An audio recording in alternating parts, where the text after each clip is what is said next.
Good morning. Good morning, everyone. I'm your host, Cousin Vinny, coming to you from theclosingprint.com. It's Thursday, the 9th of November. We've got a 30-year bill auction today and 30-year Treasury auction today, and Jay Powell speaking at 2 p.m. It's 9:19 on the East Coast, the best coast, and Bitcoin is on the move, breaking out, headed for 38,000. Coinbase is higher by 4.8%. Keep an eye on the Bitcoin-related names and the miners. Let's see.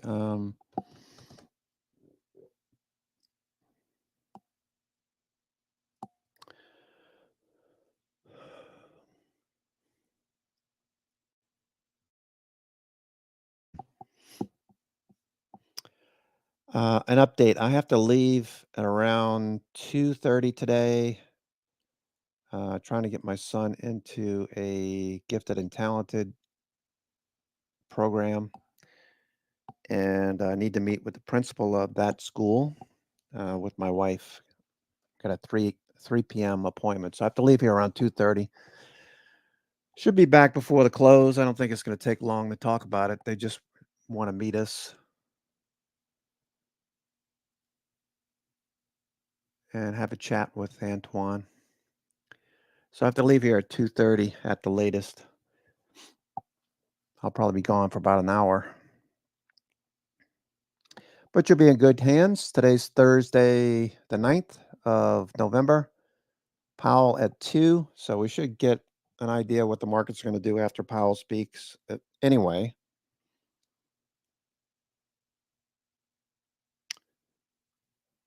Okay, let's see what's going on in this market today.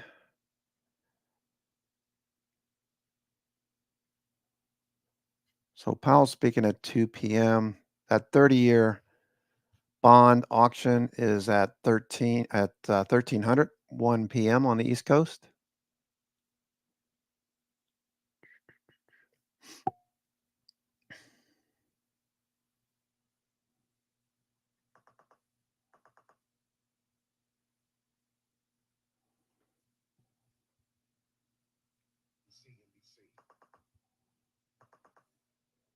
Let's get Kramer's Mad Dash as we count down to the opening bell. NVIDIA, where their chips are going, whether they have a new Chinese chip. I would prefer to go back to a conference call that was much dismissed and derided, which was Oracle. You see what happened right here, and it just was a disaster for Oracle. I count just put it over again. And here's what's happening. We now know that there's such a shortage of NVIDIA. We've got 8 minutes to go. Is actually making a deal with Microsoft Azure to be able to provide more compute power. Because Larry Ellison had mentioned on the last conference call, bought a ton of, when they were cheaper, of these key NVIDIA chips. So now it turns out that they were going to get a lot of business in this partnership simply because Microsoft can't get all they want. Let's extrapolate further. We know that China was not able to get certain kinds of chips. It looks like that it may have been a windfall for NVIDIA. They sold the chips to China for a lower price. Now there's flow back because the government blocked it. Given the fact that we now know that Microsoft is actually renting the Oracle cloud, we have to presume that NVIDIA is marking up those chips real well. Good news, NVIDIA, which is one of the reasons why it's running. Good news, Oracle, which is why the stock was up. So you would take your numbers up, NVIDIA. Yes. Are you worried about these reported new designs for China? I'm trying to confirm it somehow. This is the kind of thing I used to run in trouble with Apple. The organization, the news outlet that talked about this is one that I do not know, and I'm trying to get it confirmed from NVIDIA. What does matter to me, though, is there's clearly a shortage of NVIDIA chips, and it's so bad that Microsoft has to contract with Larry Ellison, who bought so many of the chips. So that is a sign that Oracle may not be as bad as people think. We'll get to ARM as well in your interview. I got a lot on that one. Yeah, we'll get that after a break. Don't forget, opening bells coming up in about 6 minutes. All right. Bitcoin continues looking very strong. Bitcoin.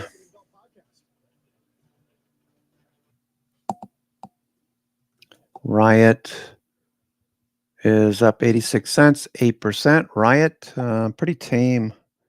Let's see what Riot looks like here on the daily. Riot. I think it's been consolidating, right? Yeah, been consolidating. Looks like the right side of this cup is starting to build on Riot. Bollinger Bands are starting to open up pre-market. What about Mara? Mara.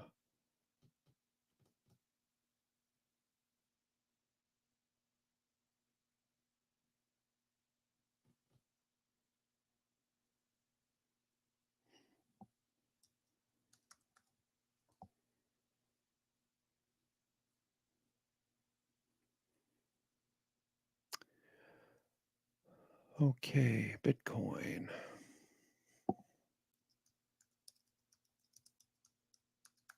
In 5 minutes' time now, at the bottom of the hour, at the cash equity open, we expect comments from Atlanta Fed President Bostic and Richmond Fed President Barkin, who are participating in a fireside chat at the Atlanta Fed's New Orleans branch about the importance of surveys and how the survey data informs them.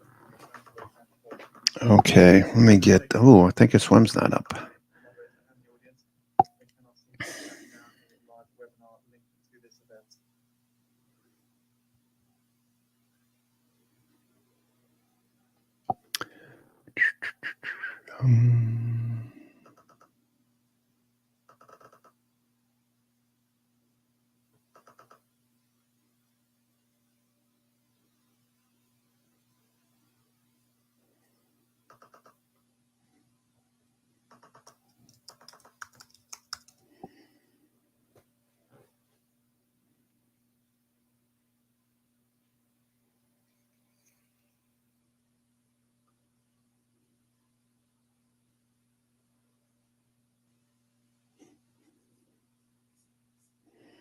All right, we got a couple of minutes to go for the opening bell.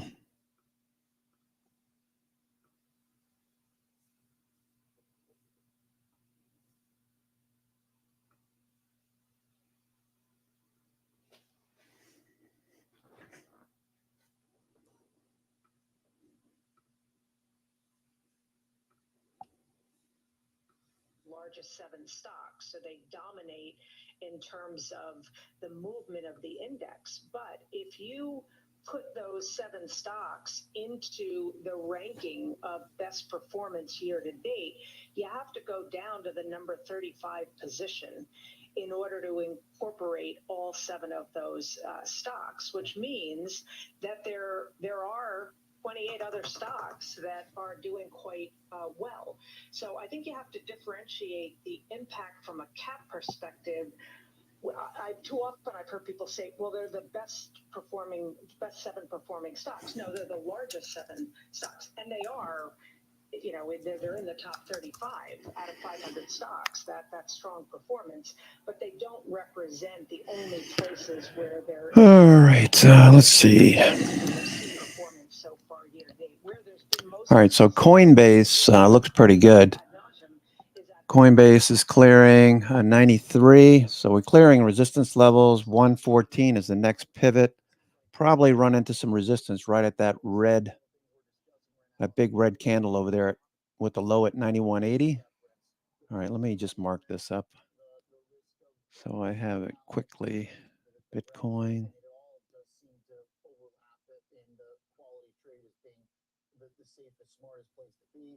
Let's talk about the economic stuff for a moment, Lizanne. I mean, part of this, it seems like, as Kevin and I were discussing, there just hasn't been a lot on the agenda this Bitcoin looks good. Coin. Wait till next week. It gets a little bit more interesting, right? Wow. I mean, it's just a barrage of information. The obvious. First 15 minutes, I'm not doing much of anything except taking profits off the table, usually. Then around 9:45, 9:50, I'm looking for high relative volume stocks with a catalyst, maybe an upgrade or company news. And for price to be above VWAP for a bullish trade, price below VWAP for a bearish trade on high relative volume, greater than 2 times, 3 times the previous 5 to 7 trading days. When it becomes obvious that those 3 components together, we say a stock is in play. And that just means a lot of people are looking at it and trading. So that's where we want to be active. Okay, so people who have lost their jobs to find new jobs. all right, we're about to open here. About to open. Shoot. Threads that come even with a weekly sort of double data point like claims and continuing claims. Continuing claims about to make a new higher, it seems like. So that's not a good trend by any means. But Okay, first 15 minutes, we're taking profits off the table. to warrant the pricing of cuts, or is the pricing of cuts now in June, more reasonable than when you were trying to price them in 3 months away?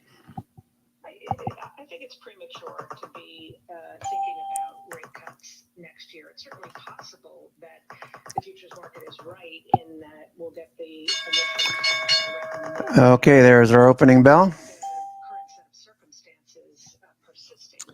Inflation is still well above the Fed's Okay, give it a few minutes for the markets to settle down. Check your stocks that are up for profits. Qs are higher. High took alert plus 800. Just beyond the labor market, the broader economy hanging in there. So again, I think it's possible, but it probably would only be sort of a legitimate assumption of Fed cuts starting so soon after they finish. PayPal continuation. PayPal. Watch PayPal. But you see more meaningful weakness, specifically in their other mandate, the labor market. They've had their, the Fed has had their sights pretty much solely on the inflation side. I think that other mandate coming into clearer focus with weakening. All right, so we got some profit taking coming in. For staying at or near the inflation target. Coinbase is doing quite well. To justify what the expectation is right now for rate cuts and Bitcoin. All right. Great stuff right at the opening bell for us, Lizanne. Thanks a lot. Thanks. Good to see you. Yeah, fantastic walkthrough there. Good charts too. Great stuff. Lizanne's on as Chief Investment Strategist at Schwab's at Center for Financial Research. Let's talk some earnings and some stock moves. Equities are going to open up higher here. The stock market is pretty well bid today. With the Russell out front, 0.5%. S&Ps and NASDAQ, not huge moves, but those small caps taking the leadership is somewhat encouraging after getting beat down so hard and lagging so much.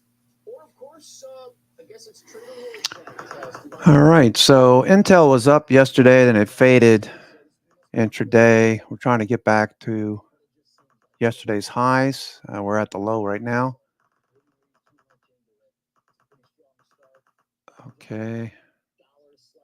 Rivian, there was a late day buy on Rivian. Somebody bought, what was it, a couple of million shares, a couple of $1 million worth of Rivian right around 1 o'clock. Let me see if I can find that again. Rivian right around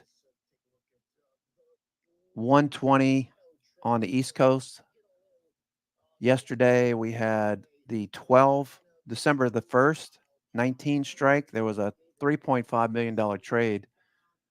Let's see what that looks like. That was December 1st. Okay, I'm going to go see December 1st. See if their open interest is still there. Yeah, they're still there. The 19 strike. Wow, that's a lot of volume. Pump up the volume. Looks like they want that to run. Okay, right at the close yesterday. We saw that. Or right at 1 o'clock, sorry. 1 o'clock.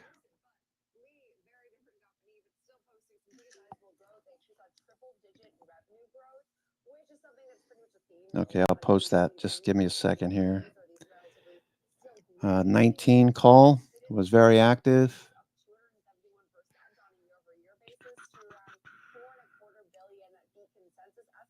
Adjusted earnings also exceeded forecasts at around 45 cents per share. Vehicle sales rose 272% year over year, while total deliveries were around 105,000. That was nearly a 300% year over year increase. Their vehicle margins also rose by 920 bips year over year to around 21%. Gross margin also expanded 930 bips. They held around $12 billion in cash and cash equivalents, which I think is important when looking at a lot of these companies and like their balance sheets, for example. But they did say that they are continuing to grow. They are in October of this year alone, they delivered around 40,000 vehicles. That was up 300%. All right, so Um, we associate with like the startup EVs. They're not so Rivian looks like somebody liked what they saw. I feel like what is weighing on these EVs all year long is the fact that that's actually a really crowded market now. We have BYD, we have NIO, we have XPeng, we have Li Auto. It's actually a more established, more saturated market than I think we even give it credit for. So they're fighting right now, and Tesla obviously competes in that market. They're fighting for a share of that relatively niche market, and also we have seen this slowdown that's affected the Chinese economy more than 19 call. Watch the 19 call here. well. That the growth in China just hasn't been there all year long. Yeah, it seems like the move here in Lee is sort of a give back from a lot of the strength. It's been a bit of a surprising winner given the macro backdrop you're describing here. So that's pretty impressive, that it's done as well as it has.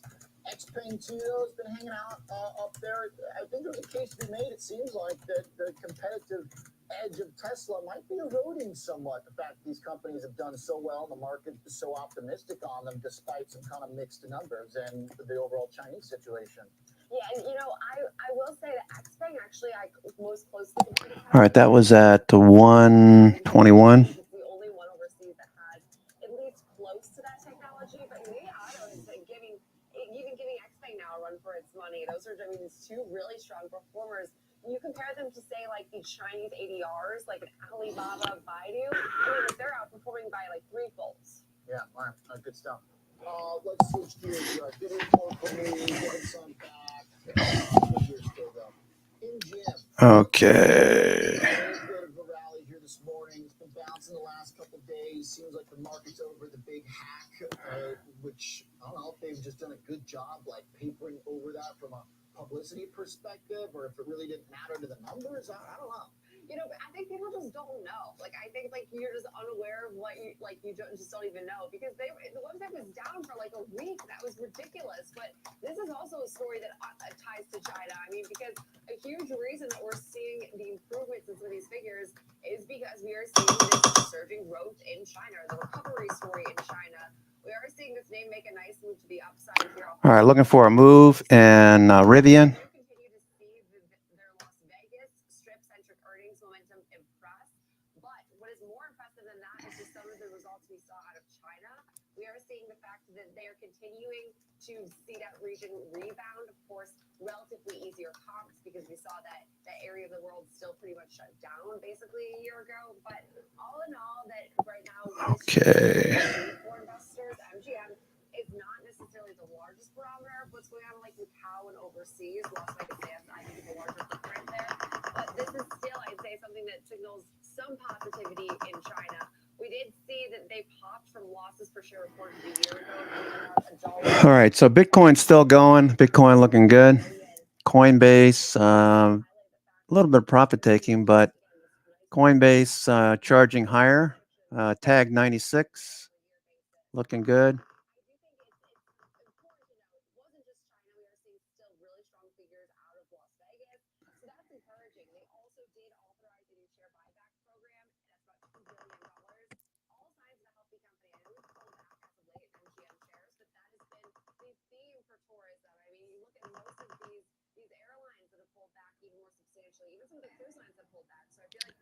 All right, Dell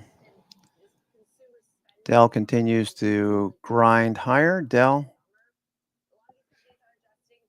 S&P a little bit off the high.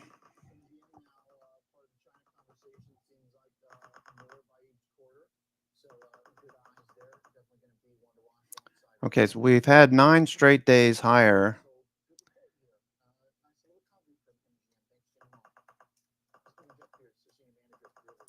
We have a 30-year Treasury bond auction today at 1 o'clock, and we have Jay Powell at 2. Last time we had a 30-year bond auction, or at least one of the previous, I don't recall if we've had one in between, but there was a 30-year bill auction where the markets dumped intraday. It was around 12 o'clock, 12:30 or something like that, 1 o'clock. Probably around 1 o'clock. They usually do them at the same time. So it was around 1 o'clock, and we dumped into the rest of the day. Doesn't mean that happens again today. It just means be aware. All right. So Tesla pulling back, Tesla not following through. Okay, Apple continuation. Those people shorting Apple yesterday. We did run up into the close, Apple, and a little bit of profit taking there. We are 9 minutes into the open.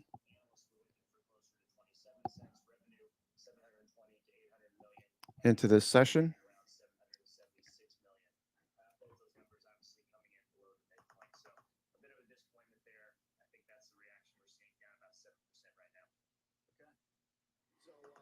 guidance at this point, as Lizanne was just telling us, if you disappoint, you are getting punished if you miss both lines.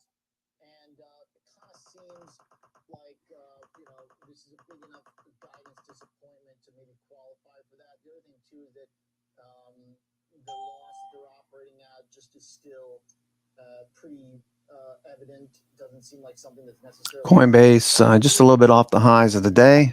So, the trailing numbers Bitcoin. are taking second place to the Give it a few minutes for the markets to settle down.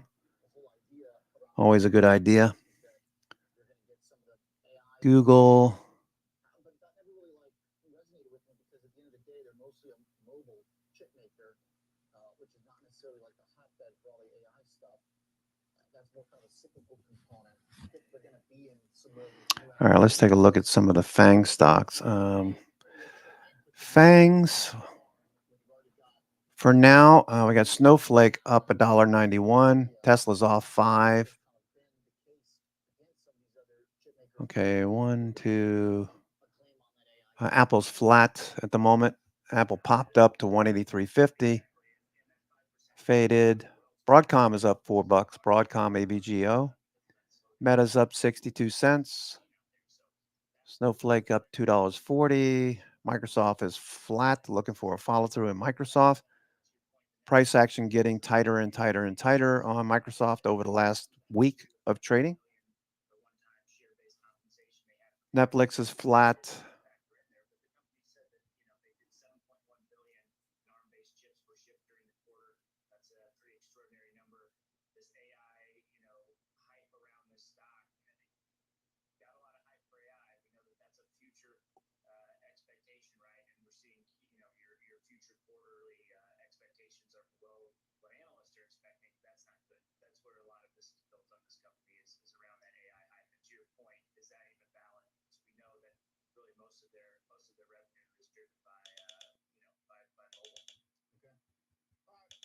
I'm not good. How about Instacart, Jeff? Down, not quite as severe, but the charts do look similar. So both are like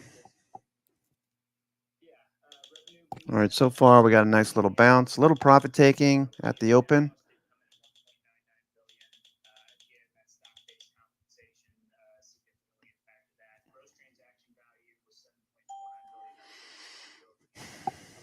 A lot of these stocks have risen for 9 days,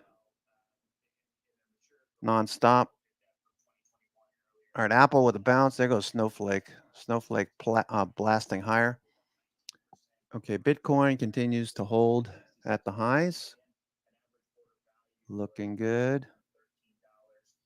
Snowflake very strong.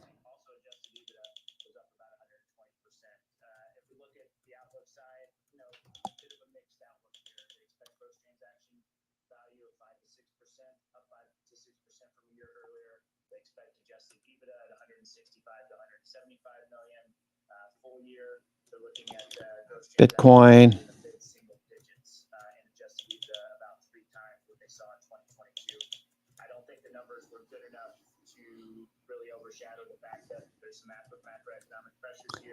Bitcoin is going for 38, going for 38,000.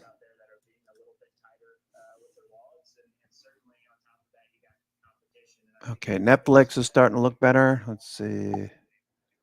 Netflix. I don't know. I don't want to get caught in a fade because we've been up 9 straight days. So I'm going to give it a little bit more time to see if we can just continue. NVIDIA, AVGO. Snowflake. Transaction volumes. It's just Meta. seems like a company that would All right. NVIDIA's up 750. You might want to take some profits. We're fading from, we hit 478, so that's pretty good. The company is set only about 12% of grocery sales are currently online. They think that number is going to more than double in the future, giving a tremendous opportunity. But when is that is the big question, and I think, again, you can't look away from Walmart, even Target. I know a lot of their sales are not grocery, but Target, DoorDash, certainly those names are going to be a big competition. So yes, there may be a big space. Roblox. Do we have a buy on Roblox? Not yet. There's also a lot of competition out there that are going to try to take up that market share. all right. Big moves for both these companies to the downside. Shifting gears real quick, Jeff, no pun intended. Let's talk Lyft. Down about 2. PayPal. I guess not the worst data. Okay, a little fade from the highs. PayPal. Some of their quarters past, but they still just weren't able to live up to expectations, operating a loss. None of it's terribly surprising. Broadcom still pushing. It's up $6. Snowflake's up 350. Still going. Tesla and Apple fading. Netflix is on the move higher. Meta is flat, chopping around.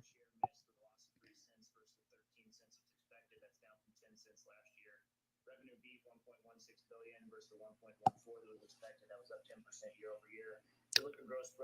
The story of the day is the Bitcoin stocks. All right, let's see what Riot looks like. Riot. All right, nice move on Riot. Okay, Riot. Okay, nice move on Riot.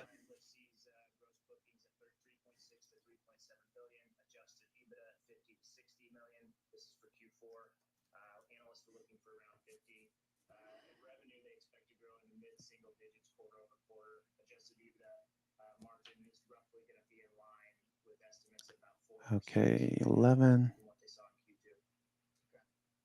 All right. Seems like they are still so far behind Uber that whenever we have this conversation, we should just be thinking about Uber until proven otherwise from this earnings. Jeff, one winner. Let's close on a good note. Twilio, nice little comeback. We talked about 6% here. It seems like they're getting closer to profitability here. On an adjusted basis, they are. On an unadjusted basis, they are not. But the gap loss is getting smaller. Yeah, I mean, this is what you want to see. Earnings per share, revenue beats, segments are up year over year, and they raised their outlook. Earnings per share, 58 cents versus 35 cents expected. All right, implied vol on Riot, 100%. That was expected. That was up 5% year over year. Communication revenue rose 5% at over $906 million. Data and application grew 9% at $127 million. Riot's on the move. About 306,000. That's up from 280,000 a year ago. And on the outlook side, for the fiscal year, they raised their outlook for adjusted income is now 475 to 485 million. Previously, they had it at just 350 to 400 million. So a nice bump there for the full year. Okay. Pretty good. Seems like as long as you are. Okay, we continue. You can hear we continue to have some selling here.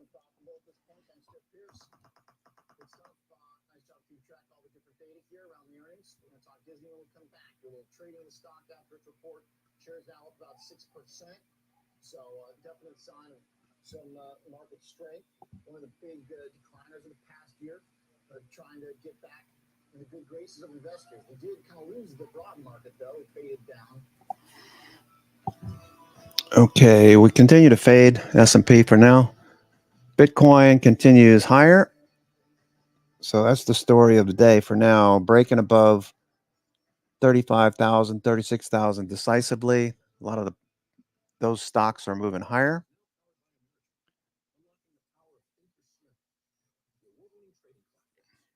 Bring your trades into focus on Thinkorswim Desktop with robust charting and analysis tools, including over 400 technical stocks.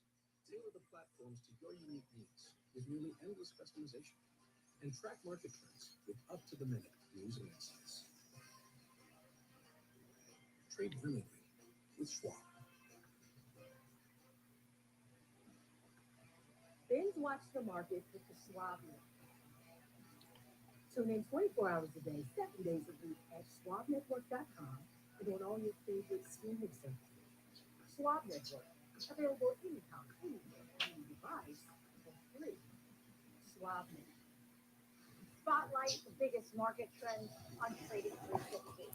11 a.m. Eastern, only on Schwab Network. All right. Technical analysis. Tick cumulative has crossed. Tick cumulative is crossed. That's bullish. Anytime, anywhere, on any device for free. And available on all your favorite streaming services. Futures with Ben Lichtenstein every weekday, 8 a.m. Eastern on the Schwab Network. Okay, let's go take a look at some of the other indicators we want to pay attention to, like junk bonds and high yield corporate. Okay, still flagging. Okay, the 10-year yield. Let's check out the 10-year. 10-year yield, US 10.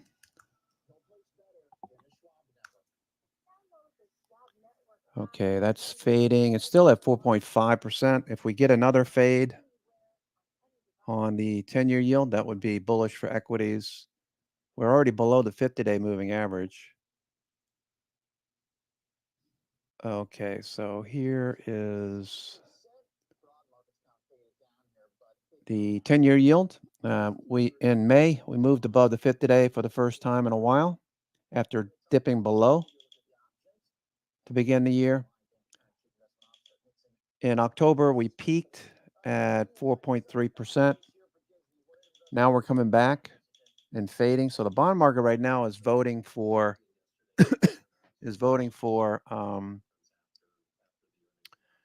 the Fed to keep rates where they are and not raise again.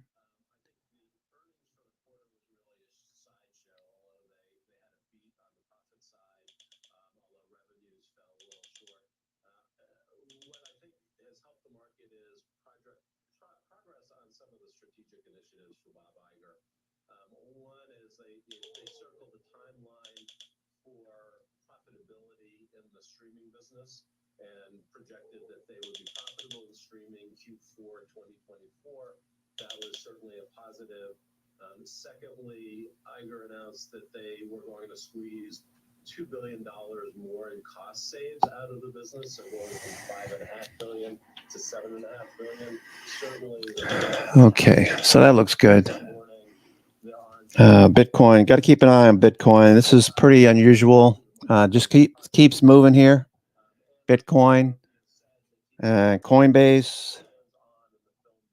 Looking for this to tag 100. I didn't think it was going to be this fast.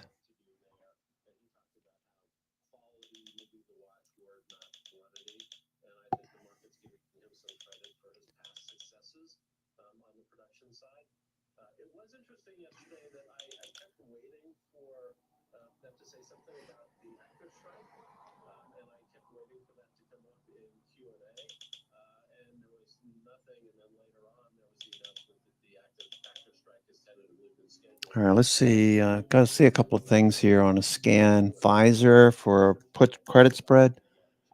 Pfizer, yeah, not interested in that. United Airlines. The airline's looking good. All right, United pushing higher. United. Let's see. That's the 35.33. United. UAL. Okay. Lack of success for some of their big swings. They've had some swings and misses content-wise. Does a hands-on approach to movies help or hurt? I mean, 35.33 looks good. Tomato scores or what?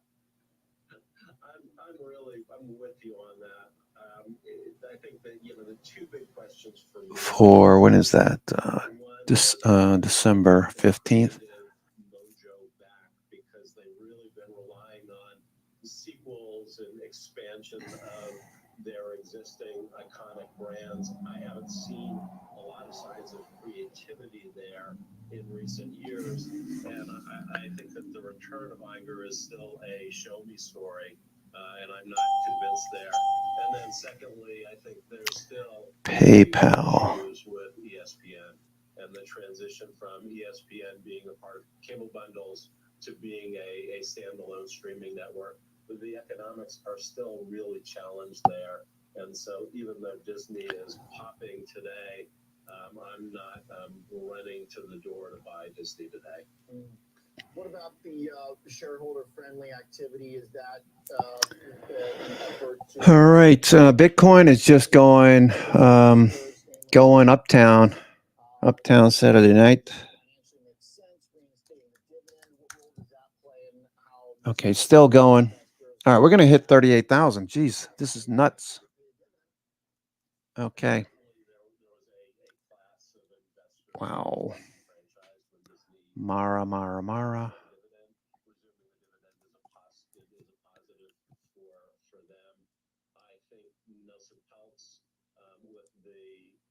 With the involvement of Marvel's former CEO, I think there's likely to be positive and constructive agitation coming from Peltz. I think that's a net positive for the stock, and I think arguably there may not be huge downside from here. So for investors that are in Disney today, it may not. All right, so buying options up here at the high of the day, not a good idea. Got to wait for a little bit of a dip at least. But I do like all the Bitcoin related names. Just need a dip to enter because this took off pre-market. It hasn't looked back. Meta's on the move. All right, let me check the FANG stocks again. All right, so the FANG stock's looking really good. Amazon.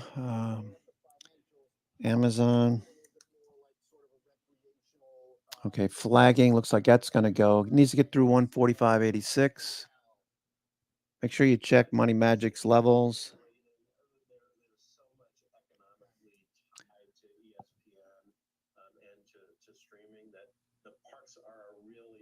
Tesla, Apple.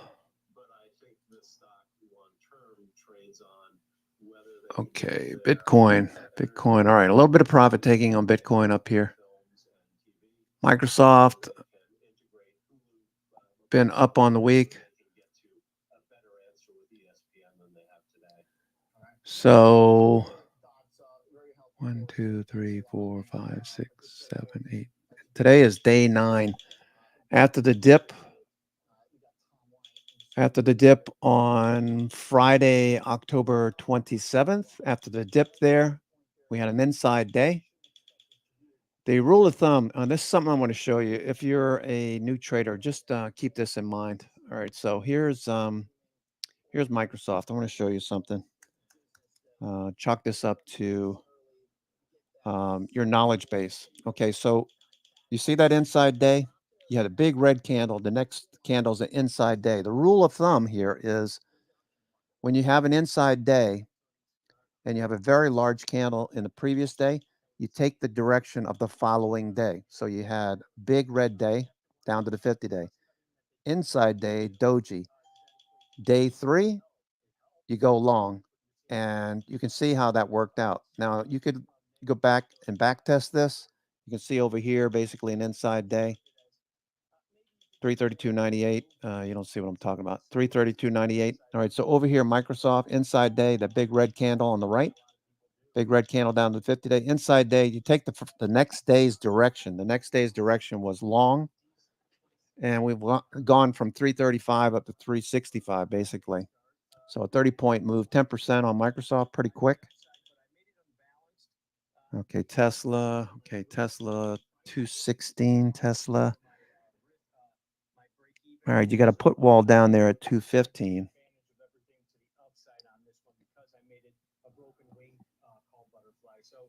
Looking at buying one of the 89 strike calls, selling 2 of the 94 strike calls, and then wrapping it up by buying one.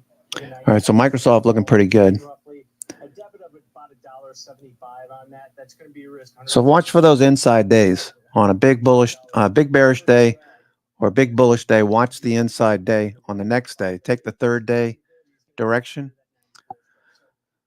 Okay. Let's take a look at the S&P. It's only just about 10 o'clock on the East Coast. So there never should be any hurry. We had everybody chase the markets higher just now. You don't want to be a chaser. You want to wait for a good setup. You got high relative volume. You got price above VWAP. Okay, so we're sitting here right at that high. So let's go take a look at the New York FANG Index. I think that'll give us a better read. 10 stocks. They call it the Magnificent Seven. In reality, it's 10 stocks. So 10 stocks that we should be paying attention to. Okay, so we continue to move higher. Gamma is set up in such a way that we should expect a rally into late November, early December OPEX. Okay, here we go. Here we go. Still more trading ahead. Keep an eye on a little softness in the market, but it's recovered somewhat here. A little bit of a chop trade, and still we have a couple big names to get into. Win Resorts being our focus, and we'll come back.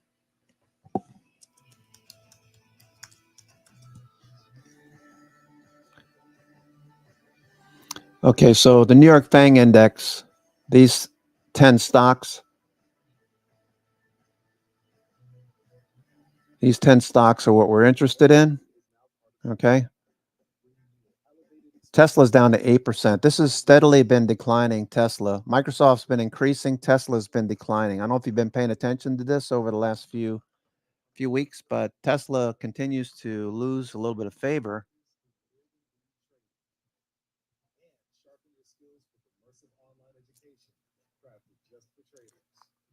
in the index. The weighting has leaned more towards Microsoft.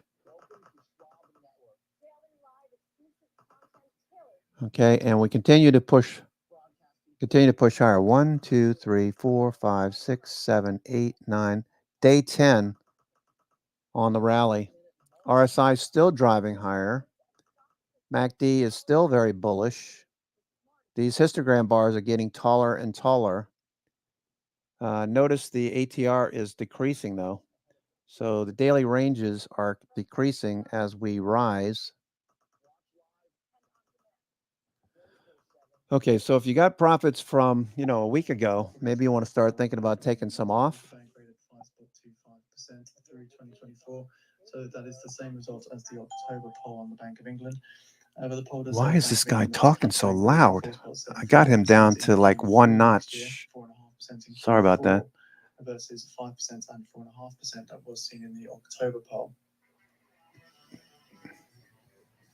He must have his volume boosted really high.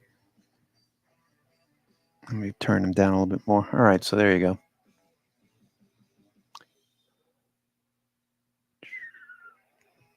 Empower your portfolio with the Schwab Network. Available anytime, anywhere, on any device. All right, ARM Holdings, we got 10 times normal volume. ARM head gap down on earnings. Hopefully you took the exit. We took an exit on ARM. Okay, gap down is probably going to be a buying opportunity on ARM Holdings.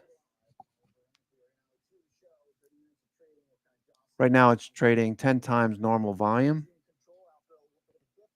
I don't see these set up yet. So, all right, Cisco, did they report Cisco?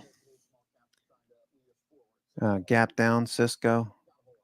Anheuser-Busch. All right, moving higher. Anheuser-Busch, Bud, moving higher.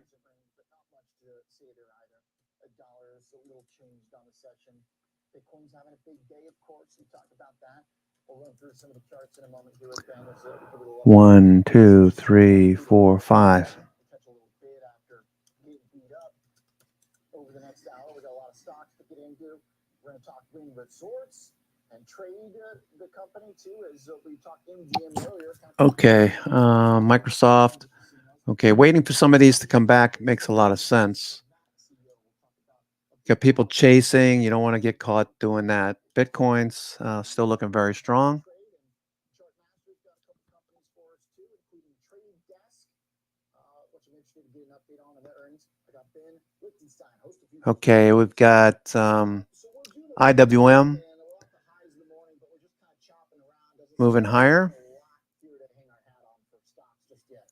No, Okay, so back in the range. You know that I took a data today and this week for that matter, right? iron condor on Monday, Tuesday, Wednesday, IWM. Here's that IWM the strong run up for the Nasdaq and the setup. Oliver, I mentioned So I have the 160 put. the standout I sold the 160, bought the 155, and I sold the 195 call and bought the 200. So I'm just looking for price to stay in between these two numbers and with that digestion generally going pretty smoothly for those long for a nice credit. bulls. The Dow has been a laggard. And that's a December expiration, end of the year expiration. The Russell's been particularly soft, but those two just don't move the needle as much, frankly. So, you know, if the Nasdaq Okay, Bitcoin taking a little profits off right here. yeah, absolutely, I agree. Coinbase. Especially when you're talking about the Dow with the U.S. dollar hanging out around that 105.50 level, which has recently come up. Okay, I like the Bitcoin related names. I just don't want to chase them up here.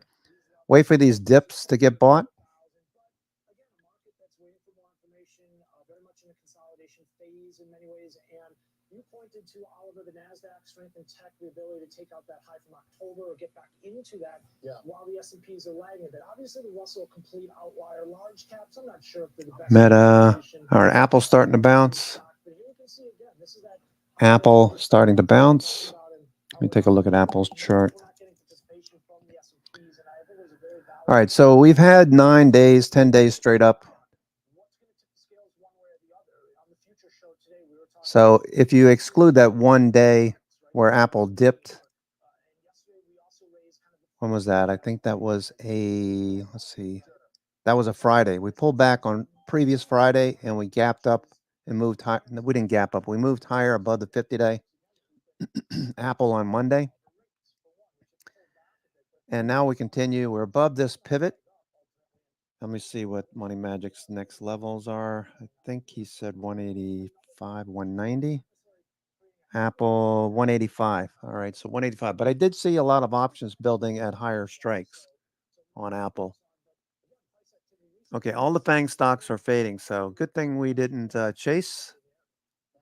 popping above October highs, definitely encouraging that it's more than just a bounce. But the S&P, until it does the same, keeps their trade alive for a two-way trade.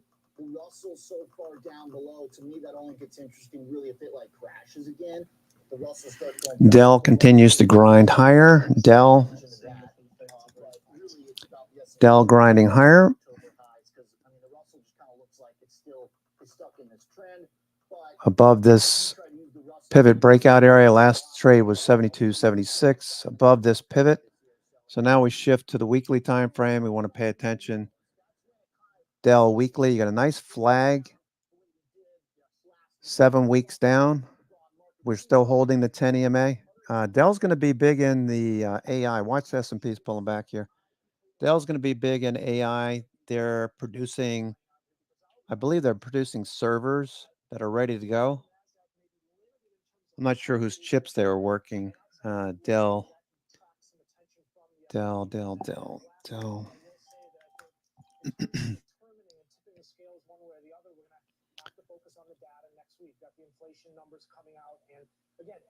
Okay, so Dell does have AI solutions. All right, so let's see. Gen AI, turn ideas into action faster. Power Edge XE servers. All right, so Dell is into this, into AI. A lot of people are focused on NVIDIA, Microsoft, Google, AI, and some of the other names. Meanwhile, Dell is doing very well. Okay, so Dell looking really strong. Dell.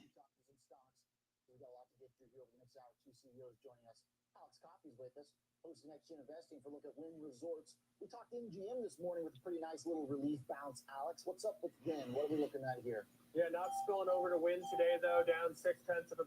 Oliver, 92.34, ahead of the report that is expected after the market this afternoon on the 9th.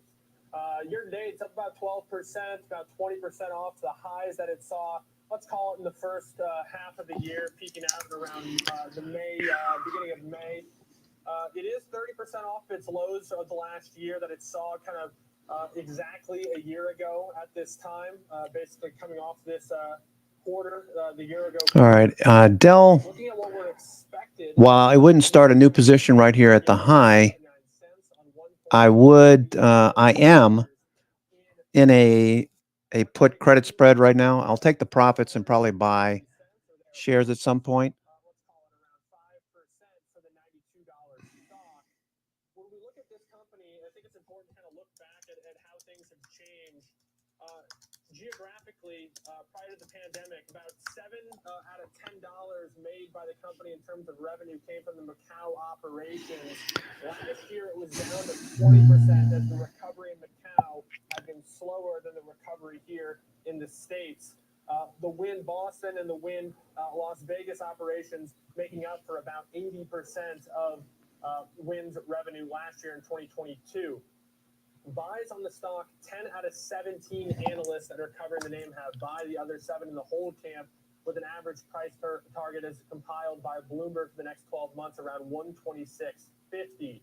Oliver, as we look at this particular company and we start to assess things going forward, so much focus, of course, is going to Let's see who their customers are. Cyber Agent, Path AI, Keygen, University of Limerick, City of Amarillo, Denver. Very cool. Very cool. A lot of the huge VIP rooms that you would see in some of those Macau casinos. As that has changed dynamics, the VIP win has been suppressed. Okay, so that's Dell. That's where the focus is going to be. Right now, it's just consolidating. I have I sold the 71 put, and I bought the 70 for a credit. Those expire tomorrow, and they're up quite a bit. So I might do another trade, another credit spread for next week.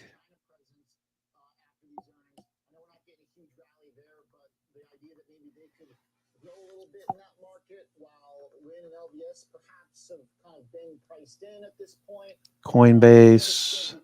Okay, that looks okay. Do we still have pretty clear leaders on which casinos we think about as associated with China? I think since we haven't gotten back to those levels, we still have had struggles in that recovery. It's still a situation where a positive story for one company is probably a positive story for all of them. Okay. But at some point, there's only so much of the pie to win. And of course, Wynn being a key player in that region, they're going to want to maintain that market position. All right. The other thing too is it seems like US one of stocks, the all outlier S&P 500 down possibilities of labor 0.2%, strikes Nasdaq down in Las 0.1%, Vegas, and the maybe Dow coming down at somewhat, 0.3%. with Caesars coming to a deal. I mean, but that's kind of out there still, I guess, maybe as an unknown.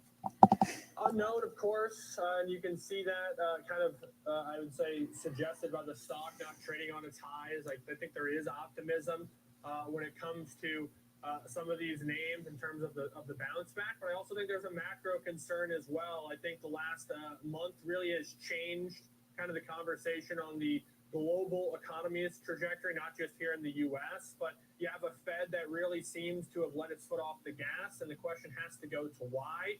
Something I've been focused on and watching, not to get too far down the macro path, but it is crude oil as well as gasoline. Both of those coming down. All right, so S&P did fade a bit. Tick cumulative is crossed on the 60-minute time frame. Let's look at the 4-hour. Okay, we're on day number 9. In most cases, a bullish trend. So many people are talking about, at least a few days consolidation coming into the week. And yet here we are Thursday, and we still haven't started any kind of consolidation. Well, I mean, you could debate that. Let's take a look at the S&P. S&P. All right, here's the S&P. Okay, here's the S&P. All right, so we're consolidating, just staying basically in a tight range between 4350 and 4400. 4350 and 4400. So we are consolidating somewhat.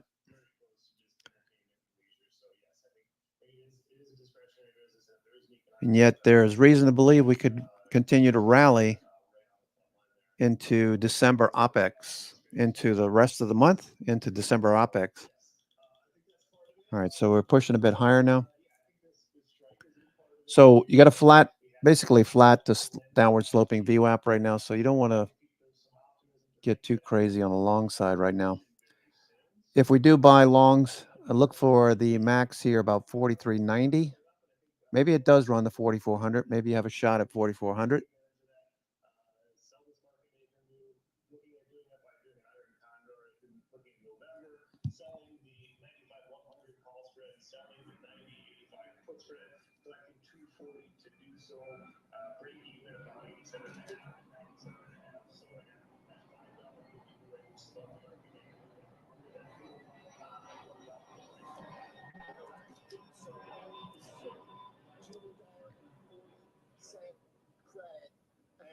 As long as there's not an explosive move out of the range, you're going to be, in pretty decent shape. But you've also got a good range where you make your max profit. So I like the iron condor approach here.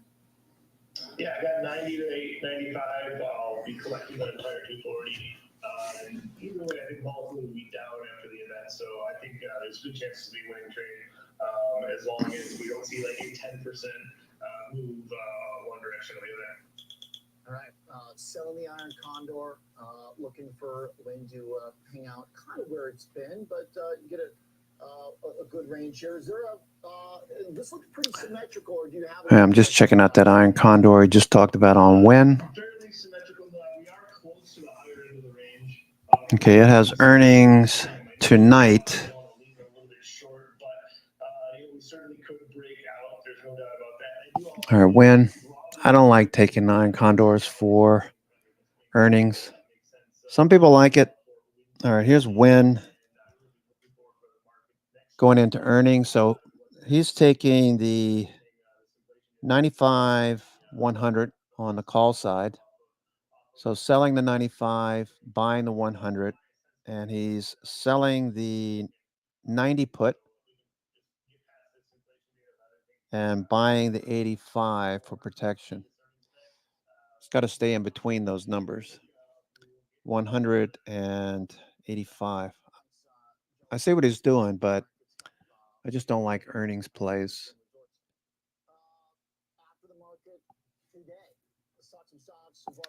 All right, Coinbase having a good day. Coinbase. Okay, very strong day on Coinbase. Very strong day on Bitcoin.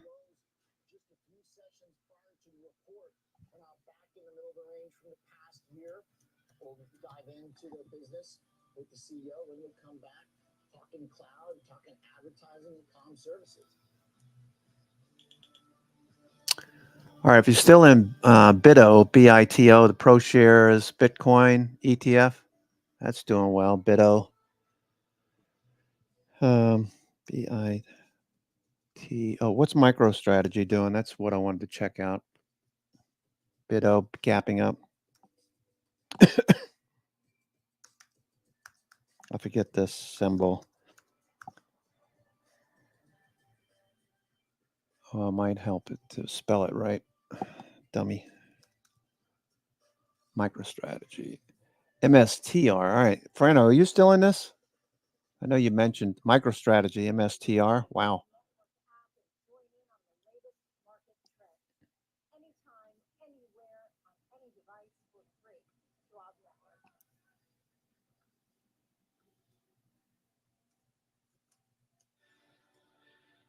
Wrap up the trading day with me, Oliver Renner, the biggest earnings coverage, 3 p.m. Eastern.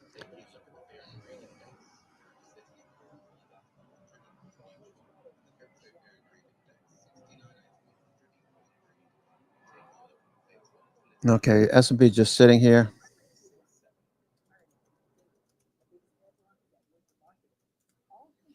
Yeah, me neither. Found out. Geez, that thing took off. What is SMCI looking like? SMCI. SMCI.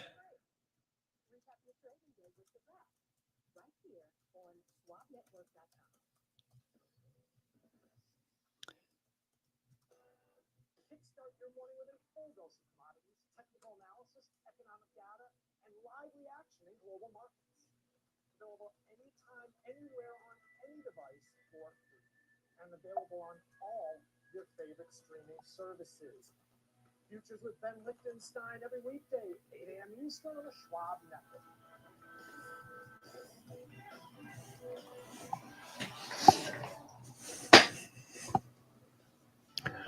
All right, Dell. I think Dell's going to work out pretty good. I'm thinking the same way SMCI. Their strategy, SMCI.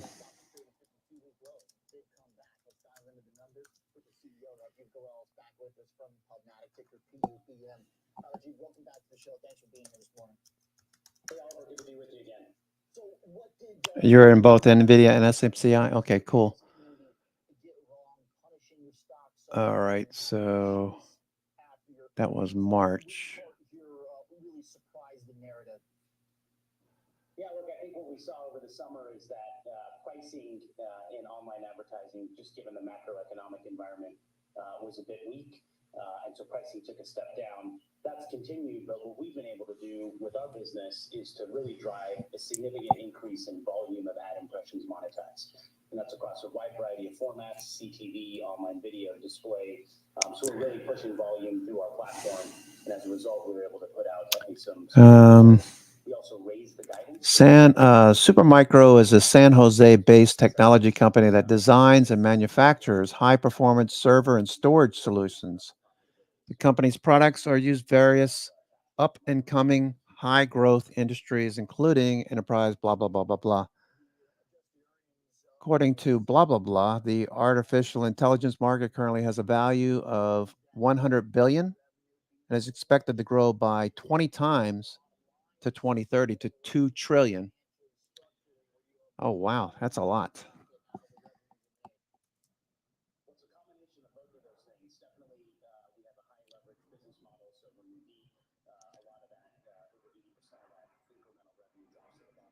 Although the plethora of data center companies benefit from the AI revolution, SMCI is the best in class. Last quarter, earnings and revenue jumped by 34% year over year after weathering the COVID-19 pandemic and global shortages. SMCI is beginning to separate itself from its peers in terms of relative growth rate. That's pretty cool. I like that.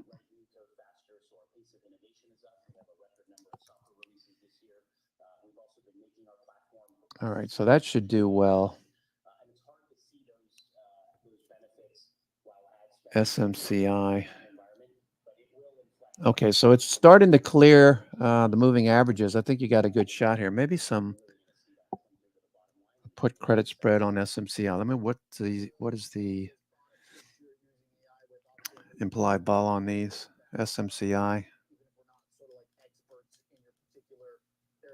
We're up 9 days in a row. All right, so I'm not in a big hurry to take something new on the FANG 10, unless they really have a reason to jump into them, because they're susceptible to pullbacks. All right, so they're all kind of mixed right now. Let me see what Grover's.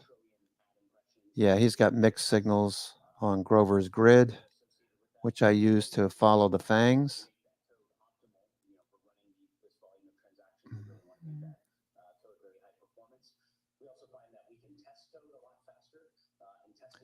Okay, up-down volume is 1-to-1, 1-to-1 up-down volume. So that's telling you just chill out. We should see a doji day. We're trading near the lows of the session right now. Yesterday, we made a low around 12 p.m., around 43.60.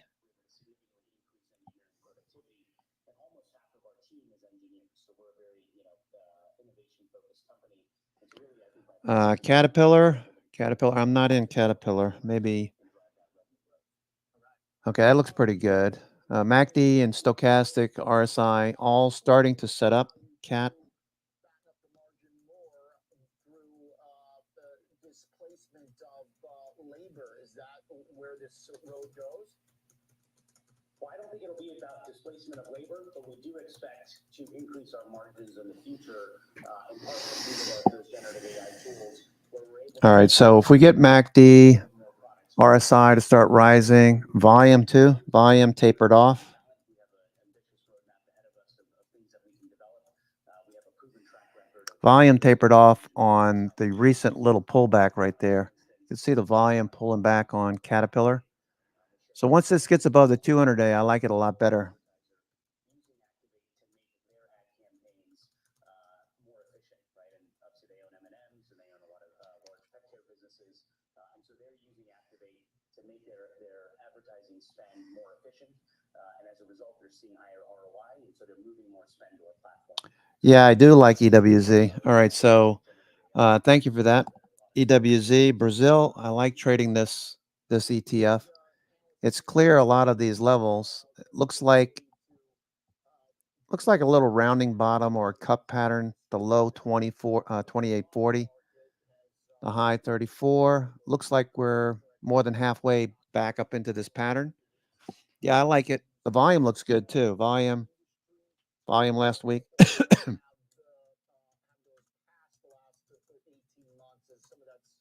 Demand for cloud services slowed post-COVID. What do you kind of see in the big picture? Yeah, I think over the last 18 months, obviously what we saw is advertising. Okay, so Disney out with earnings. I wouldn't chase it here, but yeah, I like it. Shopping, we saw advertising come down. Now, when I talk with ad buyers, I think there's a bit more of a constructive tone. So some buyers certainly are thinking about, okay, I've made my advertising spend more efficient. Now, where can I add that incrementally in order to reach a broader set of consumers or retain the customers that I do? All right, so if you get Disney with, I like Disney, 86 to 90, somewhere in there. Geopolitical tensions, and so we're taking this one quarter at a time. We have a very high degree of cash generation and profitability. We've been reinvesting that back into our own stock. So this year, All right, we're fading more. All right, the market's fading more. 5 to 6% of our stock in a repurchase. So we think we're going to be able to manage through this just fine. All right, if you like Disney, this looks like it could continue. Hey, Rich, you've only got about a minute, but you also entered into a seemingly pretty meaningful partnership with Experian, the European. Okay, SMCI, like it a lot. Consumer credit analysis. Is that part of international expansion? Is that just a natural pairing of technology? Can you tell us about that for a moment? Sure. So there's a significant trend in our industry, which is the potential for cookies to go away, and I think that's been discussed quite a bit by various analysts. Yeah. And so as that happens, there's a shift in our industry towards more sustainable forms of data, where the consumer is at the center of what data they share. All right, Dell, NVIDIA, SMCI is still going here. Looks good. We can apply that data in a very privacy-safe way onto our platform and allow advertisers to better target their ad campaigns. Okay, let me see. Super micro. See what the options look like here. Could either do a debit long on the calls or a credit spread on the puts. Let me see what these guys look like. All right, so I would buy maybe the 260. Buy the 260 and sell the 265. That would be a credit of $140. I like that. I like that a lot, actually. Let's see, buy to open.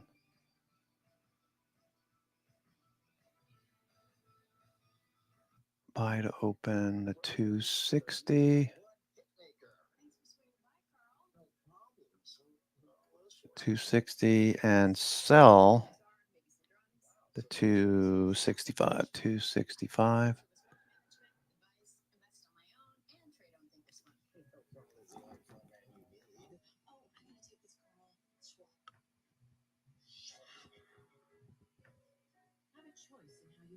Oh, that's 11:10. Let me go to December. December. In-depth technical insights on every changing trend in markets. Available anytime, on any device for free. Welcome to Morning Trade Live on the Schwab Network. I'm Oliver Reynolds.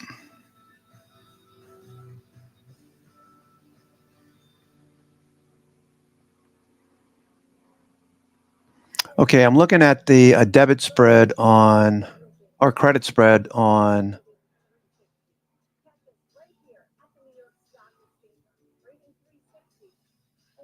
Super Micro. Download the Schwab Network app and join in on the latest market trends. Available anytime, anywhere, on any device for free. Schwab Network. Accelerate your market knowledge and shift your perspective into polls you see. Okay, Super Micro. I'm going to do a credit spread here.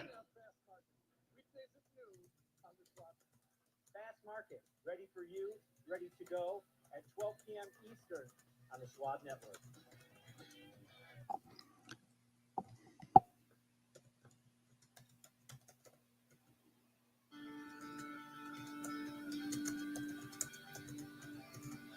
Let's keep talking some earnings and the animal health business. Elanco shares, after a good week, are solid today, holding in there after a week-long bounce. Joining us, Jeffrey Simmons is the CEO at the business, rejoining us. Jeffrey, thanks for coming back on the show. Great to be here, Oliver. You guys had a pretty big pop right after. Okay, so I'm starting an SMCI bull put credit spread. Selling puts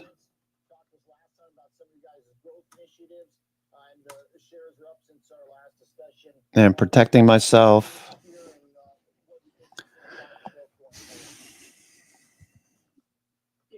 All right, S&P moving back. Trajectory of growth. We exceeded on revenue, EBITDA, and EPS. We returned the total company back to growth. We've had, as you know, 3 sequential strong quarters of improvement in the business. Okay, so the 260. We saw growth in international US. 260 has a 72% implied vol. Implied vol is 72.84%.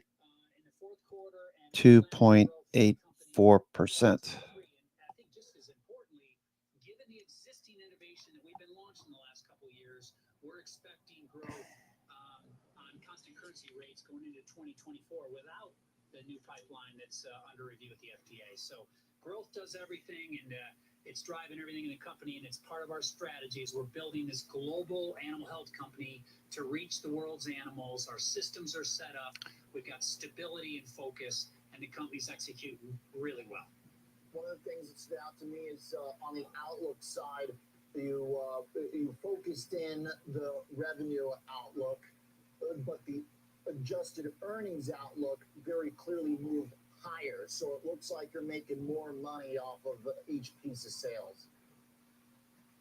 Yeah, that is a focus for our company. We've got both initiatives on the commercial side to increase and improve the mix. The innovation that we're bringing is going to be accretive to gross margin.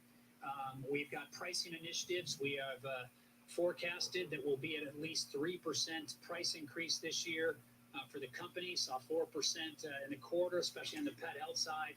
And then it's the constant initiatives from manufacturing, company-wide productivity to drive EBITDA growth. I think it's important. We put an initiative in place last year to tie to shareholders' interest that employees are paid really on an EVA-like basis, which is growing EBITDA year to year. So every employee in Elanco is focused on EBITDA growth year to year, and those are the drivers that make it happen. Where those, which products rather are the biggest contributors to the margin improvement, that mix you talked about, more favorable mix, specifics on where in particular that goes from?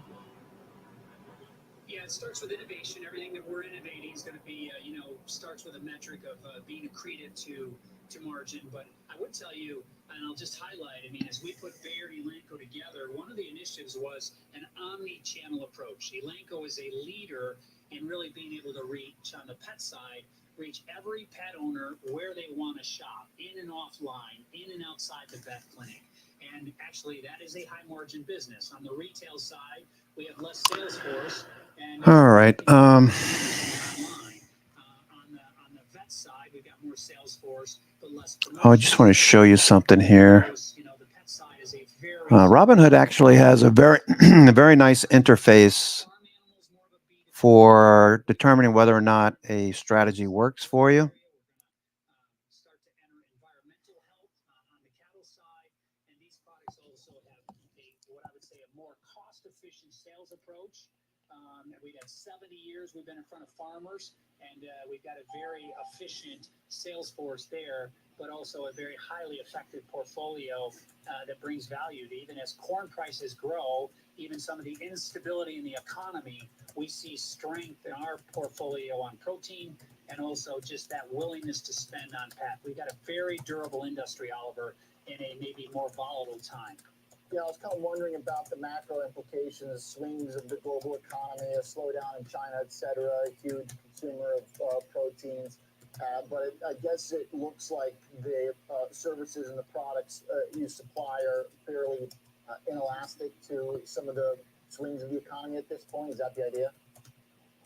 It is the idea, and I think what makes the PE multiples higher in animal health, and to me, an opportunity in Elanco is we're trading much lower than the industry. But if you step back, we're in over 100 countries.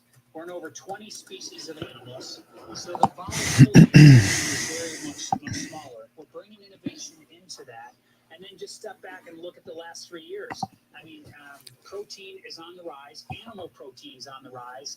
Fish, poultry, pork, even beef, grass-fed beef, all across the board. All right. So I'm just showing you. I want to show you something on this put credit spread. I'm expecting SMCI is going to continue to move higher. Willingness to spend, especially in the millennials and Gen Zs, that willingness to spend is actually higher than even the other segments. So the trends are solid. It makes this industry extremely durable. It's a cash business. But Robinhood has a very nice interface. You might want to check it out for complex options. Okay, you just select up in the top left corner, you can see buy, sell, call, or put. I mean, just click on what you're going to do. In this case, I'm selling a near the money put near 260, and I'm buying a 250 for protection. You can see on the bottom right side, the graph prices currently right at 267. So at 260, we're at a 267, 268. So you can see I'm in a profit zone right now. If I start to drop to the left, you can see where that diagonal starts to drop down through the zero line. That's where I break even. So before I would even get there, if I got back to, say, what price? If I got back to 260, I would exit the position still having a profit probably. Expected profit per contract is $405. So I started with 2. I'll add 2 if it continues higher and continue to do that where it's costing me nothing. All right. I'm getting, except for the commission, I'm getting the benefit of selling the option. So I'm getting premium given to me and looking for prices to move higher. The maximum loss I can take is $585. Now, obviously, wouldn't let it go that far. There is the risk that we could gap down for some reason or something like that. But I have a very clearly defined risk strategy and just something to consider. Now, if you don't understand complex options, I would suggest there's a guy out there named Henry, kind of a weird name, Invest with Henry. I would recommend checking out because he uses the same interface. I would recommend checking him out because he used to work for Goldman Sachs and a couple other firms. And he's very clear. He's to the point. He tells you exactly what the strategy is, what to expect, what your maximum risk is. And you can do this with a small account, under 25,000, under 10,000. You can do these strategies and quickly and grow your accounts by selling options instead of buying options. Okay, just a thought you might want to check out. I've been doing this for a while.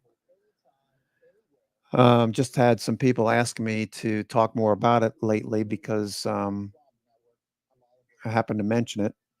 Brother Bill also does very similar strategies. There's more than just buying a call and looking for the direction to work for you. All right, SMCI continues higher. All right, so I really like what I see on. All right. Really like what I see on Dell and SMCI.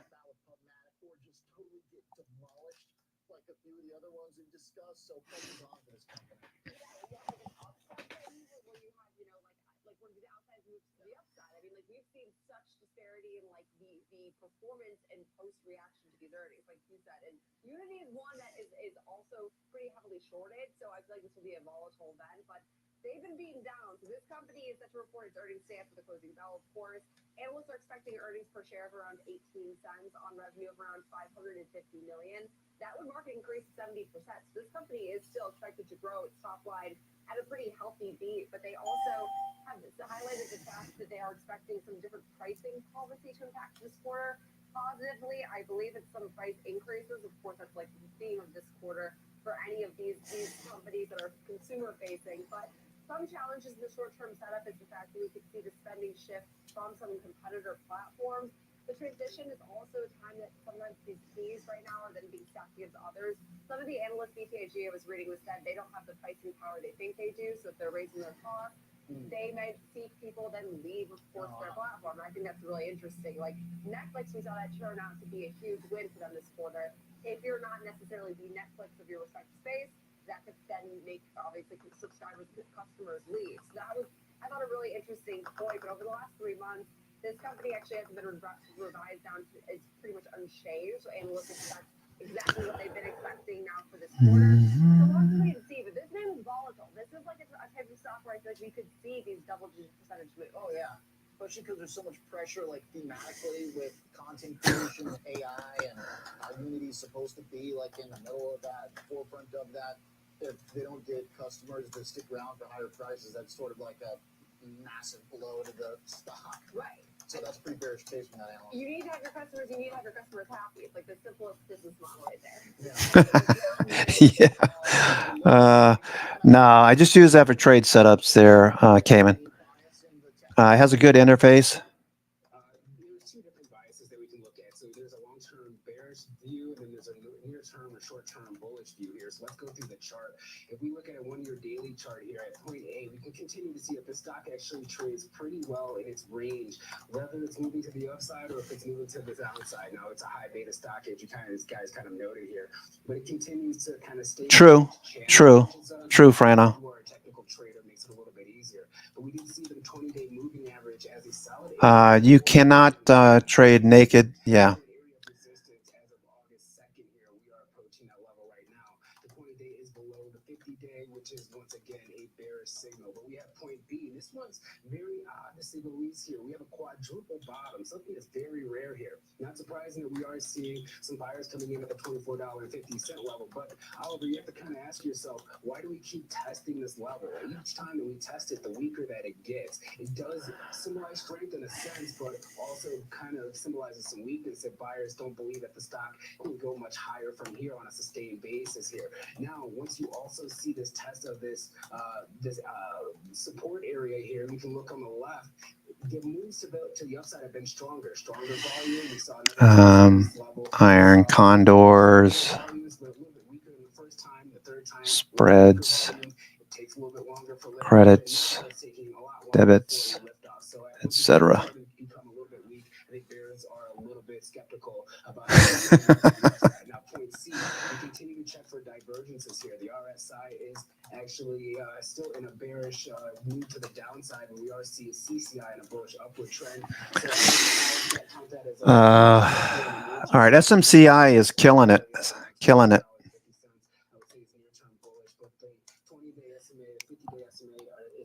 Okay. Really cool to see how many times things bounced off that support. You love when lines work over and over and over again with Unity right around $25. So coming into the earnings slightly above it, maybe the market hopeful.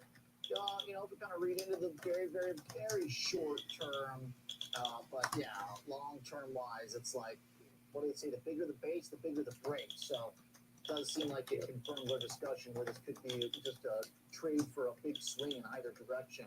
Let's talk trade desk. Chart looks a lot better here, Jenny.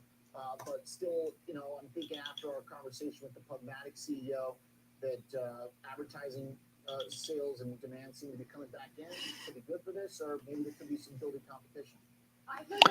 Okay, SMCI is killing it, running higher now. Wow, this position is really working well.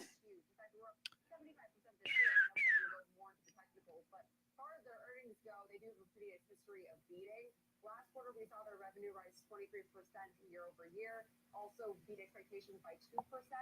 And it was a solid quarter for the company. We've seen some significant improvement overall in their gross margin. They've only actually missed estimates once over the last 2 years, which is really solid. And they've exceeded top line expectations by over 3%. So this quarter, we are expecting their top line revenue to grow around 23% year over year. That we are seeing some slow growth in what they reported last quarter. They saw, or last year in this period, they saw 31% revenue growth. So yeah, 23% is showing signs of slowdown, no doubt about it, but still double-digit percentages, and for a company that's pretty well established. Adjusted earnings are expected to come in around 29 cents per share. The tech stock supports have been part of this broader shakiness we've seen really since the start of this year. But since this company is more sales and marketing exposed, there is the reason it's performing. Okay, hope everyone's having a good day. I'm your host, Cousin Vinny, coming to you from theclosingprint.com.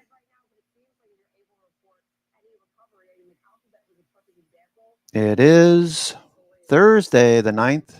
Very nice day again today. Beautiful.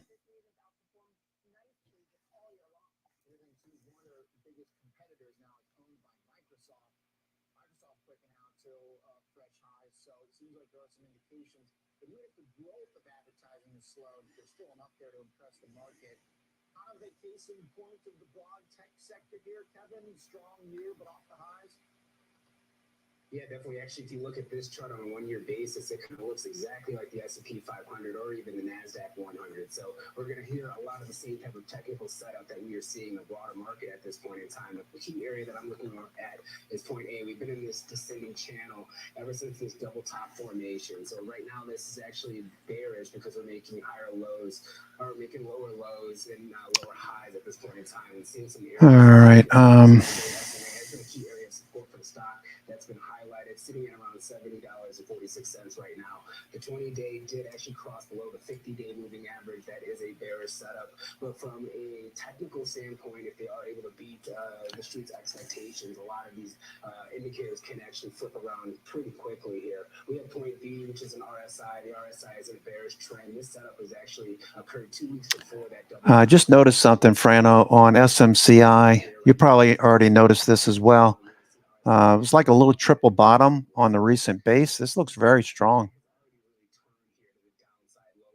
And it's got a 99 RS rating on IBD, which is the best you can get.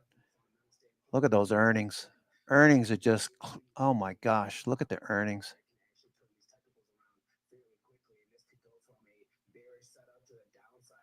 Growth rate of 45%.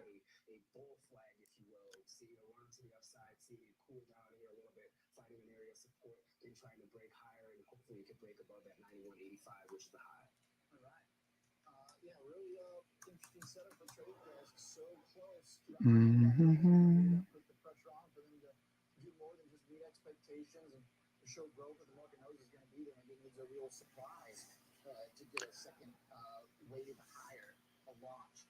Thanks, Kevin Green. Thanks, Kenny Horn, for the look at the numbers. For the meetup time, when we come back, equities have pulled back a little bit. We're now red across the board. Even the strength in the Russell fade. It's like that's the Rorschach test earlier this morning. If you didn't believe the Russell driven higher, it's like you're proving correct. Be right back here on the TLC.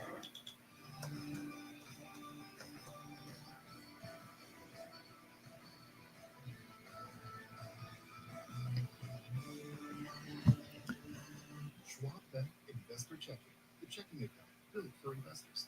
Named highest in client satisfaction by J.D. Power for 5 years in a row. With Investor Checking, you get the award-winning features of our checking account, plus cash management solutions, all designed for investors like you. With no monthly service fees or account minimums, unlimited ATM fee rebates for cash withdrawals worldwide. Got a nice look to SMCI. Your money safe. The earnings is just unbelievable. Is linked to your Schwab One brokerage account. You can manage your checking and investing in one convenient location. Moving funds between your accounts is easy. Cash moved to your brokerage account is available in seconds. That means Okay. money market funds and more. Get more with Schwab Bank Investor Checking, the checking account built for investors. Okay, it looks good. I'm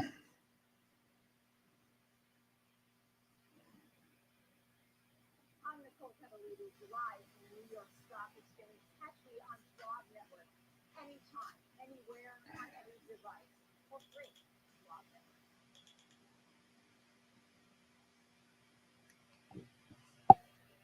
Download the Schwab Network app and join us to follow all the market trends. Schwab Network is available anytime, anywhere, on any device for free. Schwab Network. Trading the trending names every day. It's fast market. Ready for you, ready to go. I'm Kevin Green. Catch me on Fast Market. Weekdays at noon on the Schwab Network.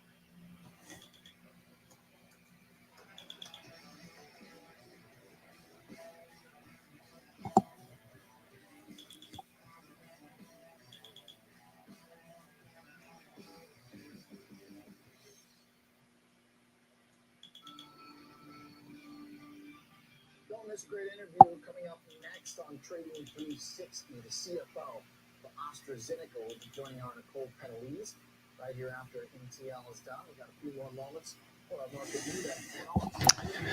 All right, so very nice here. Okay, cool. So we had a decent little start to the day, but it kind of faded. We were wondering whether or not to believe Russell-driven rallies. I guess we might have gotten our answer there, Scott, when the laggards are ahead. Fade the move, perhaps. Yeah, it seems to kind of play out that way, when we see this. Okay, market's just looking really strong. S&P bouncing. All right, so it looks like we're going to get a flat VWAP again today. We got 1-to-1 up-down volume.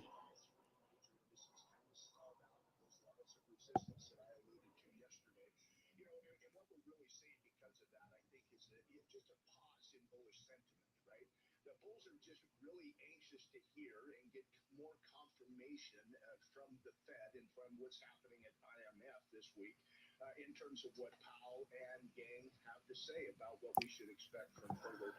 Supermicro SMCI just keeps clicking higher. Okay, looks good. Looking for a break higher. We're still solid, but we're not moving forward with too much thrust. And so, I think that we're just in a pause turn. And as we see the S&P, the Dow, and the NASDAQ just continually bump their heads against this level of resistance, until we see a pop through resistance, I think that we're going to be kind of in this no man's land. Now, I would expect a pop to happen either to the upside or the downside as information is further disseminated, but we'll wait to see. SMCI. With inflation data, maybe we're starting to think about it a little bit. Look, dollars down, bonds aren't doing much. It's hard for me to think that any lack of upside here would be anything other than just taking a breather after an incredible 9-day streak. Feels that way, Oliver, for sure. I think when we hear what Powell says later on this afternoon, he speaks at 1 o'clock, 1 o'clock Central. I think it's an interesting setup because he's going to say we're data driven. Right? He's going to say we want to see continuing improvements in inflation data. We want to see, this sort of sideways to down real labor force. Unemployment claims this morning didn't really, jobless claims this morning, I should say, didn't really. Yeah. From 2022, they're going to quadruple their earnings in 2025. 2024, they'll triple their earnings. As long as the numbers are coming in with what the analysts are basically projecting, there's not really a surprise, right? You see this sort of trending lower volatility. You see even the longer dated, fixed contracts, there's a normal curve there, but not Yeah. Yes.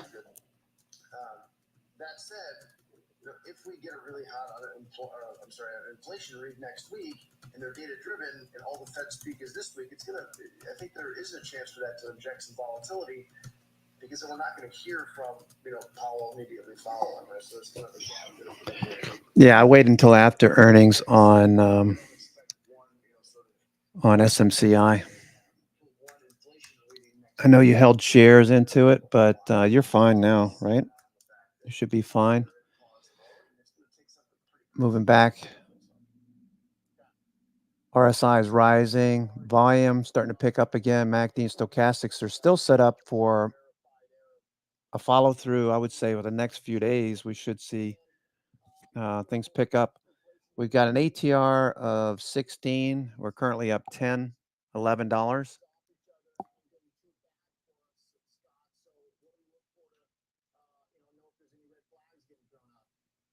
Definitely inflation data, because we've kind of built in and have anticipated the things that we're seeing even in earnings. We've had some big jumps.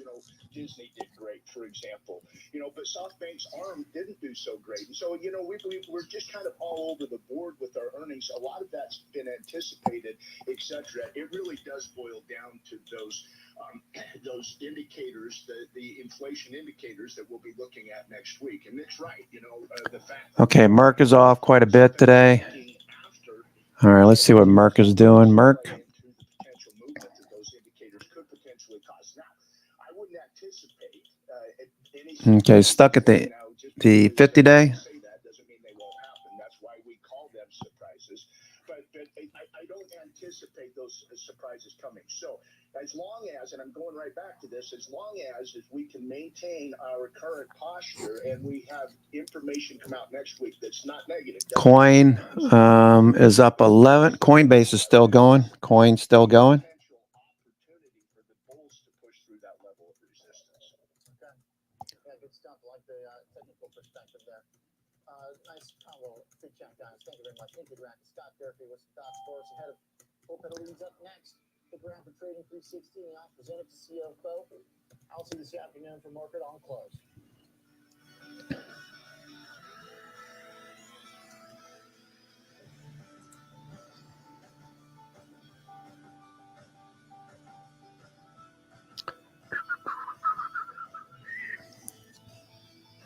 Schwab Bank Investor Checking, the checking account built for investors. Named highest in client satisfaction by J.D. Power for 5 years in a row. With Investor Checking, you get the award-winning fee. Okay, just let them run. Let them run.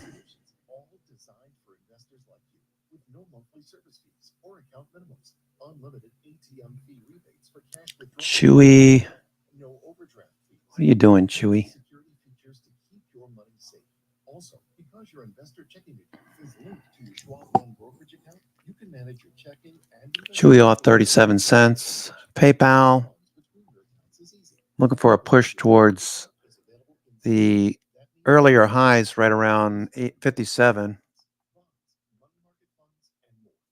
Small caps 169.70. Russell.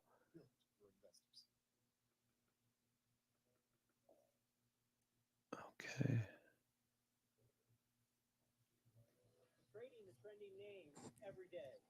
I'm Tom White, host of Fast Market, ready for you, ready to go at 12 p.m. Eastern on the Schwab Network.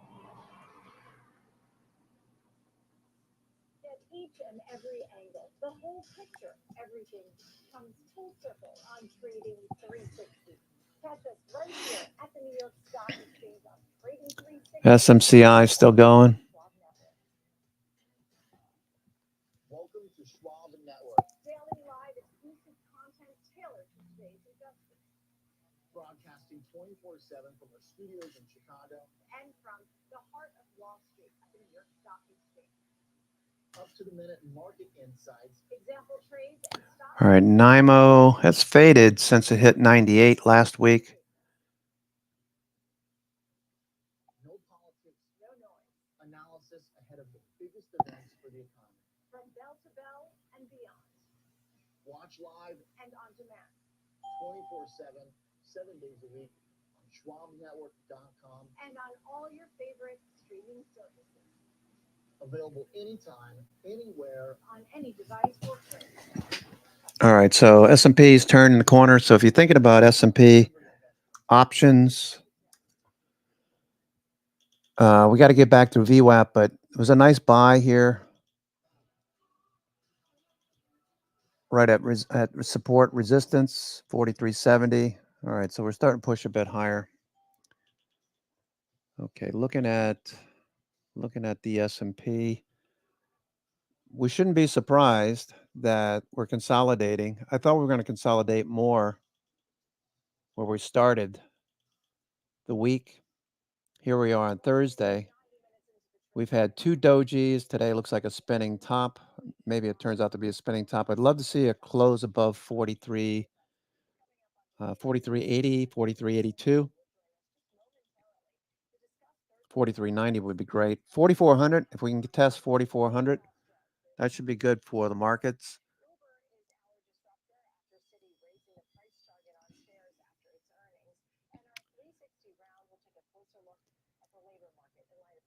We had jobless claims.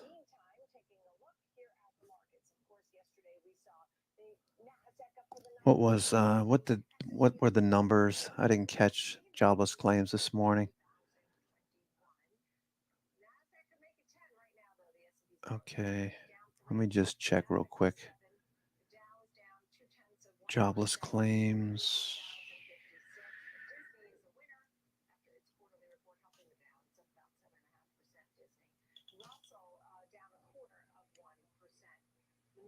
Where are you?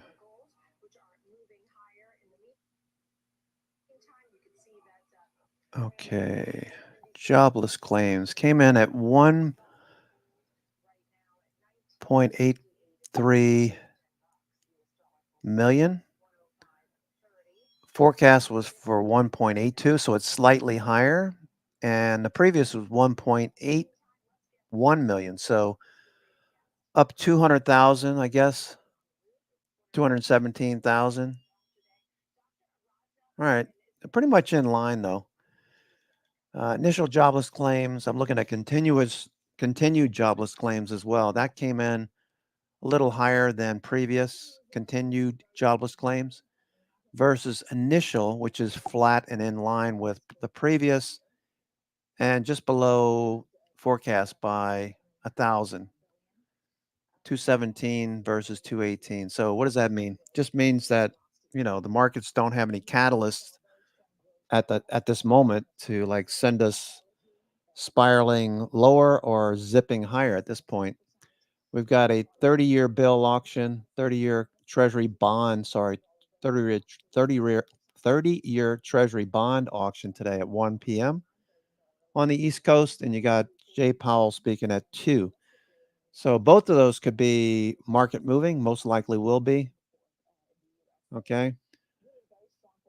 Little to update from what we've seen the last few trading days. Gamma continues to build and ranges remain very tight. If you were paying attention, you saw the one-day implied move or one-day implied range.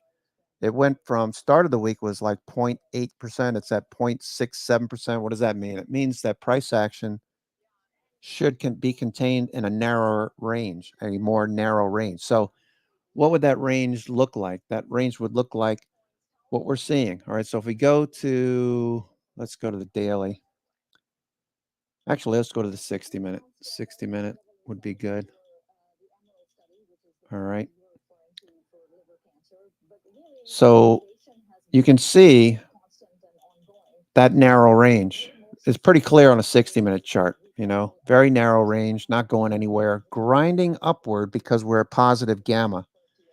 All right, so the reason why I update gamma every day is to give you an idea of the way institutions are positioning. And the way they're positioning is a little grind higher, so it seems. So looking at that range, we're not anticipating much of a change. We are anticipating the trend in volatility to continue through next Tuesday's CPI. This lower drift in the VIX, we're at 1455. We're at 1455. Into next Tuesday's CPI. That CPI print could be market moving. And today's 30-year Treasury bond auction could be market moving. So we need to be aware of that. 1 p.m. and 2 p.m. We need to pay attention. So if I'm not paying attention, remind me.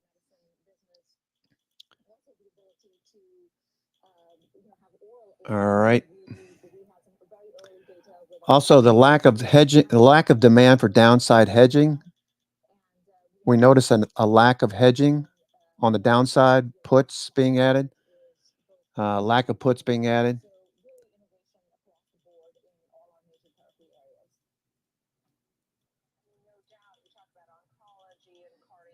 All right, so what this means is that right now we've got calls at a higher value than the equivalent puts, okay?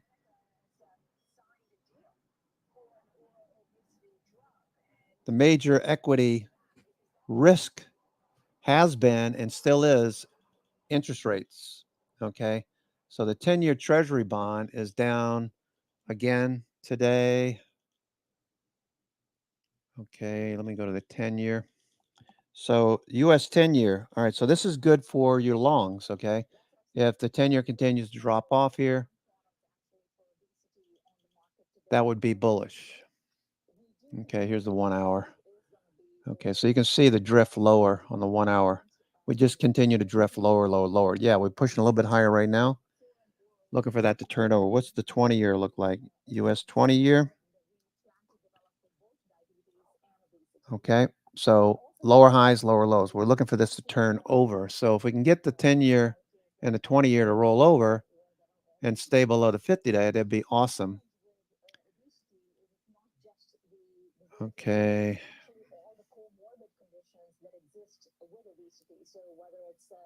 So here is the 10-year yield.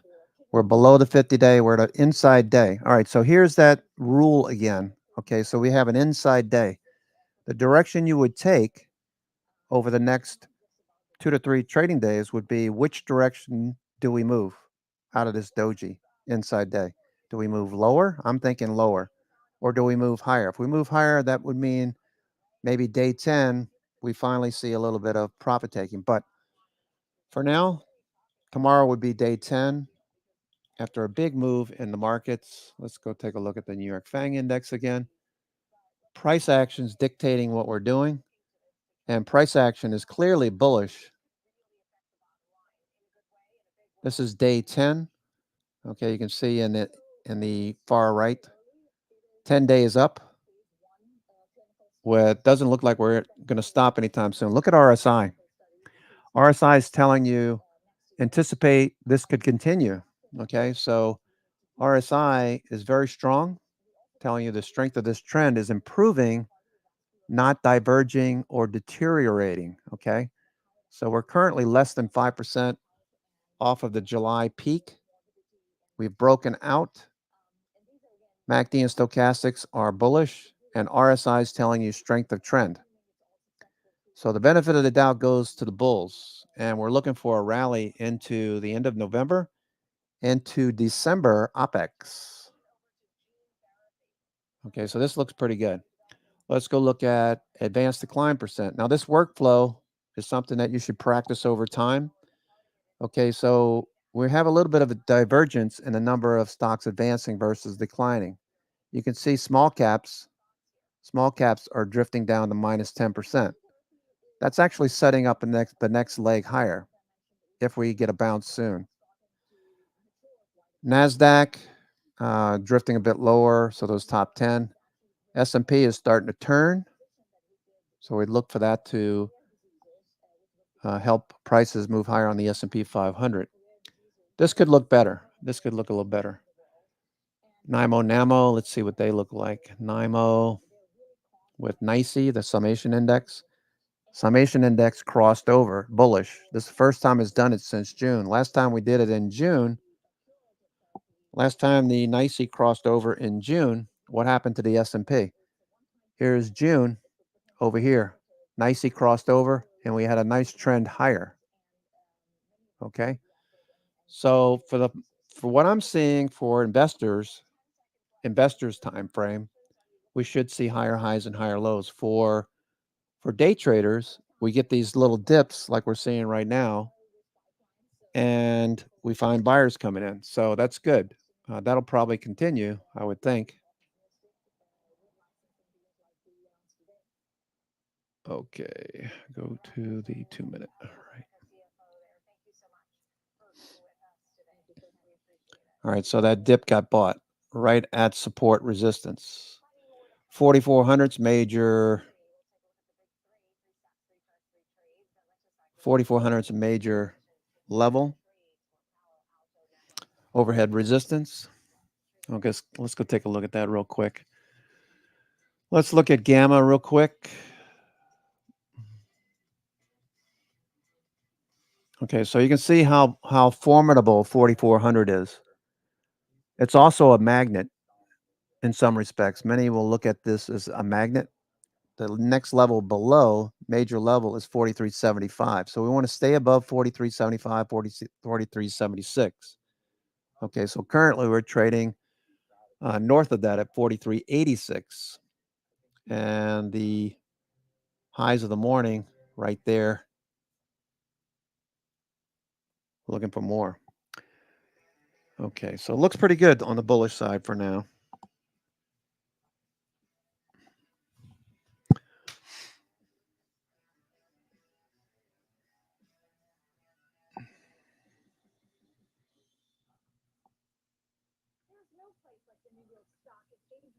SMCI still going.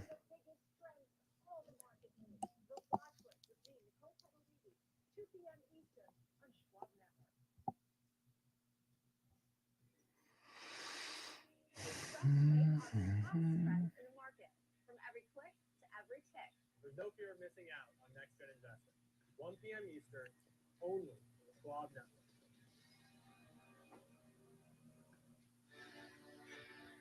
Wrap up the trading day with me, Oliver Rennick, for the biggest earnings coverage, 3 p.m. Eastern. It's Market on Close. No place better than the Schwab Network.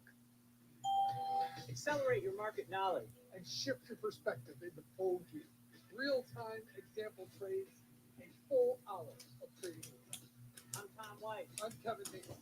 Catch me on Fast Market, weekdays at noon on the Schwab Network. Fast Market, ready for you, ready to go at 12 p.m. Eastern. All right, S&P continues to move higher. Are we having fun yet? Oh, Bitcoin just did a dump from 37.9 down to 36.5. So it's gonna trap a number of bulls that chased. Hopefully you didn't chase.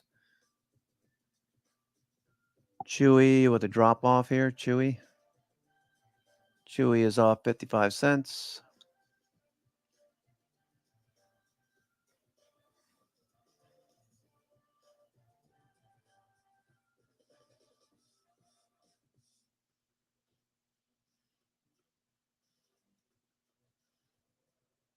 Welcome back to Trading 360. I'm Nicole Petalides, live on the floor of the New York Stock Exchange. It's time for the big three. 3 stocks, 3 charts, 3 trades. Ben Lichtenstein will take us through the charts. Here to take us through the trades, Scott Nations, President, Nations Indexes. Good to see you both. Thank you for being here. Scott, before we get to your trades today, a thought on the market, which has been, looks like the NASDAQ might be up for the 10th day in a row. Your thoughts? Yeah, it's interesting, and even though the market is up a little bit, at least the S&P was up earlier today. Volatility All of the volatility measures. Bitcoin continues to drop off are a little bit higher. from its highs, got very close. I don't know. Did it tag 38,000? Got very close. I think people look at the 10-year yield and they say, oh my God, 5%, maybe not, 4.5%, like that a lot better. I'm going to buy some stock. Pardon me, buy some stocks. But volatility gaining a little bit is interesting. Right. Okay. First up, Palo Alto Networks. Tell us a little bit about why this one's on your radar today. Yeah, this is a buy, a speculative buy in front of earnings next week. I'm going to buy it later today, but partly because competitor Twilio just posted really, really good results. It's up a bunch today.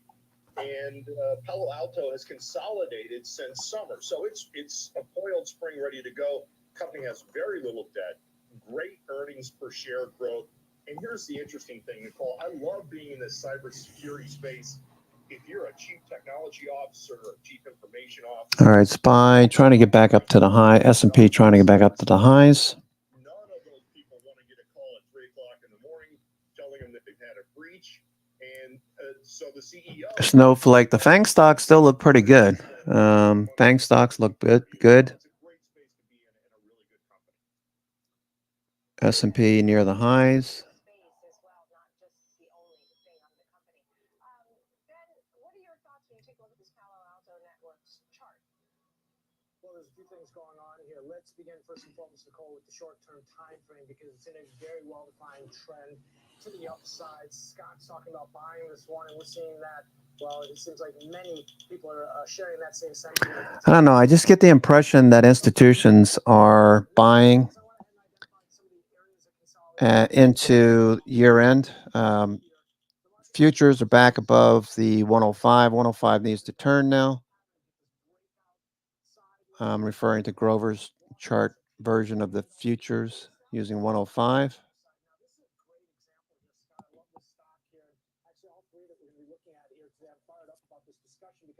I was actually drawing this analysis and taking a look here, and we were balancing around 244.75. Now, this is a 1 minute candle chart, so we're using a fine-tooth comb here, albeit though.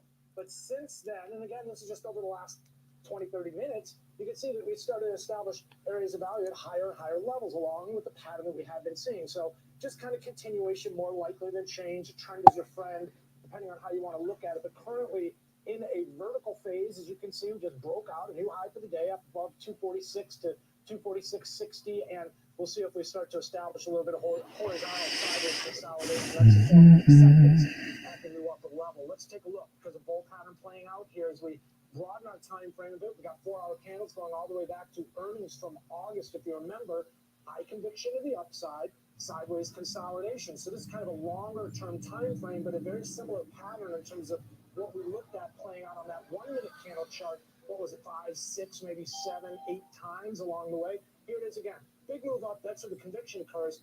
Overlapping rotational acceptance of price. What time is it? 11:17. Right now around 245. Scott, I got one more chart for you. I want to show you what's going on because take a look at this. Talk about a bullish pattern, right? Similar situation playing out. High conviction, sideways consolidation, balancing below 260, above 200, currently around 230. But look at this. Again, we looked at a 1 minute candle chart trending higher, a 4-hour candle chart trending higher, and now take a look at this daily candle chart. Similar pattern here. We're going all the way back. We're talking beginning of 2021. I've got very well-defined areas of consolidation forming at higher and higher levels.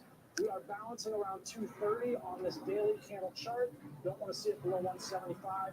I do see the bullish sentiment here as well on the technical side of things.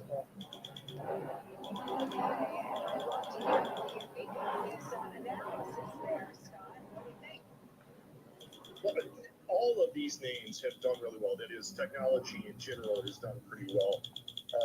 One of the things that excites me about Palo Alto Networks is it's not caught up in the bubble that we've seen with AI. We had a big bubble earlier this year. That's deflated a little bit. I don't want to get caught up in that because that's not about the technicals really, and it's not about the fundamentals of the company. That's just about people scrambling to get long something. Okay. Next up, we have Deere today. What drives your thoughts here? Yeah, this is a different time frame I have in mind. I'm a buyer of Deere at $360 on a limit as an investment, as a long-term investment. The chart is not so great. I'll leave that to Ben. but it is a great company with great management. There's a big rebound in wheat and soybean prices that are going to help the company. It's a great buy. The problem with this company, the only problem, and it's really minor, is that the leadership gives very conservative guidance after objective results that are really good. So forward PE is only 11.4. Again, results have been good, but the company always tries to talk it down. All right, we're at the highs. Caterpillar has done the same thing recently. And if you could look, Morning highs right here around 10 o'clock. We're right up against that level now. So look for a little fade. If we don't get it and we start to test the highs, look for a test of 4,400. FANG stocks are still looking pretty good.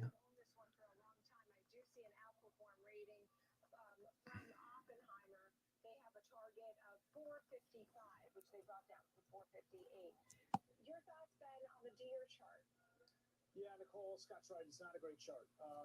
But I did hear something key about this bullishness is on a longer-term basis, and I think that's important. I'll show you why in just a second. But let's begin first and foremost with the 5-minute candles and just the price activity we've seen since the beginning of the week when shares sold off from 384 down to the lows 363, and how we've been kind of sideways since. I just went ahead and identified a few areas of consolidation on this 5-minute time frame that we're seeing, and again, nothing really to lean too much on, but you can see the value is moving lower, right, over the last couple days. Again, don't get too focused on the 5-minute, the more granular. I always like to take a step back here, and we're seeing a very similar pattern play out here on a 60-minute candle chart as well. This goes all the way back to the middle of July. I went ahead and identified some of the areas of consolidation that my eye was drawn to, where that market kind of goes sideways and it gets into a bit more horizontal type pattern relative to that breakout phase. You get to the downside, and here you can see that we're currently balancing around, we'll call it 375. As long as we hold below 404, still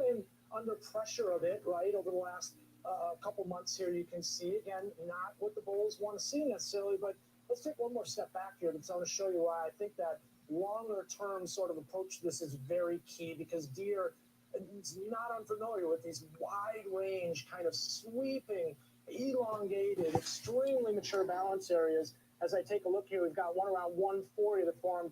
We're talking all the way from 2017 into the big move up we saw off the pandemic lows, and since basically the fall of 2020, beginning of 2021, you can see how we've been bouncing around 375, 380. Well-defined upper extreme around 450, your lower extreme around 300. Everything's kind of random within this range, but there's a long-term bullish pattern playing out here. So again, that longer approach here, I can understand where Scott's taking that stance and why. Okay, this is a name that if you had bought $1,000 of Deere stock. All right, we're still flagging at the high. There goes Apple. Apple's on the move. Based on the current price, roughly. So it's certainly, if you've owned it, like you said, Scott Nations, and you've had it, let's say, for 5 years, you've certainly done well with it. Short interest has been on the rise a little bit, but still is less than 1% of the shares that are out there. So I won't even go to that area. Both Deere and Caterpillar are, under some pressure off their recent highs. Year to date, not real winners or anything like that. Final thoughts, Scott? But it's cheap. Deere is cheap. Again, the forward PE is below 12. And while we look at this break that it's had, Yeah, Duolingo is it's on the watch list. that's wonderful news. If you look down on the bottom, if you gather all of these symbols and add them to your watch list, it's on a watch list. Duolingo. Okay. So here is the watch list. I have the main parts of the watch list, as well as the extended watch list. So there's Duolingo. All right, so that one had a good day today. Big gap up 18.5%. With the sort of labor problems that the big three or the legacy automakers have had. For a long time, Tesla was able to fend off organized labor by offering its workers stock options. Well, that's not going to be nearly as lucrative for workers if the stock continues to fall. And and auto workers have already said they want to target Tesla. So again, it's starting to look like a regular car company. The problem is it doesn't have a regular car company valuation. It has a valuation that's many times that of a traditional car company. So I am bearish. But the way that I think to trade Tesla from the bearish side, because a little bit of good news about deliveries can really get your face ripped off if you're short the stock. So the way to trade this, I think, is by a put spread. When the stock was That's funny. $214.20 earlier today, it's actually lower than that now. I could buy the December 175 200 put spread for about $4.70. Probably going to cost about $5 now. So the risk for any put spread. What time is 11? Is what we pay. So in this case, my risk would be $4.70. My upside, my potential profit would be $20.30, and I'd realize that with Tesla below 175 at the December expiration. And that's entirely possible to see the stock crack like that if it gets some more bad news. So again, I don't want to be short the stock. Okay, all the FANG stocks look pretty good. Tesla's still dragging its feet. It's down $8 on the day. Tesla. I see. Okay, so you're not comfortable shorting this one, but it certainly is not at an easy time. And EV demand has been pulling back a little bit. I think that's a fair way to say it. Ben, your thoughts on Tesla's chart? Well, definitely coming under pressure here today, Nicole. I've got a 1-minute candle chart behind me just to show you some of the weakness. It looks like we're down on the day by around 3% here, but I'm going to paint a little bit more of a bullish picture as we take a step back here and distance ourselves from these more granular, these more intraday. HSBC has a target on Tesla of 146. HSBC. Pretty interesting. Oh boy. Week or so, 200 is where we're kind of balancing for the most part last week. And here you can see what we were talking about in terms of our example of Powell, right? The high conviction trade, the upside, which then transitions into a bit more of an overlapping rotational sideways. Tesla at the lows of the day. So again, I don't want to put too much credit into some of that recent weakness because setting up, as we were just talking about in our last example, is possibly a longer term buy opportunity as we pull back a bit here and test the low extreme of the range that we've been. And this is where these short-term bulls. Additional stocks on the watch list. Having a good day. ST&G, Scorpio Tankers. A lot of the tanker names look good. Scorpio Tankers. You also have TK Tankers.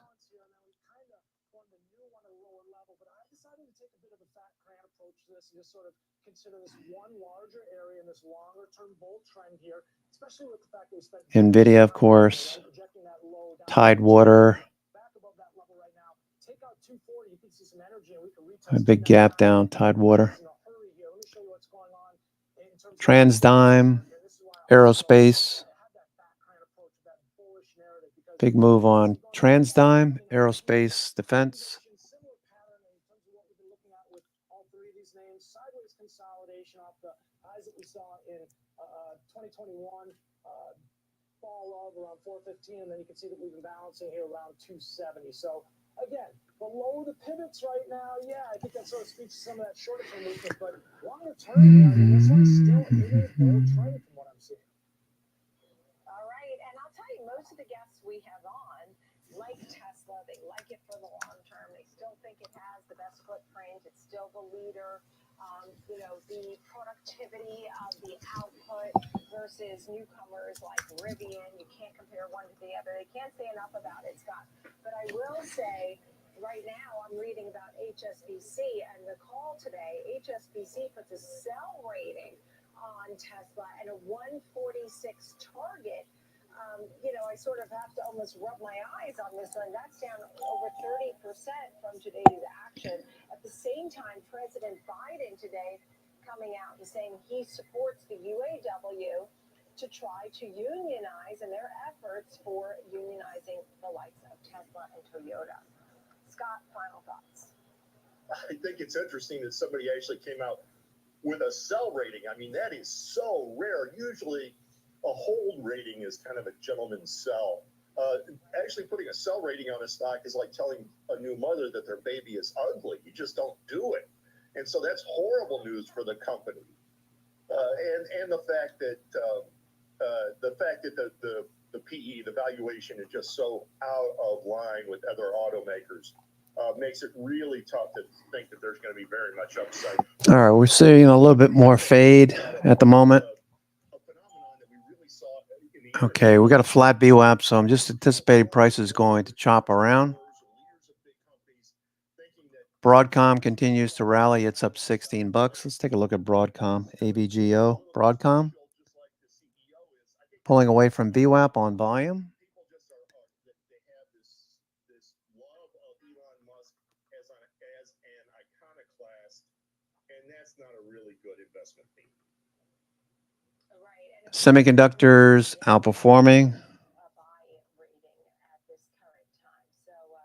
Thank you both very much. A good look at some good big names here today. We had Palo Alto, Deere, and Tesla.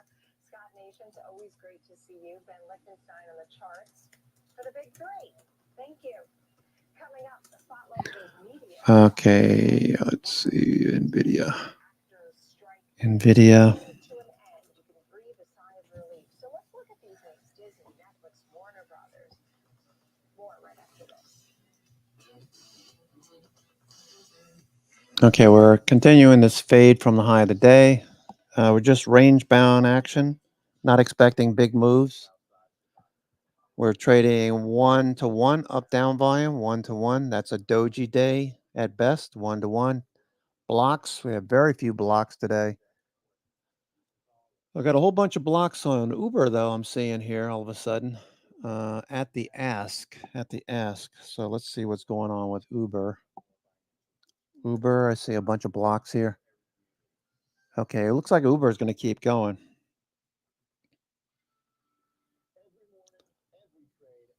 All right, weekly.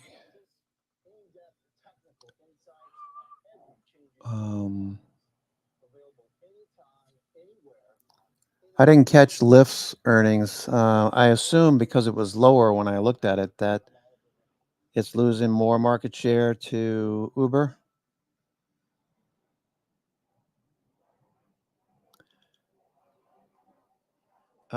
When I need a car, like to go to the airport or whatever, I mean, I don't even consider Lyft. I always look for an Uber.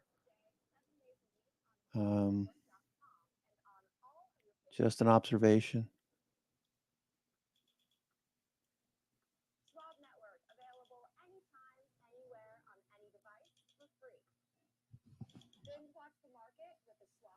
Uber.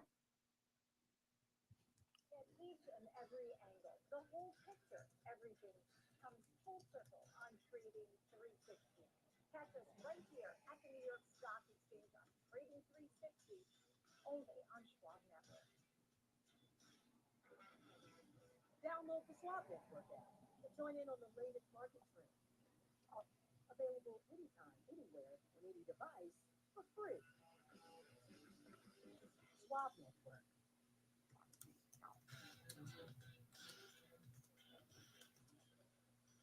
Welcome back to Trading 360. I'm Nicole Penalidis, live at the New York Stock Exchange. Look at developing stories this morning. Kevin Green standing by.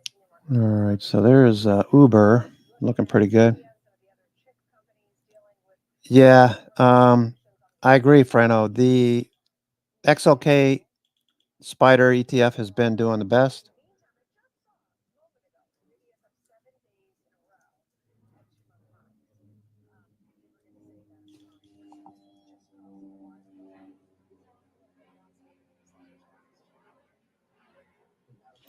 All right, they're looking at Boeing. Boeing looks good too.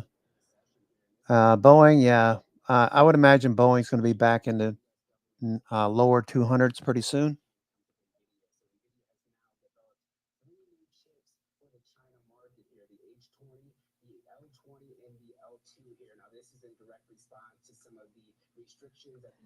Or 1133. Chips. And the reason that we have these restrictions is to be able to slow down or even stop China from being able to utilize AI technology in order to enhance their military capabilities. This is more of a national security concern, but NVIDIA continues Yeah. back and forth. Boeing looks good. They are launching some new chips here. Now, this is actually the second time that they've done this in a year. They did actually roll out some previous chips to combat the A100 and H100 restrictions here, and now they're going to have to, looks like they're actually going to be doing it here again. One thing to just kind of note, this could be a little bit of a risk. Right now, we are seeing a near-term possibilities or a move to the upside, but this could be a little bit of a risk because the U.S. government could come back and enhance these restrictions, which could also impact these chips. So it's kind of a double-edged sword, if you will, when it comes to NVIDIA. China is a really significant buyer of NVIDIA products, so they do not want to lose out on that market, which is why we continue to see this strategy moving forward. And this could actually end up being billions and billions of dollars worth of revenue coming in for the stock. So let's see how this is going to develop. We have seen the U.S. government kind of react within, a week or 2 weeks to some of these developments. Let's see if there's going to be the same type of reaction here today. We are seeing the chip makers up in the session. All right, and then we turn our attention to these weight loss drugs and the trend that we've been. All right. NVIDIA, of course, the gap up this morning on NVIDIA. It's pulling away from VWAP right now, NVIDIA.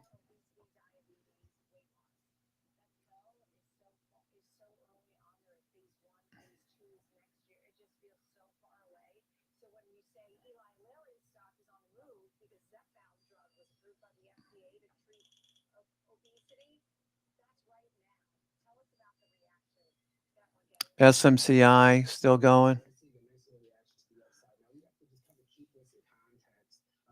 Statistics do show that Americans, about 4 in 10 Americans actually deal with obesity here. So we do see this new approval from the FDA for Zepbound, and this is going to be joining some of the other popular drugs out there from Novo Nordisk's Ozempic to Wegovy to also Eli Lilly's Mounjaro drug as well. So a lot of people are saying, well, why would they have 2 different drugs to address the same issue? Well, Mounjaro is really utilized for diabetes treatment. This new drug, Zepbound, is not going to require diabetes to be one of the symptoms here, and it probably provides a little bit of ease when it comes to doctors trying to prescribe the right medication to meet patients' needs, which is why they're going to be bringing this one to market. Now, the cost right now is priced at $1,060 for a month's supply of this particular drug here, and this is actually probably not going to be covered under Medicare because Medicare does not, by law, cover obesity drugs at this point in time, which is another reason why we are seeing a different avenue that's being taken place right now. The market cap and the market potential is going to be potentially endless here in the long term. We are seeing this develop right before our eyes, and we continue to get a lot of news within this space from healthcare companies trying to provide similar type of products here in order to address this market. It's really an exciting time to say the least. All right, Kevin Green, great to see you. See you, Marcus. Appreciate it. All right, time to spotlight those media stocks. And big news, the actors and studios have reached an agreement, a tentative agreement, to end the 118-day strike this morning. So at 12:01 a.m., they suspended their strike. And we were watching names like Warner Brothers Discovery, Paramount, Netflix. A lot of these names have some up arrows today. Let's get to Caleb Silver, editor-in-chief of Investor Media. So it looks like it's coming to an end. I think there's still a vote. All right. Super Micro is doing very well. Super Micro up quite a bit.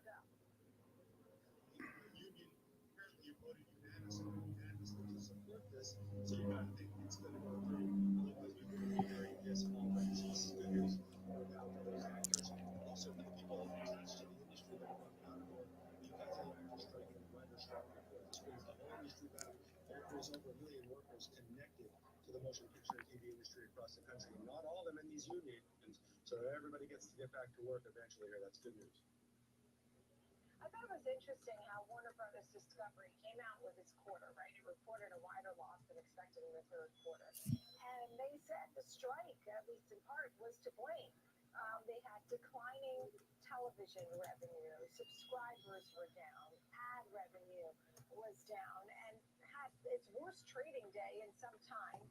And so hopefully this helps these names. I mean, what do you think about when you think about each one of these companies? Does Warner Brothers have a better go of it because they actually said the strike? All right. So Super Micro is just killing it right here. Oh my gosh. Oh my Lord. which drives advertisers. But ad revenue in general is soft across the TV networks right now, across a lot of media right now. So they're suffering from a declining subscriber base, right? No new programming, and it's going to take a lot to get new programming out by the fourth quarter, by the end of the year here. It's not like you snap your finger and you get a TV show back on the air. It's not like a talk show. So they have to wait a little bit until that programming hits. Microsoft going too. Thank you, thank you, Carmen. Let me just take a look at Microsoft.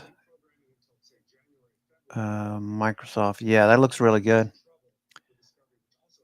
The only problem I have with Microsoft, only issue I have with Microsoft is it's up 10 days without a pullback.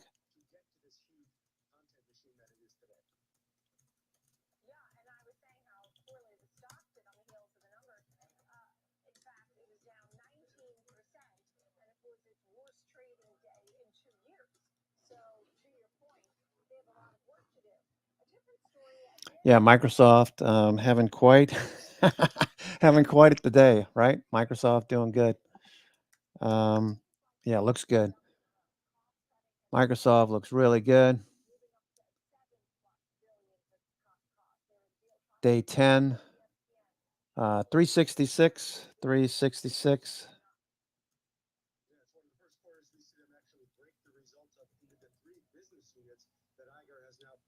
And they're interesting when you look at it. Experiences, that's your Magic Kingdom, that's your cruise ships, that's your merchandise line. That's growing. People are going back to the theme parks. People are taking the cruises.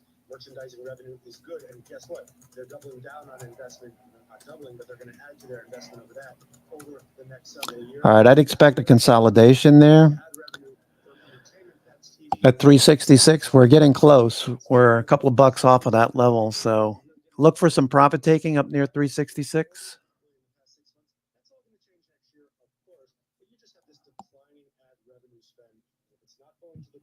Networks like it used to, that's going to be a problem for Disney, but they've broken that division out. And then they have sports, which is mostly ESPN. Super Micro is ripping.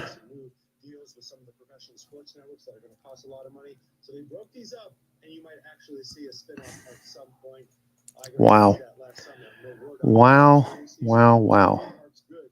TV revenue, TV advertising, not good right now. Yeah, I saw yesterday that Disney was in fact speaking with the NFL and NBA about taking an equity stake in ESPN. Developments on if that actually occurred, and there was a relatively high value for ESPN as well. That being said, last but not least, your thoughts on Netflix, Paramount, anything else in these media trends that we should keep a close eye on?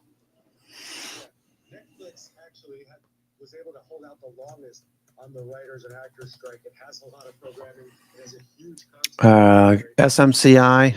It could re-release, so it's going to be in better shape here. It was also getting a lot of programming from overseas, so that's where a lot of that library has been developed over the past 6 months while this strike has been going on. Probably in the best shape of all of them. Good content slate, was able to raise prices. Disney, by the way, also able to raise prices, so they're in good shape too. And Paramount, they got a hit show, and they got branches of that hit show, that Yellowstone, so that should be good for them as well. The fact that Hollywood and the actors and writers are getting back to work. Good news for all of these networks on balance, and good news for the people working in these industries, more importantly, because a lot of people suffered from this.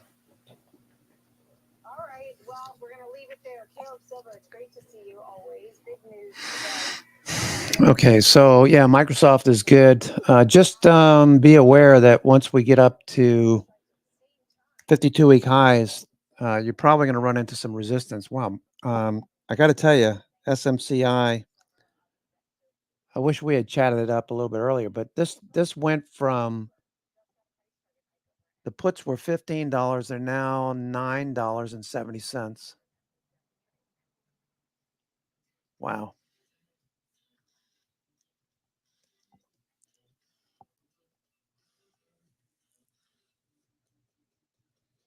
Young lady who was mid-30s, couple of kids, recently went through a divorce. She had a lot of questions. I watched my mother go through being a single mom. At the end of the day, my mom raised 3 children, including myself. And so once the client knew that she was hurt, we were able to help her. The client don't care how much you know until they know how much it's due.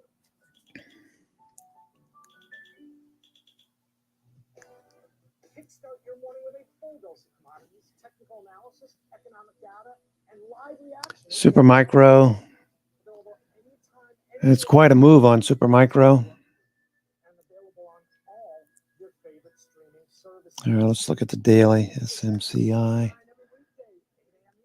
Yeah, SMCI looks pretty good. Oops. Looks pretty good. Moving through the 50-day today. And volume, probably by the end of the day, we'll see more like 3 million, 4 million shares trading hands, Frano. Stochastic MACD and RSI all rising.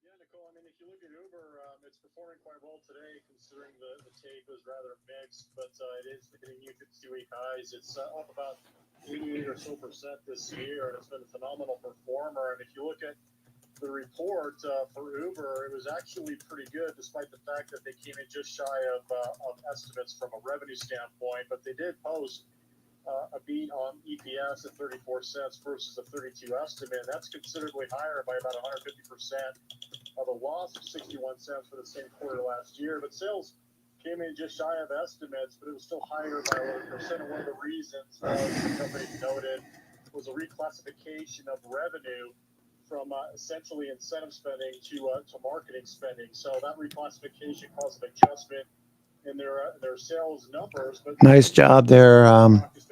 Nice job, Cayman. On the 7th, and some of the analysts now are rather constructive. All right, SMCI is just going ballistic now. SMCI is going space shuttle.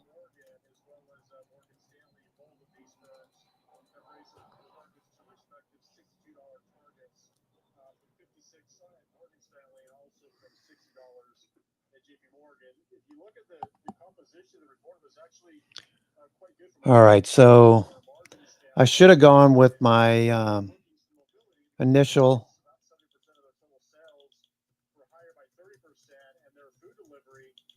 Bookings were higher by 18%. They did note that there was some weakness in the logistics business, but they're still building it out, and that's still a small percentage of the revenue, less than 10%. But nonetheless, the total volume of bookings was higher by 29%. Yeah, I should have gone with my initial gut on SMCI. I was going to go with 10. It really didn't matter because it didn't cost me anything. I'm just getting a credit. So, but I would have had a nicer credit. More money is better.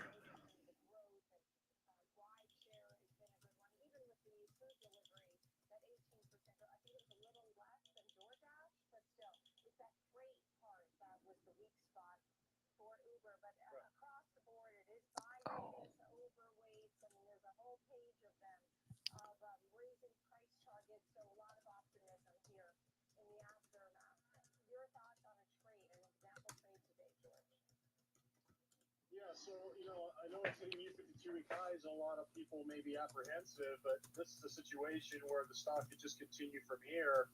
If you actually look at the price action, aside from the 52-week high, going back 2 years, it actually is now breaking above the $49.50 area, which it posted back in October of 2021, but also the highs in which it's reaching today are higher than the late July highs. So that, again, speaks to positive price action and good momentum. The other thing is for the technicians, on the weekly chart, there's a 2-year cup and handle formation that's breaking out of as well. So that's rather meaningful. So what we're going to do here is play the trend continuation, and we're going to go out to January with about 7 days to expiration. And we're actually going to buy the 47.5 call options. These are just basically straight up call options. Now, earlier today, you could have bought those for about $5 a share or $500 a contract. So essentially, 52.5 is break even between now and the 3rd week of January. You have to hit that at least to get that money back. But at the same time, it's got profitability. It's unlimited potential to the upside in case it does break above that level. So again, it's a trend continuation play. It's a deep in the money call option, which means it holds its value. And you get a high delta. It's a 70 delta, which implies about a 70% return for every dollar movement in the underlying stock.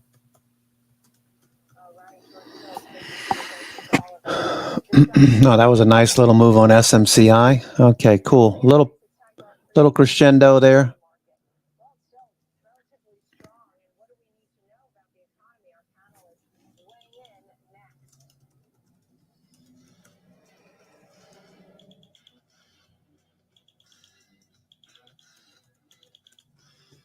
I remember when I first started flying and we would experience turbulence, I would watch the flight attendants.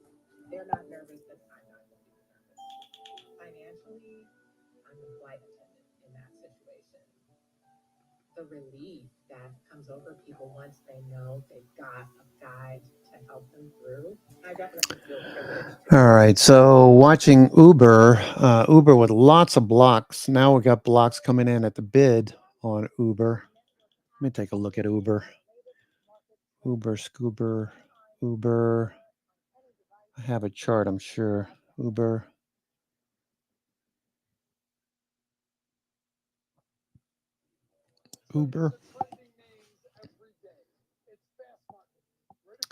Yeah, it's kind of hard to buy it right now, but I definitely like Uber. If Uber, now this is a big if, but if Uber can hang out in this area, if it breaks through 50, fine. It's through 50 already. But if it breaks through 50 and then consolidates, I'd be looking for a consolidation and then a follow through. If we get the consolidation, I'm looking to go long and the follow through part. Okay, so volume looks good. I don't think this 120 million shares that traded hands over the last week is just looking for $5. You see that? 1, 2, 3, 4, 5, 6, 7, 8. So that's about 200 million or more. 300 million shares trading hands. 250, about 250 million shares trading hands from about 42 up to 50. You think all they want is $8 on Uber? Uber's numbers were really good too. Let's look at yeah, that's already fired. So I wouldn't chase this, but I definitely like the look on Uber. Okay, look at that. You know what this looks like? Looks just like the Dell chart. Check out Dell.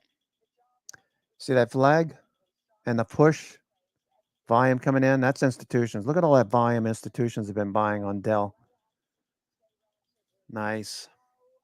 Microsoft going. Definitely looking good there, Carmen. Microsoft going.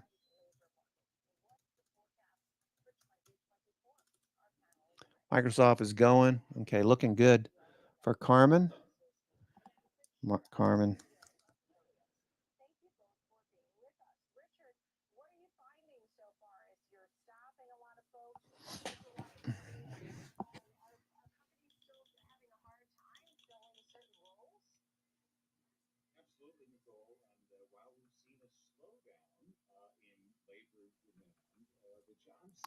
Okay, IWM looking for a bounce.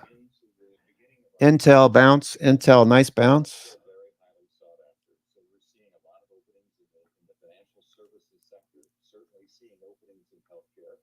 And again, if you look at the data, with about 1.5 job openings for every unemployed job seeker. Intel is turning.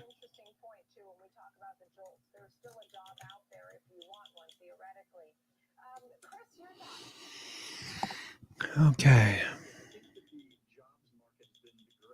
Unknown savior of the pandemic era, right? When we look at the idea of we were supposed to be in this massive recession right now, what no one really knew was Disney, Coin, Newmont Mining, Becton Dickinson, BDX. These are all doing well today. Coinbase, Disney. Looking for a little dip here. All right, Disney's not dipping yet, so it looks like institutions buying.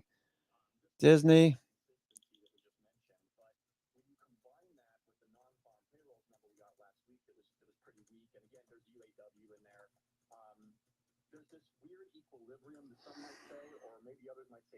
Okay.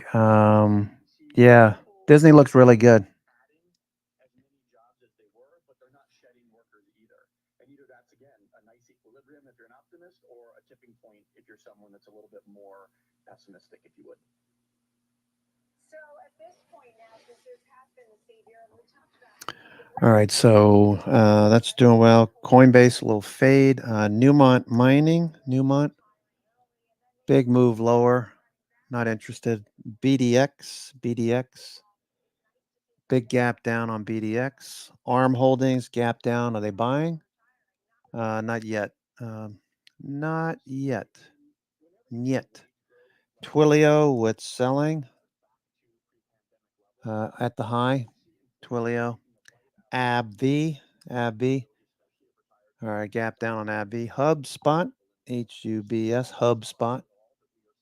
All right, that moved higher. App. What was that? App Lovin'.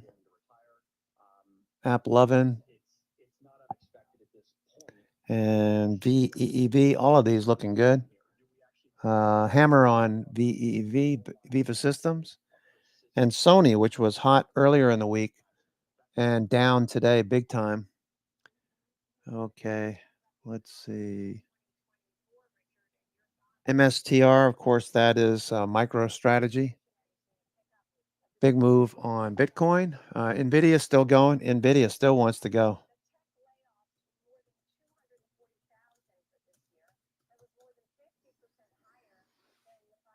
Tesla starting to turn. All right, Duolingo, we already know that's up on the day. MODG, big gap down. BE, Energy, and JXN. Jackson Financial, big gap up on Jackson.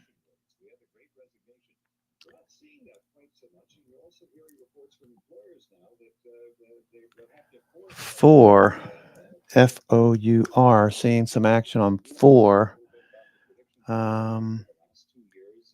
Irregular volume 1,800 times over the last 22 hours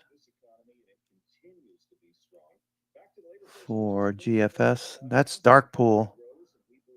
GFS.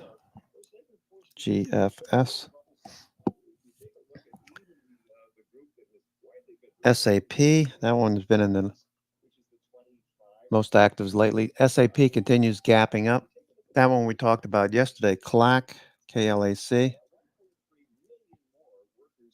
Looking good, KLAC. eBay, EBAY. Let's see what eBay looks like. eBay, nah. Gonna pass on eBay. Synopsys. That one looks good. Synopsys. Wow, look at these freaking tech stocks.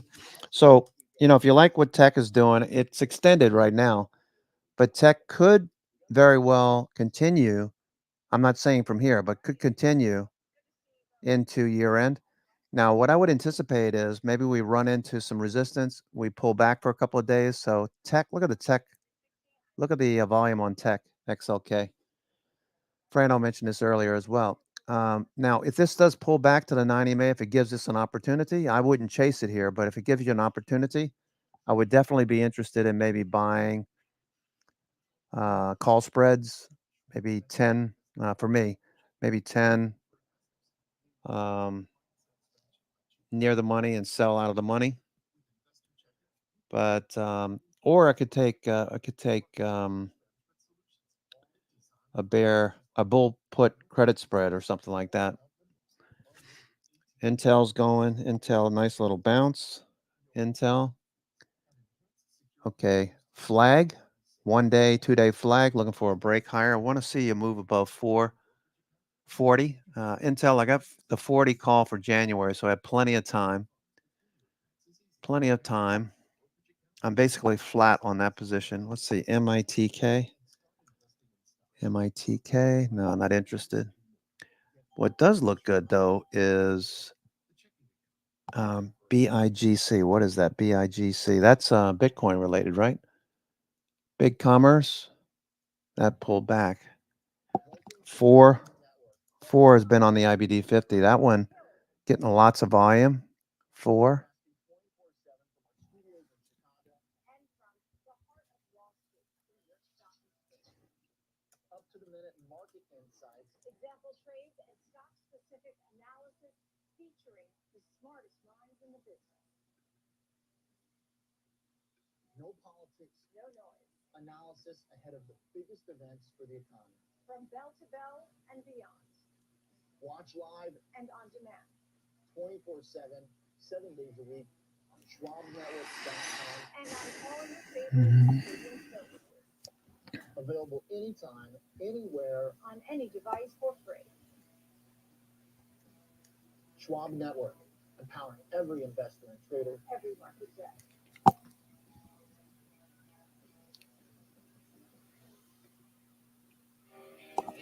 It's time to look forward Find the next trend. from every click to every tick. There's no fear of missing out on next gen investing. Available anytime, anywhere, on any device for free. Empower your portfolio with the Schwab Network. Peace out, coffee. I'm Jenny Horn. Join us for Next Gen Investing. 1 p.m. Eastern, only Schwab. All right. Hope everyone's having a good day. I'm your host, Cousin Vinny, coming to you from the closingprint.com, going into lunch. We're about to tick over into lunch hour on the East Coast. All right. So here's SMCI still flagging at the high of the day. 4 looks really good. FOUR. That says it has very high relative volume.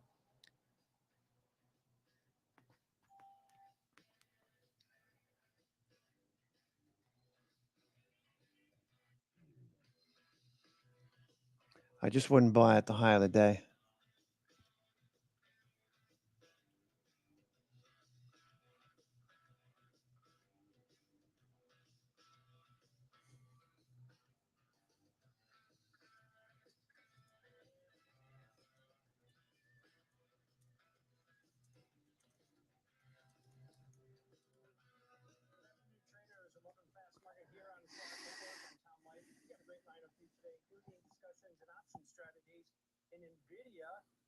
Marvell looking good. All right. Yeah. So that's another potential trade there. Marvell, MRVL.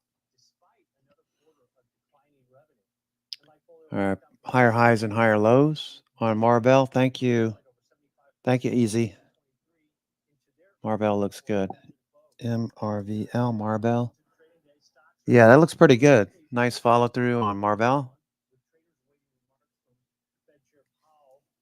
In another busy day for Federal Reserve speakers, gains in Disney post earnings and Nvidia had little positive impact on the overall market, especially after Disney's earnings beat.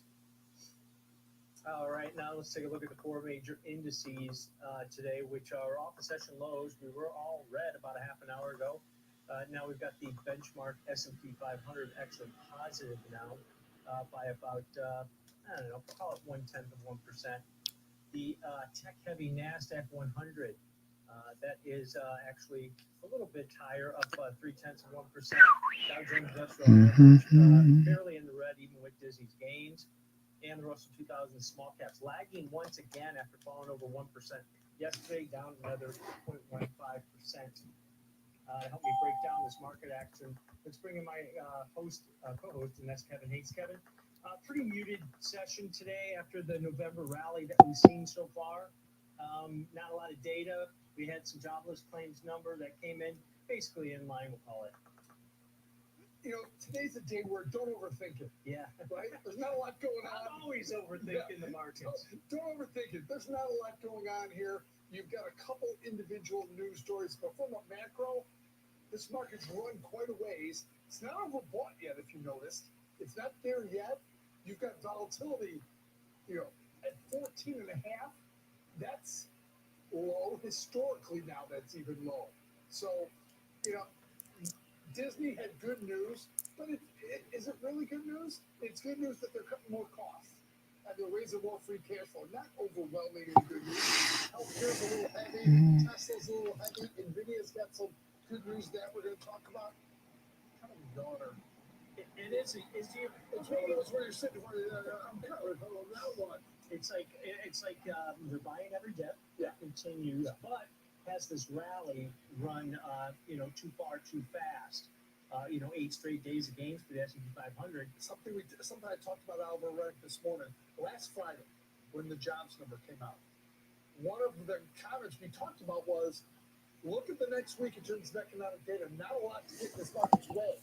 Once it gets set on a path, which it's on, because that data, not a lot to get in the way here. And the worst trade you can make is to sell anything on the way. Just let things run and manage winners and understand things like that. But don't understand that we're down 3 months in a row. This market may have a little room here. And we're going to discuss that in a little bit when we bring in Nate Peterson about the trajectory of the market since hitting those 52-week highs there just a few months ago.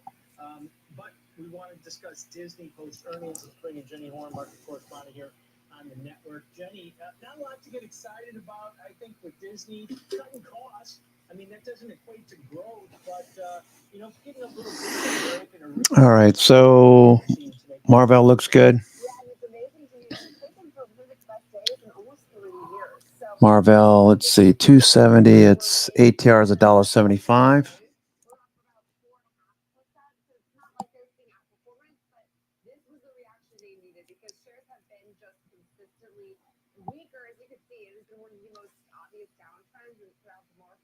What's amazing to me is what the street saw out of it before, because it was really optimistic regarding the analyst notes and following their earnings. So they did discuss the fact that their non-sports content spend will be falling around $15 billion from $20 billion previously disclosed.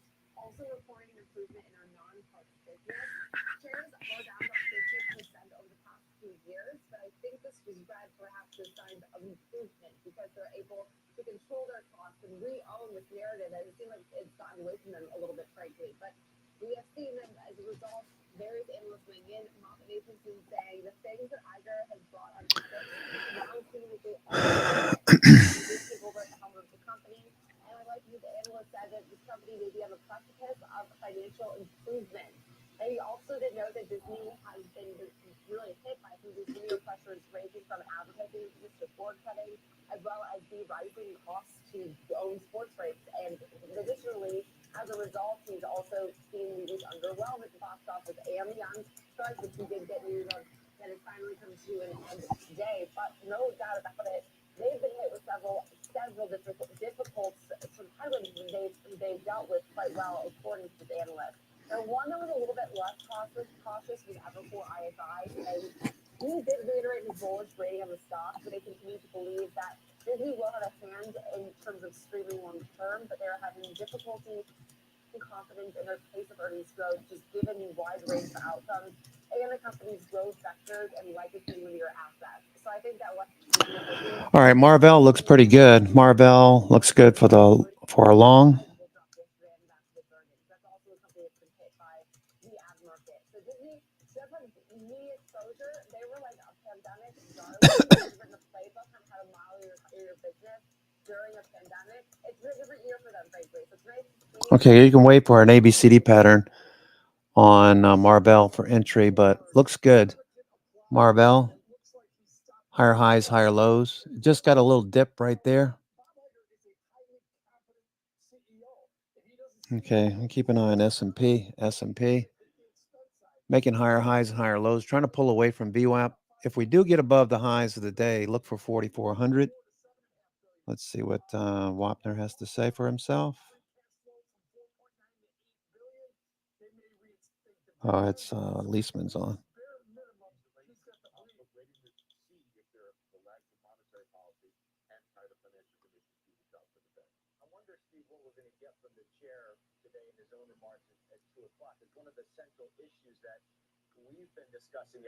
All right, I'm going to take a couple of minute break.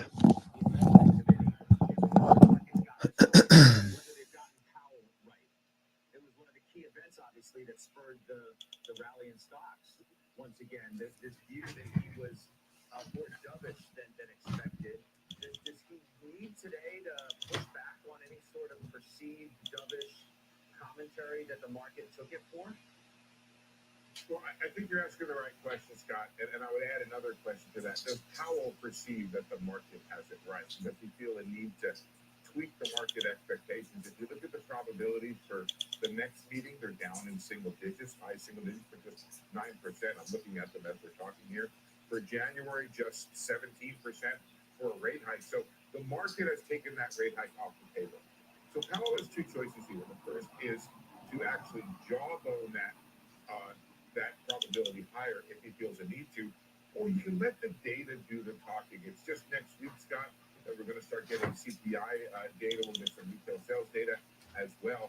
And if the market sees that retail sales are strong again, as Stephanie was talking about, if the market sees that inflation is still doing that sort of sideways to up thing that it's been doing recently, the market might reset on its own. I think Powell's probably going to take this neutral tone that has become such a part of Fed speak these days, neutral tone with a kind of a bias still to hike, and let the data do the talking and let the market react to the data the way the Fed thinks it ought to. All right, we'll see in a couple hours. A couple hours. Steve, thank you. Steve Leeson, senior economics reporter. As we look ahead. All right, so it looks like the Rivian didn't work out. It that moved lower, so might have been some people selling. Economic fundamentals have improved or not. That can be debated as it was just on this test. What I do know is that what's improved is to 10-year. The 10-year yield has improved dramatically in the last couple of weeks, and for now, it seems that's all the market really cares about. So how do you address that in the central question of today's show? Has the investing landscape changed for the better? Well, yes, it has, at least in the short term, because of what's happened to rates. And, when you ask Steve the question, I'm not sure that the market did get Powell right. He said several times that the Fed needs to consider future rate hikes and can stop here. And I think it's a mistake to assume that he and the Fed are completely done. I think he pushed back on the dovish notion during his press conference. And these prices are all these cuts are already priced into the market. We're already seeing 50 basis points of cuts over the next year, and futures have 100 basis points of cuts. So there is definitely a disconnecting between the Fed and the markets. And I think what we're seeing here is this growth scare or just a sign of normalization? And we don't have enough data yet to make that call. And so I would say you need to be as data dependent as the Fed. We're seeing signs of weakness around the edges. Continuing claims remained a little elevated. There's a slowdown in wage growth. Jobs openings are coming off their highs. And I think you really have to watch the consumer to know. But when you start to look at this, you could see that this slowdown could be a self-fulfilling prophecy and move into the death spiral. So I would say it's too early to tell if we're having just a modest growth scare or if we're going to enter another world like we entered next year. Mm-hmm. On Josh's point related to sentiment, I think the sentiment was driven by exactly what you said, which is the move in the 10-year from 5 to 4.5. And the implications of that for large cap tech, along with the earnings that were delivered in those names, right? And I think going into the year end, it's going to be really hard for investors that have owned those. We have owned 4 of the 7. It's hard for us to do anything with those names because of the tax implications there. And so you have an environment where there's no sellers and there's opportunity being created beneath the surface because there's very limited buyers down there. You look at the cyclicals, you look at small cap, those names are not being bought. And yet I think what's going to happen is we have strength in the year end in the names that have worked. What has worked will continue. As you set into the following year, I think it's much a repeat of 22. There's going to be some underperformance despite the enthusiasm in these big names because everybody that wanted to own them seems to own them, and you're getting some window dressing right now. That's what those options. I don't know. I don't know about that. That is what Josh is talking about. Because Stephanie Link didn't own Alphabet and used the opportunity to buy Alphabet. So not everybody is in all those stocks. Let me also suggest that I feel like you're being a little selective when you say that the market got it wrong, looking to cuts when that's not necessarily where the conversation should be had. Powell had numerous occasions on Fed Day, in the news conference to push back on the market view and the pricing of the market that they were done raising, not necessarily the cutting part. That's like putting the cart before the horse. Just on the point of the done being done with the hiking. He had numerous chances to do that, and he didn't, which is one of the reasons why it was taken as dovish. But Steph, All right, S&P pulling back the VWAP. We got a flat VWAP, so I'm expecting price to stay within a tight range. 1-to-1 up-down volume agrees, and tick cumulative is basically flat on the 4-hour. Short time frames, we keep oscillating.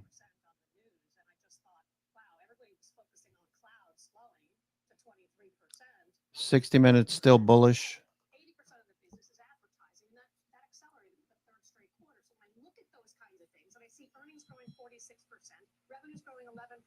And the stock trades at 15 times EBITDA. I kind of thought that the risk reward, given what the new news on the fundamentals, which I think only get better, by the way, I thought it was a good opportunity. I think it's very hard to own all of the 7. I mean, that I have to want a diversified portfolio. Could be half your portfolio. That's exactly right, Josh, right? I mean, we talked about tech and comm services being 35% of the S&P 500. Yeah. That's my benchmark. That's irresponsible, in my mind. I do want to, though, take advantage of some of the dislocations, like the Alphabet, like Meta, because I also added to that too. Well, that should never have fallen. Rob, you added to Alphabet yourself. We did on 1027 for some of the same reasons that Steph said. And the volatility that's created around these moves in interest rates has been extraordinary. And so why not take a core name that we've owned for a long time, and when opportunity presents itself, add to it? That was 1027. I think it's up 12% since then. So and we still like it at these levels. So there's going to be haves and have-nots in these names, Scott. We don't own Tesla. We don't own NVIDIA because we don't like the valuation characteristics of those names. On the question of whether, the landscape for 24 has improved, I don't know why. Maybe you need to turn if you have the TV on, Rob, turn it down or turn it off. Goldman's Jan Hatzius put out his 2024 outlook yesterday, and he was pretty optimistic. 15% is his recession call. It stays there. And he told me on Closing Bell that a number of asset classes will do well in the new year. Listen. For rates at the long end and the short end, we don't expect big differences, but we do expect a pickup in returns and credit. We expect some. All right, we continue to fade back towards VWAP. In equities, and then we're looking for commodity prices. Support just below. And to actually produce pretty strong returns in 2020. So, Josh, what do you make of this? I mean, this is, there's a lot of negativity out about what's going to come next year. This pushes back on an awful lot of that. Citi also says S&P goes to 5K by 2024. I feel like it's very binary. If we don't have a credit crunch next year because rates come down enough that we can unfreeze capital markets, then probably no recession, just because there's nothing slowing down right now. Stephanie even though I disagreed with her answer to what I had to say, she did make all the relevant points. If you're looking for signs of a good economy, everything she said is true. But that's a big if, absent a credit crunch. I was sitting with Professor Campbell Harvey on Tuesday night, the godfather of the yield curve indicator, absolutely convinced that there has to be a credit crunch next year. No way around it, even if the Fed stopped hiking rates definitively right now, just given the state of banks' held-to-maturity portfolios and how little credit they're probably going to make available. So it's a big assumption that we're going to get this unfreeze. It's a big assumption that the Fed will keep saying higher for longer and the 10-year and related rates will keep falling. I'm not ready to make that assumption and feel great about 2024 and say only a 15% chance of a recession next year. it seems like we're giving a lot of different things the benefit of the doubt that they just haven't earned yet. Well, including Steph, Josh ends that perfectly. Benefit of the doubt, including geopolitics. Yeah. The benefit of the doubt that it's not going to get worse. Whereas Greenlight's David Einhorn put out his latest investor letter yesterday, and he's not willing to give that the benefit of the doubt anymore. By the way, first 9 months of this year, up 28% net of fees. Not a big holder of mega cap. In fact, it's been just pure bottoms up stock picking. Consol Energy, big winner. Capri Holdings gets a takeout. Black Knight, short an innovation basket. But now he says he is effectively, quote, on a buyer strike. Did not establish any material long positions, reduced his gross exposure, says investors have been conditioned to ignore geopolitical risk, that geopolitical risk presents itself as a small overnight sell-off, creating an immediate buying opportunity until it doesn't. That's sort of his point. If I was up 28%, I probably would be on a buyer strike now as well, between now and the end of lock it in. Right? Lock I it mean, in. why wouldn't you? But what about the greater point that he makes? No, obviously, there's always such things that we worry about. You've heard me say many times, I worry when I don't worry, because that means I'm complacent. So there's always things to worry about, and politics is really obviously a big unknown. But here's a couple of things. We're going to watch jobs. We talk about that all the time, right? I always cite the initial claims. That's in their favor, and that helps the consumer as well as wages.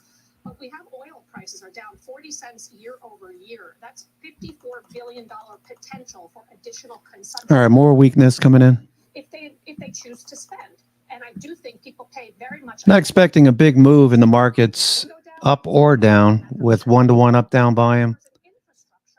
Above support and below resistance. It's in the second or third inning if you talk to any of the onshore companies. So I think that's a nice tailwind as well. Are we going to slow down because of higher rates? Yes, we are. But maybe we can engineer a soft landing, but we're all going to have to be data dependent. What I can tell you is I feel very strongly about between now and the end of the year that you will see the chase, that you will see a higher market, and then we'll have to assess 2024. At some point, Josh, though, you need these other areas of the market to do something. You can't just have this dynamic where 7 stocks do great and industrials don't do so well, small caps don't do well, energy doesn't do well, financials doesn't do well, right? I mean, how long can this really last? So this is the same question we've been asking for seemingly forever. Yeah, our whole lives. We'll ask it again next year too. I think that this is one of the most interesting fundamental debates in the market right now.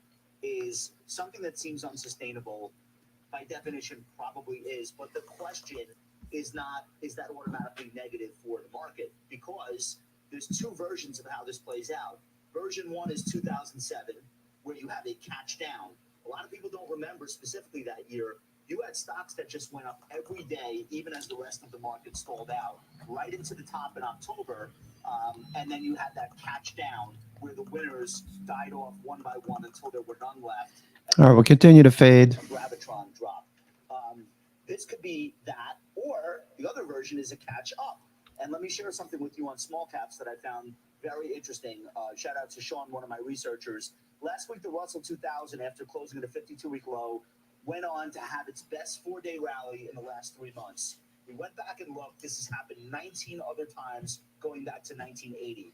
A year later, on average, small caps were up 100% of the time with a median return of 26%. At no point did they continue to sell off after having a moment like that. As of yesterday, you look at large cap valuations, 18.1 PE, forward PE, mid caps are 12.8, small caps 11.9. So to people saying, I don't like this environment, but I'm still I don't like that it's only 7 stocks, but I still want to do something proactive and invest. By all means, take a look at small caps. Just don't get upset if it takes a while before they deliver something, because it's been a really, really long drought all year. I want to get one move in before we, or at least a call of the day, because it relates to a recent move that Steph made that you bought to go, Parker Hannifin, right? Let's discuss this. Call of the day today, that stock upgraded to a buy at Deutsche Bank. Win strategy keeps on giving. That's the quote. Target to $506. There it is at $419. Yeah, I mean, it's had a really nice run, so I'm kind of surprised that she actually upgraded. She's a very good analyst, though. I think the bottom line is the company is being able to deliver. They're executing very well. Margins are expanding like we thought they were, but actually even stronger. And they've done a lot of M&A over the last couple of years that's extending their long cycle exposure, meaning less cyclicality. And that is I think, something that could re-rate the stock going forward. And I think that's what she's saying today, too. This is aerospace and this is industrials and diversified industrials. It's onshoring and reshoring and all that stuff. It's everything that I've been talking about. And that's the way you play it. It's trading at like a 10% discount to the group. So it's still on a relative valuation attractive. It's just had a nice run. I wouldn't be buying it. Roblox, a little exactly what I'm anticipating would happen. We got Roblox pulling back to the 200-day moving average, flat 200-day. Look for consolidation here, and then for it to move higher. Let's see what DKNG looks like, DraftKings. All right, that's consolidating. Knee.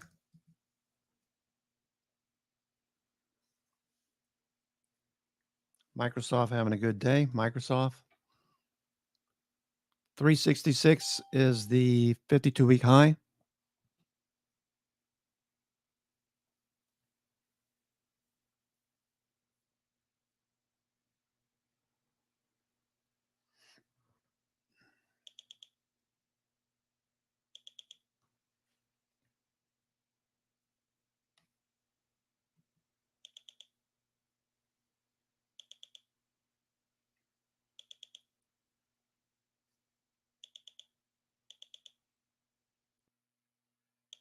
All right, Palantir, PLTR. Flagging. What's Coinbase doing? Coinbase. All right, a little fade from the high. We almost did we tag 100? No. 99.82. All right, cool.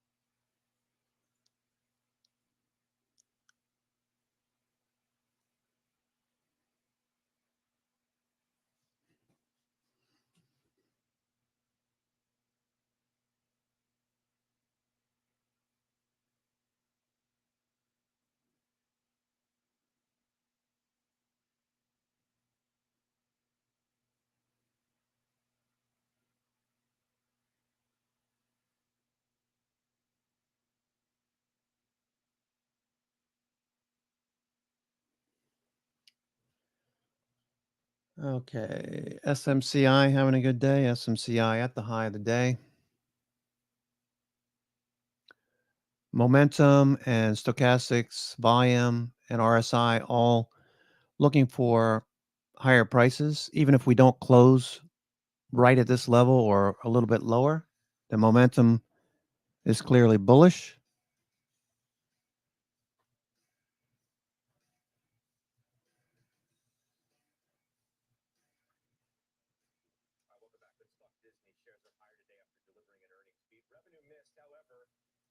The company is increasing its cost cutting significantly by an additional $2 billion.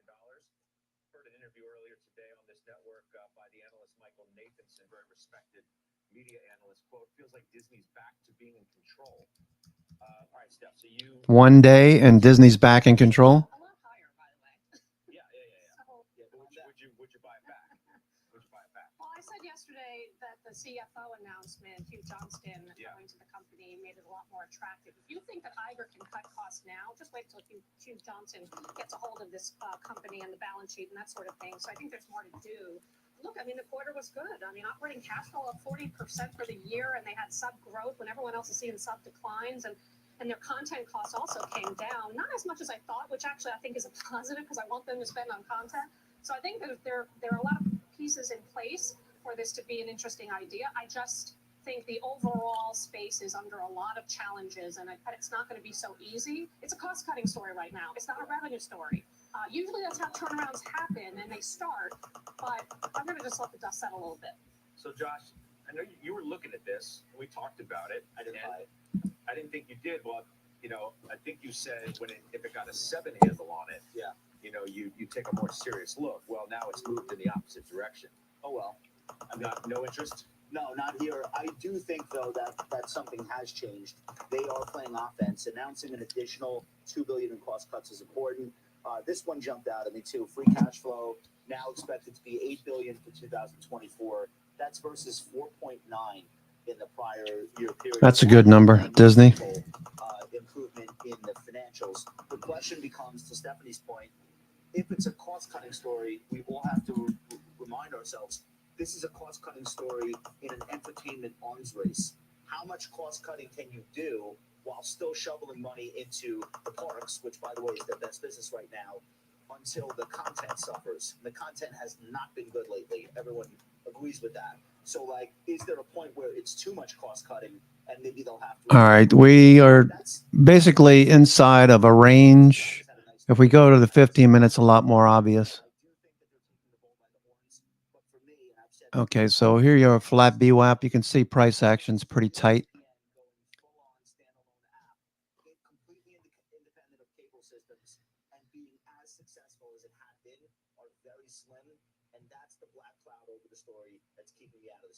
What's keeping you out of the stock, Rob Seachin?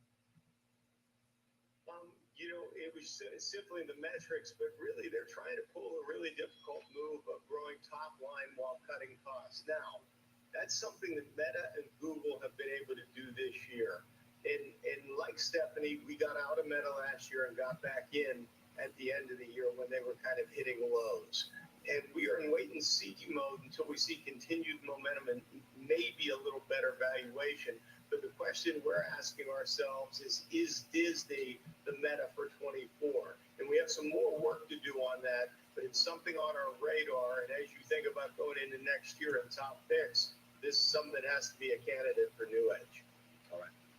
Speaking of media, by the way, don't miss a special primetime interview with Liberty Media Chairman John Malone. That's tonight.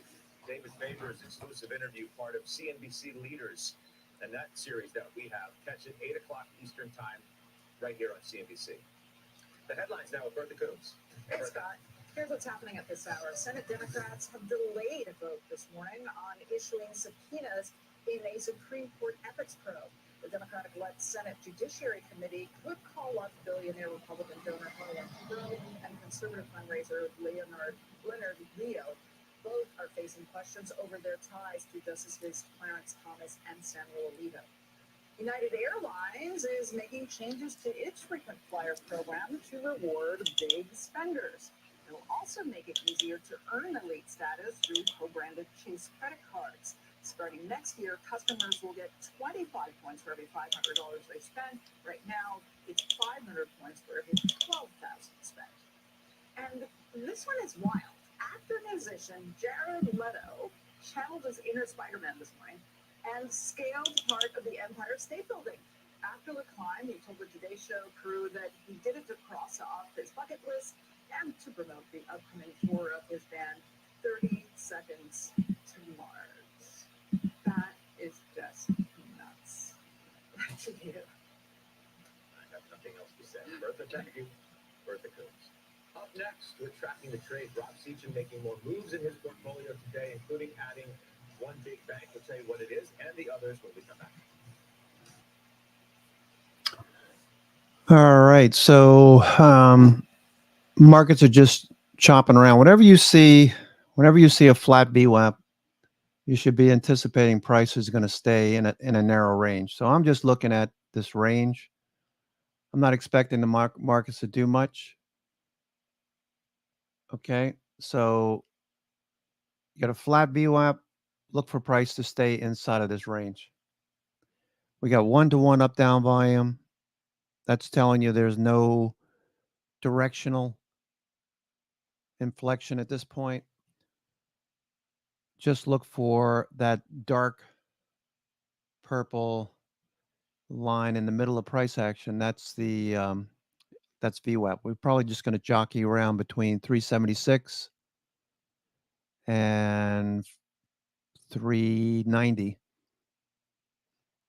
4390, 4376.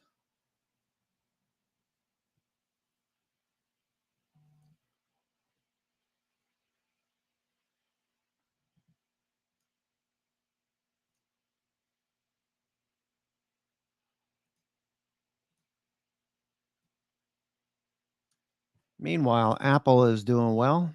Apple.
Let's watch some moves.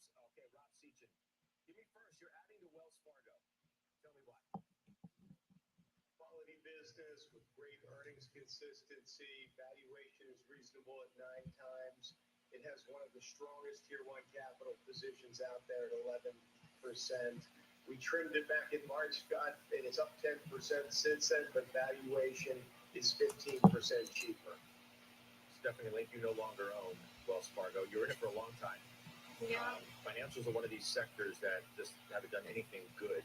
We're down 3% in 3 months, and year to date, not much at all. No, it's really nothing. It's frustrating, and it's all yield curve concerns and the bond portfolio mix and that sort of thing. I think you could pick one or two of these names, any of the big ones. I think they're all gaining market share and they're all cheap. So Wells Fargo is 0.8 times or 0.9 times book. Well, Bank of America is 0.8 times book. And American Express doesn't trade on book, but traded 14 times earnings, and that's by far my biggest name. So I took profits in Wells, put it into both of those. Hasn't been a pleasant experience, to be honest with you, but I have a lot of conviction in American Express into the end of the year and into next year, because I think the consumer's going to hang in. Okay, Rob, you sold Accenture. Tell us. Yeah, we sold Accenture because bookings have been declining for 4 consecutive quarters, and the valuation remains elevated at 24 times, Scott. Okay, Kimberly Clark, you sold that too? Yeah, business has seen a slight increase in volumes and profitability, but we think the upside is limited at 18 times. So these were both kind of valuation takeouts for what we thought were better positions going into year end. Steph, Accenture, Kimberly Clark. I've owned Accenture before in the past. It's always traded a huge premium to IBM. So I actually wound up taking profits out of Accenture and added to IBM. IBM is one of my biggest positions. It's really cheap. And I think the CEO is doing such good things in terms of cloud and AI and data center, blockchain, across the gamut. He's really changing the complexity of the company to be simpler and more understandable. And that has been a problem over the years. So I think the story is really a very attractive one at really at like half the valuation of Accenture. If I asked you what's the 1 or 2 positions that you have in your book that you're most excited about right now, what would you say? How would you answer that question? Most excited about? Yeah. Well, I think the ones that I most recently bought. I mean, obviously we talked about IBM. I'll tell you where I actually think there's more. IBM. We're starting to hear about it. Memory pricing. companies, then we Like would Lam Research? Lam and Applied Materials, KLA. I mean, I don't own Applied or KLA, but I'm thinking about it. You own Lam. IBM. Starting to get data points. Did you talk Nice little about that cup today? forming a handle right now. IBM. I actually think that's really a nice When is opportunity. earnings? Earnings are out of the way, right? Your chart of the day next. It's a stock burnt to a crisp. After reporting I see what you did there. You're so clever. You'll have to deal with the burnt toast next.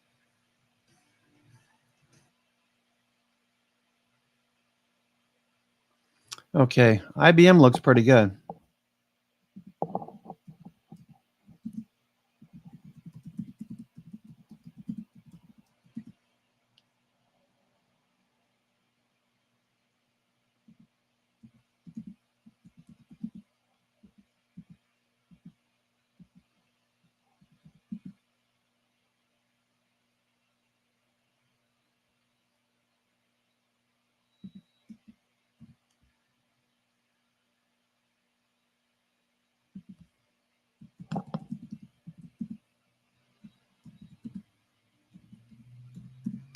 All right, measure move on this one's about 16 points.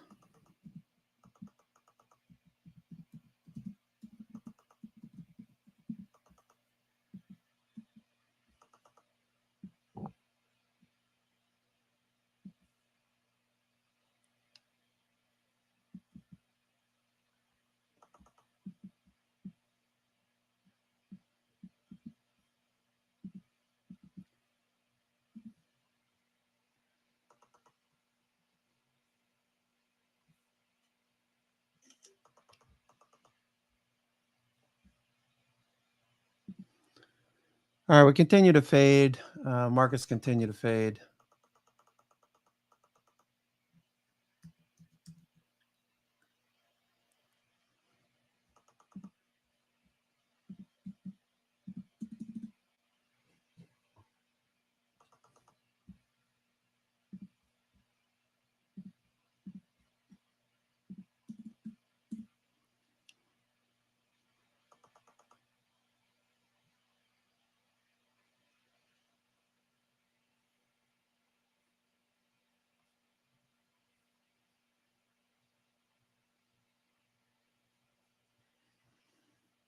Okay, we're still trading 1-to-1.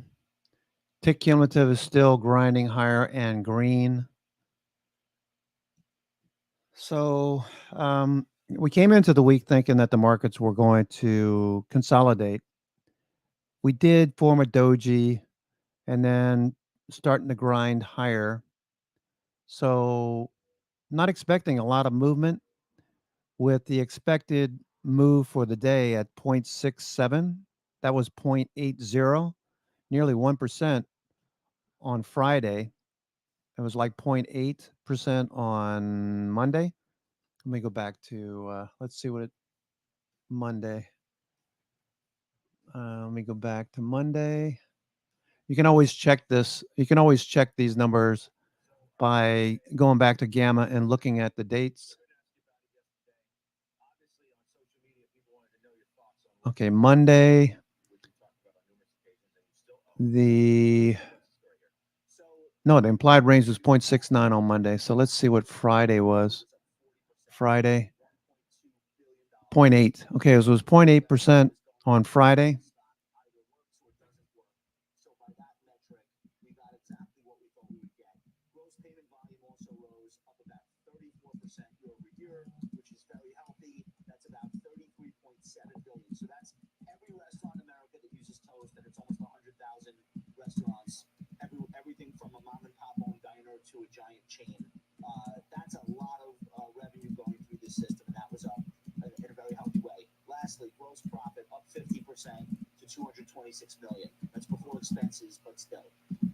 The lowlights of the guidance. Guidance for Q4 was weak. That's not good. It's not what you want to see. This is a growth stock, and if it's not going to grow as fast as people thought it would, they're going to sell it. I personally think selling it at 14 is a mistake. I bought a little bit more yesterday morning before the open. I'm not up on that purchase yet, but I always assume going into a story like this that my first purchase is not going to be the best price price it'll ever trade at. People who have been watching the show understand that that's the way I invest. There's a lot of humility to my process. I bought Uber at 40. Last year I was buying it at 20. Now it's at 50. The initial purchase for me, I don't count on it. I don't put on a full position. So I'm sticking with it to answer anyone that's asked you. And by the way, in 2015, Toast was announcing that it signed up its 1,000th customer. Now it's almost 100,000. Now they're doing $1 billion and change in revenue every quarter. It's a $7 billion market cap. It's tiny. So if and when they come out with a quarter that exceeds Wall Street's expectations, I think there's a lot of upside here, and I'm very much excited about that. Okay, so the headline, sticking with it, and bought more yesterday. I ain't never scared. Well, sometimes maybe. Sometimes maybe. No, I can't think. No, I have 2 teenagers at home.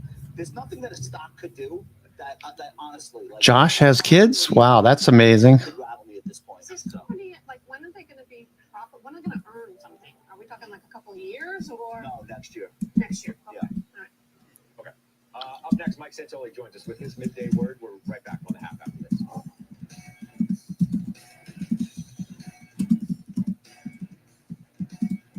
Are you following the Halftime Report podcast? What are you waiting for? Look for us in your favorite podcasting app. Follow the Halftime Podcast now.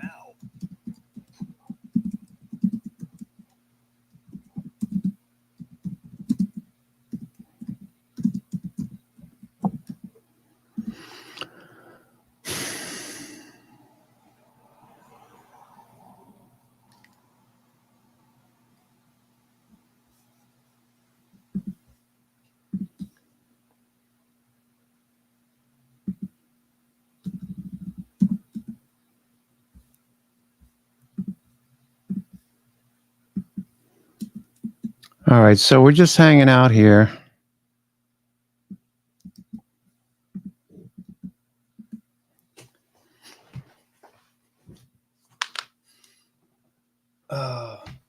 Disney looking super strong.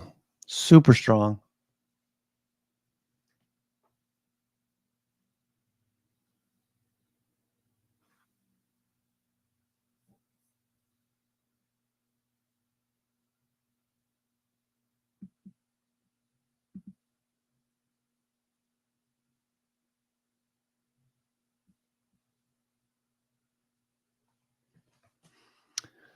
All right.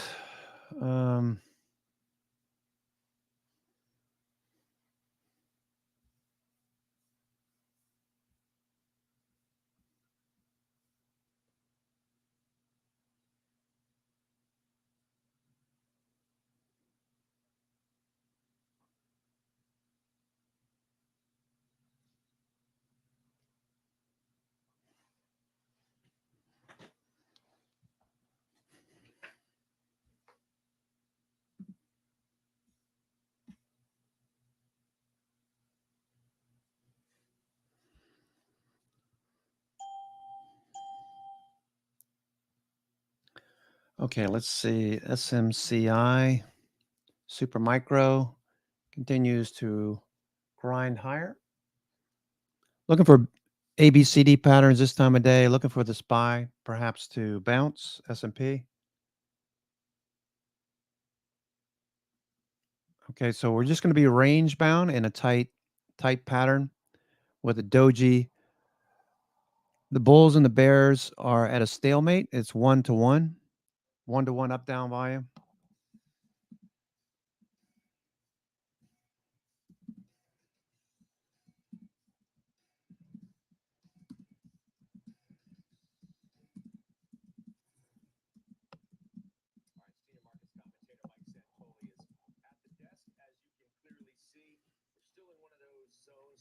Figure out what's going on, right? We were like trying to get to 4,400.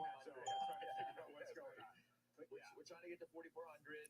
You know, we're going for these records, 9 in a row in terms of the S&P, longest in 19 years, 10 in a row for the NAS. It's fascinating. I mean, when it comes to these streaks, it's very much like sports where there's always luck or there's random. All right, I'm going to make something for lunch. I'll be right back. You get these streaks, but the streaks, the really long ones, only happen when you're actually also good. Right? So it's not like terrible players have 25-game hitting streaks in the major leagues. Similarly, when you have these long streaks, it sort of shows you there's not a lot of motivated selling to knock the big stuff down. And at the end of these streaks, I have some data on this later, typically it's led to somewhat better returns, in the next, let's say, couple of months. Meaning it's not like the way the market sort of like gets the last little bit out of the buying interest. Now, that being said, what also is mostly going on is the market's resting after a pretty good sprint last week. Most stocks have pulled back, even if the S&P has not. You still see that return of the stubborn bid in the big favorites, and we know why that is. And you also don't have a lot of valuation-sensitive selling in those names. That's the other thing people forget. I think if a Microsoft or something like that, it's not as expensive as it was 2 years ago, and the fundamentals look better. So all that stuff is going on. Yields have cooperated enough, and I think that's obviously a part of it. We'll listen to see if Powell wants to say, we don't want your long-term yields to go down too much because then it loosens financial conditions, and then we're back in that zone of wondering if they have to do more, which they don't want to do. What do you think it's going to take for the laggards to actually become the leaders? It's a very good question. I don't know if we're going to get to that moment of people getting confidence in a reacceleration of macro. You have to almost see an accumulation of evidence that says, either that or we start to get genuine Fed rate cuts in sight. I just wonder if you can just say, well, they've taken most of the punishment that they're going to take, right? The equal weight of Russell 1000 is at like 13 or 14 times forward earnings. A lot of it is junky companies. A lot of it, they don't have a growth story, but they've been discounted. I assume that's the whole case. You were talking earlier, Josh, though, about, let's just say the Russell, right? One of those points of concern in the market, that after you had the kind of stretch that you did, this comeback, the forward returns are generally pretty good. Yeah, but absent financials and industrials like roaring in the large cap space, you're not going to get it because we're not really talking about a cap size conversation. This is really an industry composition conversation. So what moves the Russell is not tech. It's not consumer discretion. Well, but even small tech is not really doing what large cap tech is doing. That's fair. It's a very different character to those companies versus, it's interesting. The market is deciding, these are the companies we don't have to worry about because of macro or because they're going to be disruptive. Everything else, we have to worry about all that stuff. That's right. Good. Good stuff. I'll see you in a couple hours. All right, that's Mike Santola. He'll be back with closing bell, of course, coming up. A check on the healthcare trade.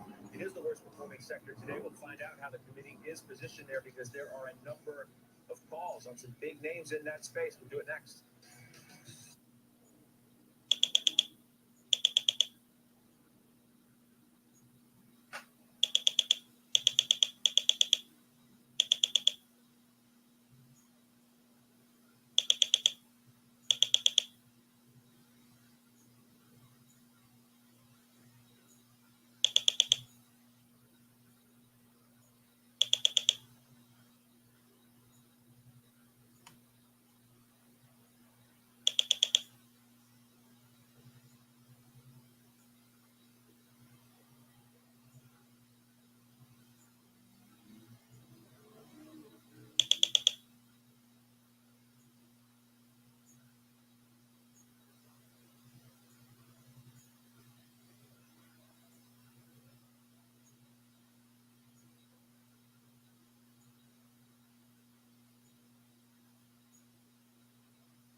Scott, welcome back. Healthcare, the worst performing sector today, being dragged down by names like Eli Lilly, Biogen, AbbVie, Gilead. So, Rob Seachin, I'm coming to you here because Deutsche has initiated on the space today, and every stock that they've initiated on is a hold, which is interesting. Lilly, hold, 535 target. Regeneron, $800 target. Amgen, 240. AbbVie, 150.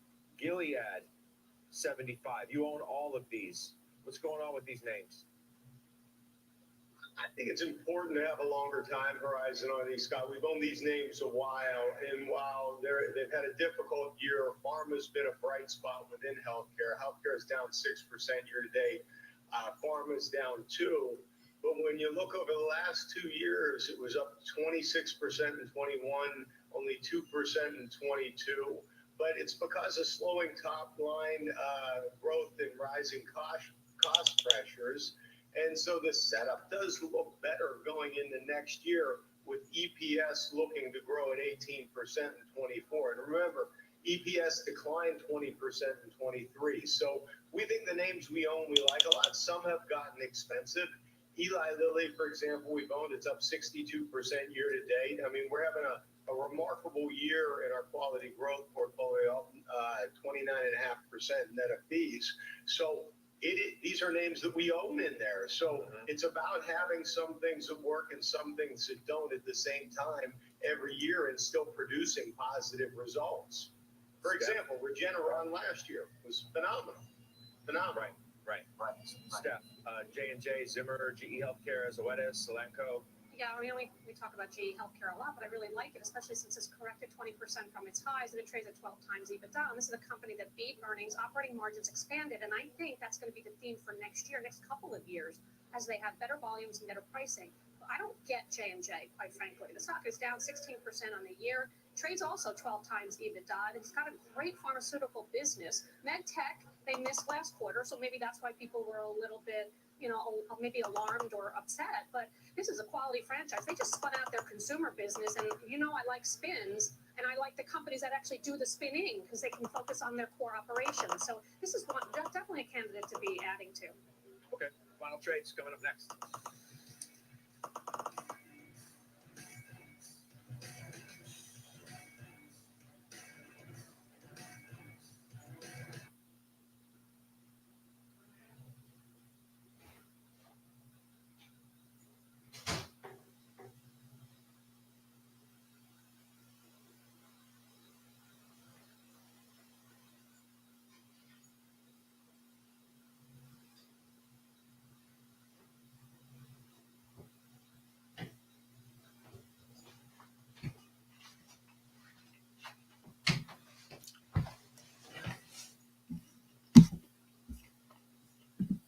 Stock, Jen.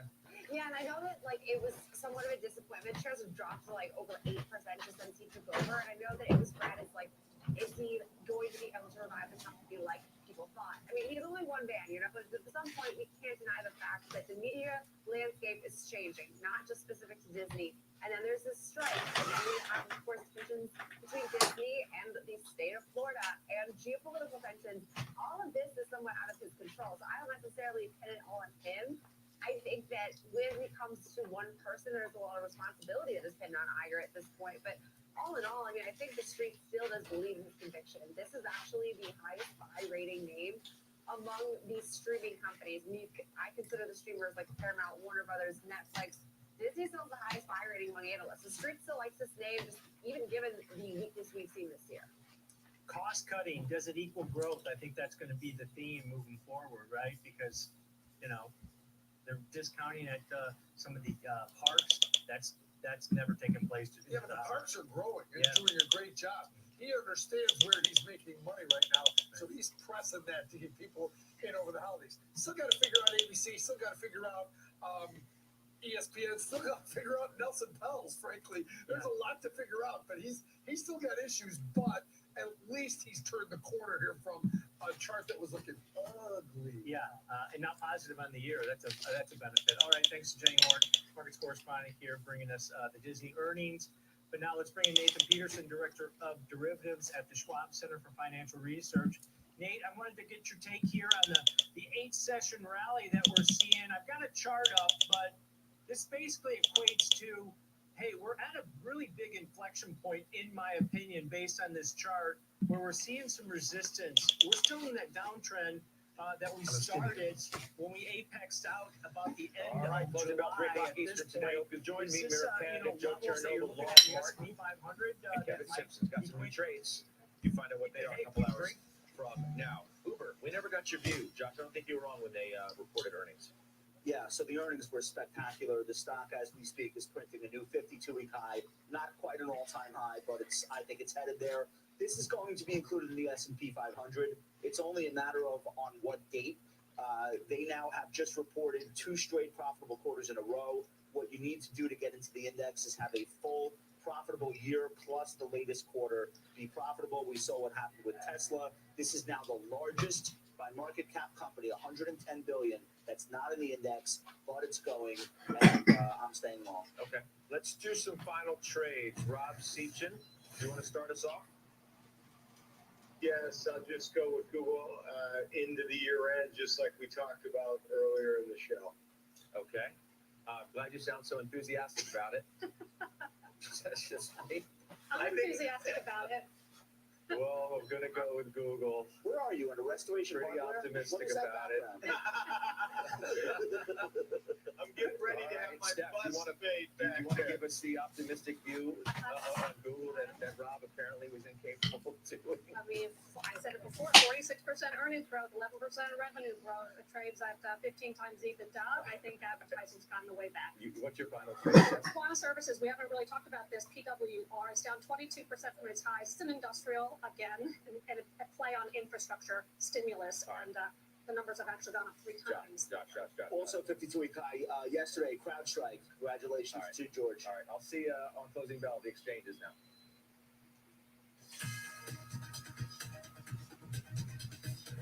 Thank you very much, Scott, and welcome to the exchange. I'm Kelly Evans, and coming up, Fed Chair Powell is set to speak in just about an hour. We also have 30-year notes up for auction at the top of this hour. Both of those could definitely be market-moving events. Our market guest, though, is watching a different data point altogether as a gauge for where markets go next. We'll check in with him. He'll tell us what that is. Plus, all is quiet on the IPO front. Too quiet. This time of year is typically strong for public debuts. We'll look at what's going on and all the turn things around. And a surprising loser from the energy transition. It could be corn and ethanol.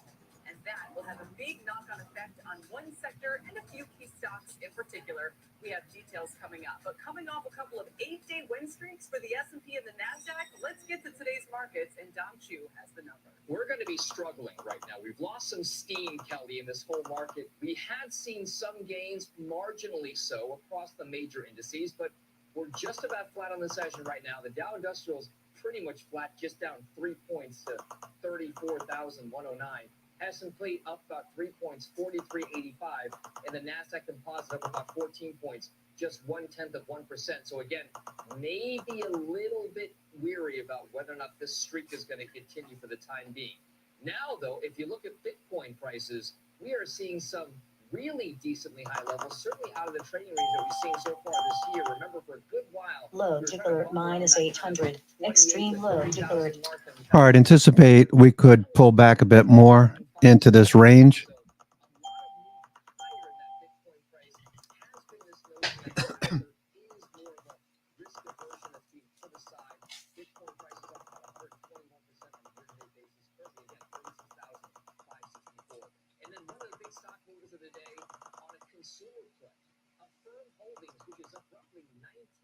Right now, it's been a strong move higher for the so-called buy now, pay later that enables consumers to, in essence, purchase things and pay over installment plans. Well, better than expected results out of Firm being driven by, amongst other things, people spending more money on goods that use that buy now, pay later, that gross merchandise volume.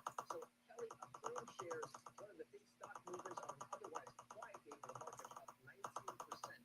Could it be a tell on consumers? I'm not sure. I'll send things back. We'll try to combine it. I'll see you soon, Dom. Thank you very much. Now, we're keeping a close eye on yields today with the 10-year up about 5 basis points, but watch the 30-year about 4.799. We're going to get a key option result in just a couple of moments. We also have Fed Chair Powell's speech today at 2 concern. And this morning, more signs the labor market is cooling. Continuing jobless claims climbing for the seventh straight week, highest level since April, while the monthly average for initial claims rose to just over 212. How should investors balance the data with the treasury supply that markets also have to digest? Let's bring in Mark Smith, Senior Vice President and Portfolio Manager at Wells Fargo Advisors, and Senior Economics Reporter Steve Leisman. It's good to see you both. Steve, let's just start with you as we wait for those full 30-year results. How much of the upward pressure on bonds goes back to the deficit? I mean, a good portion of it. I'm informed by the survey we did, the survey. It does seem with a third one. Remember that bond auction? Bond auction?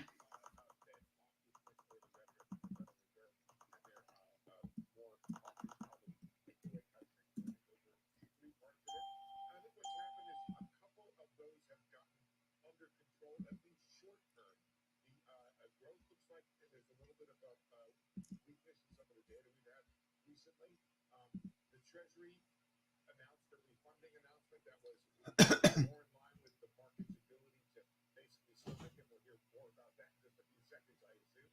And then the Fed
there's trepidation about expanding.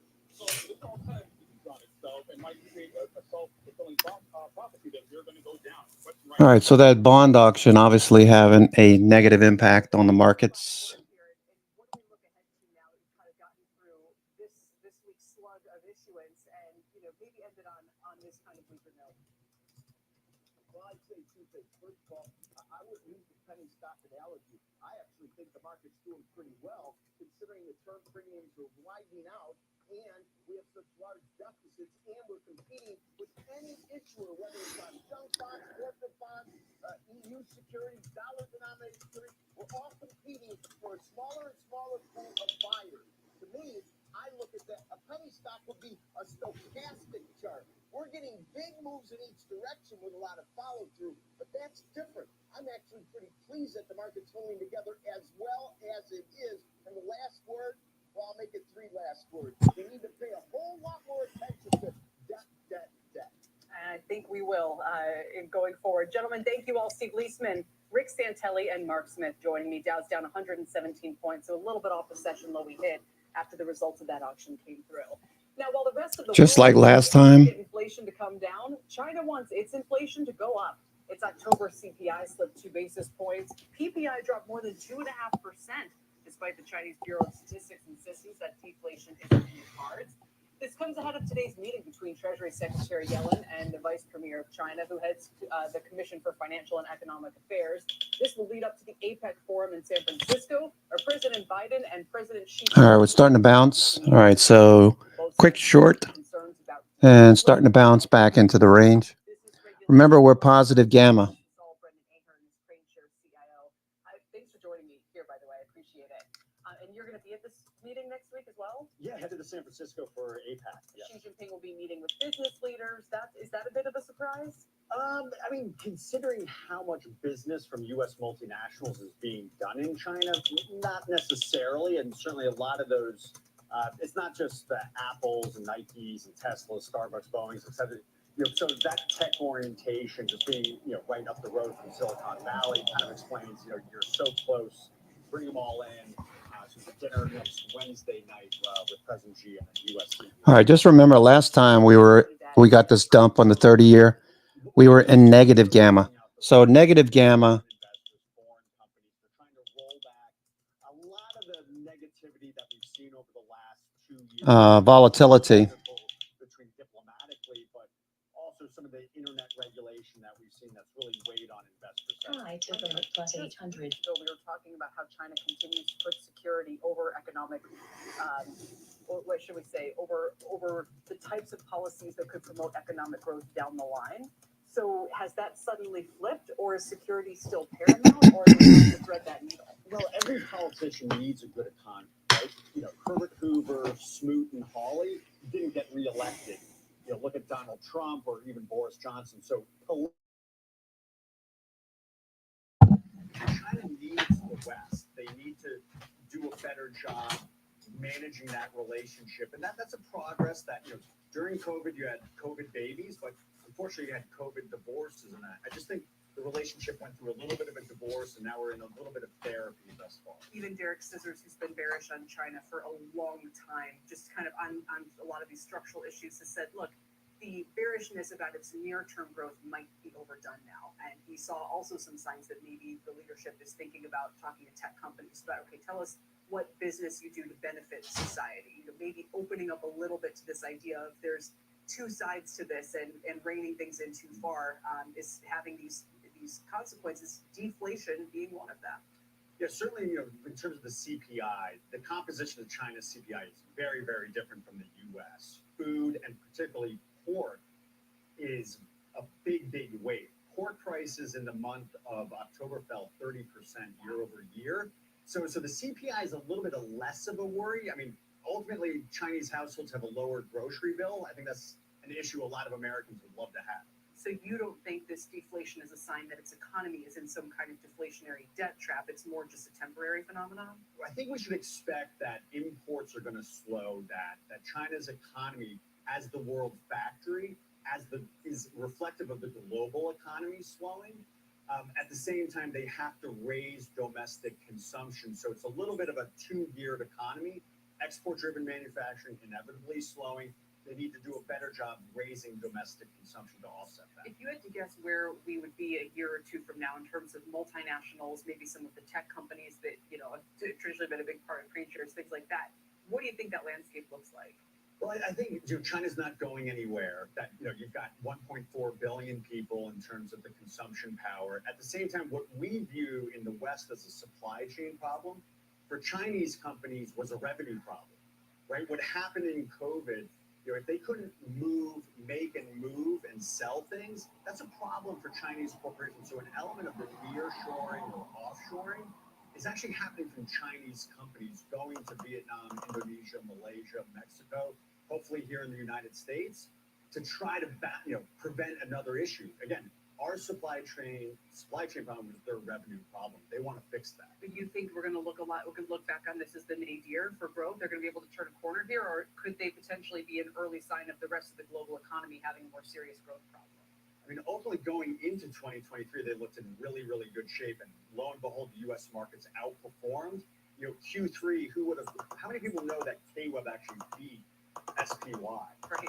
So maybe we're starting to see a little bit of a shift in terms of market regime change. Way overdue in terms of non-U.S. equities underperforming over the last 14 years. Right.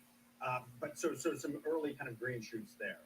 All right, we'll leave it there. Brendan, thank you. We appreciate it. Brendan Ahern is the CEO of Crane Shares. Coming up, stocks are sharply lower, but Disney is still on pace for its best day since 2020 after beating on the top and bottom line, or on the bottom line, and expanding cost cuts. Up next, we'll dig into the numbers and what CEO Bob Iger is suggesting about the future of ABC and ESPN. It is still up 7%. Plus, the weeks before Thanksgiving have historically been popular. All right, so we're selling a little bit more now. After you think about it, we've had a pretty decent run up.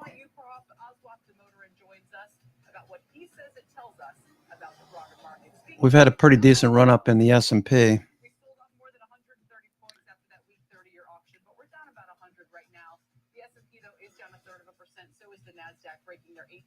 So we're right at resistance. I frankly thought we were going to get some rejection at the 50-day last week on Friday. We pushed above it. Volume still looks pretty good. Momentum still looks good. We're probably going to start to embed here. Last time we had a little peak and an immediate move lower was back here in late August. Now, remember, late August, we were still in a negative gamma state as we started to drop lower into September. Same thing happened when the 30-year auction last time around caused a pullback. We were in negative gamma. Now we're in positive gamma. Now, that said, we are at the highs and consolidating in this area. So do we pull back a little bit? You can see where 236 Fibonacci would be, 43.28. We know 43.50 is a major level of support. So first line of defense is 43.50. Right now we're 43.70, 43.69, and starting to move a bit lower. So next level of support, given a potential pullback,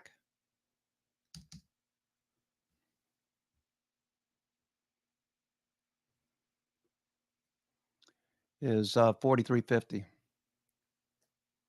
If we get that far.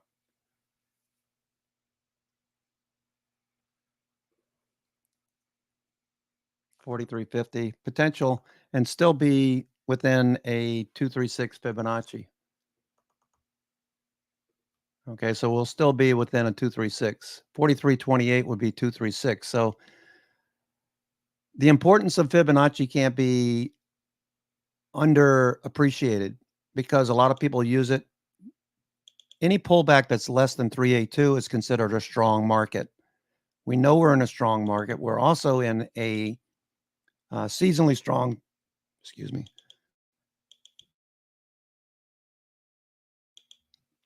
We're also in a very seasonally strong period of the year, November, December.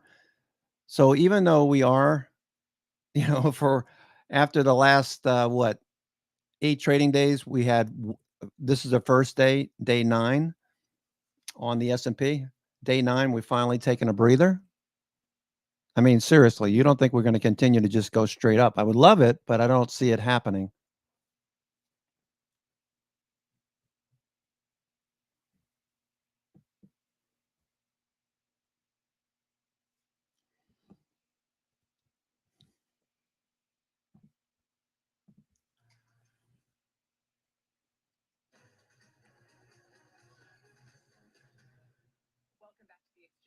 shares of Disney are still up 7% after the company reported better than expected earnings, thanks to a profit at ESPN and some growth at theme parks. That offsets declines in ad revenue. Let's dive a little deeper into the numbers and what they're revealing about the media landscape. Joining us now, Mark Douglas, the CEO of Mountain, Barton Crockett, a senior research analyst at Rosenblatt Securities, and CNBC senior media and entertainment correspondent Julia Borston is here with us as well. Welcome to all of you. Julia, just kick things off. Why such a strong reaction to the quarter, do you think?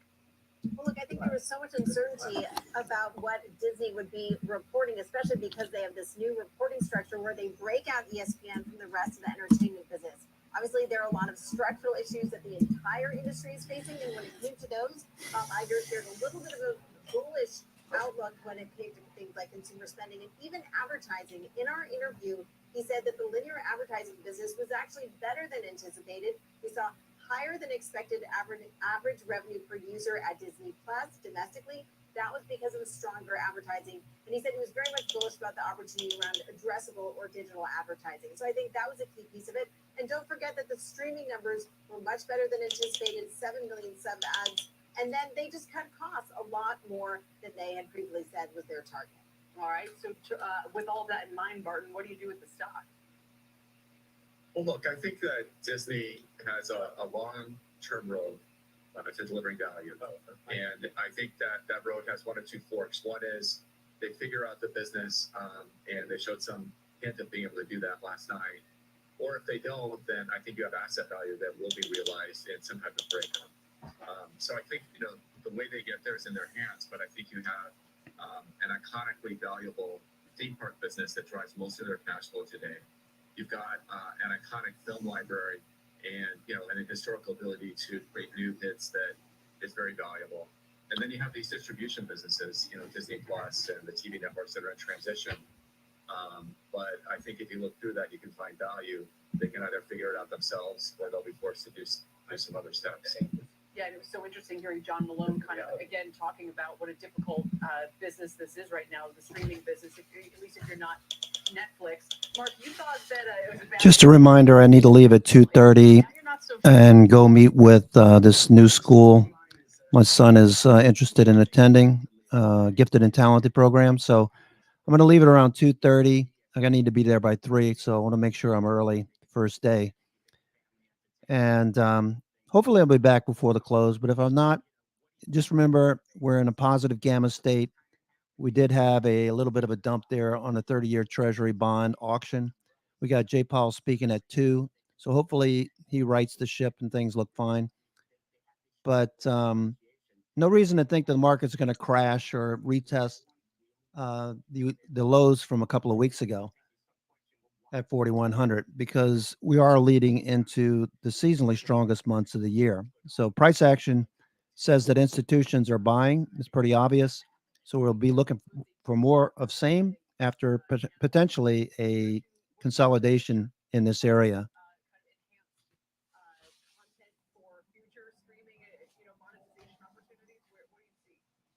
Well, the consumers expect a lot of content. I mean, that's the fundamental reason why Netflix, we always talk about Netflix, holds that top spot is because you have muscle memory to go there first. You just turn on the TV and you know there's always something new comedy, new documentaries, new original program.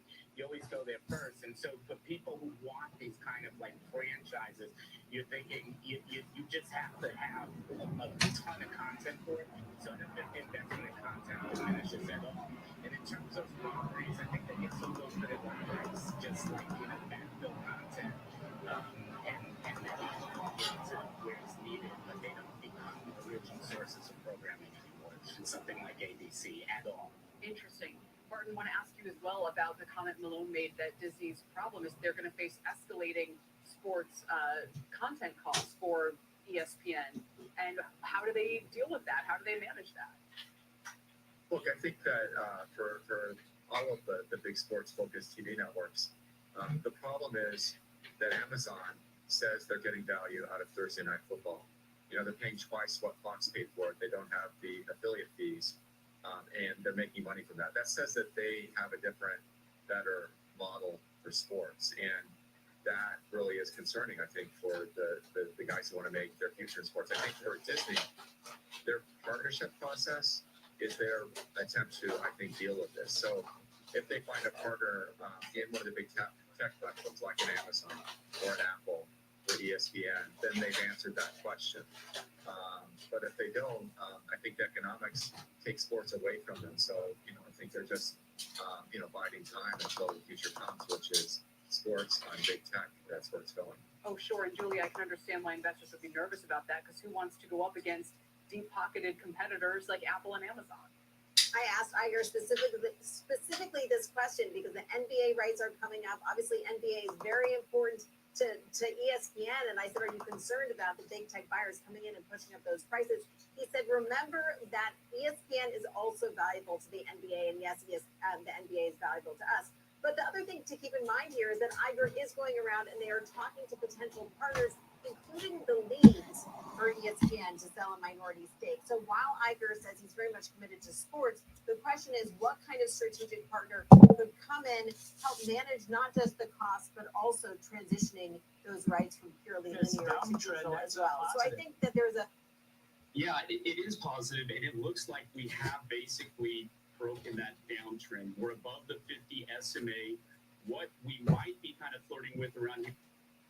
But then there's not a dime, not a penny more at risk beyond that. So you get a little bit of a leverage factor here. You have a lot more capital efficiency. You take twice as much risk down to that long strike, but you don't have defined profitability like so many option spread strategies do. Unlimited profit potential. Really looking for that excitement that Ben was bringing to continue.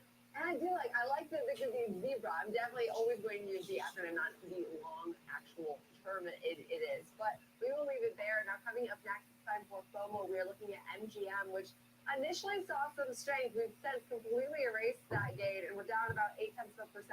We'll dive more into their story and their earnings coming up next.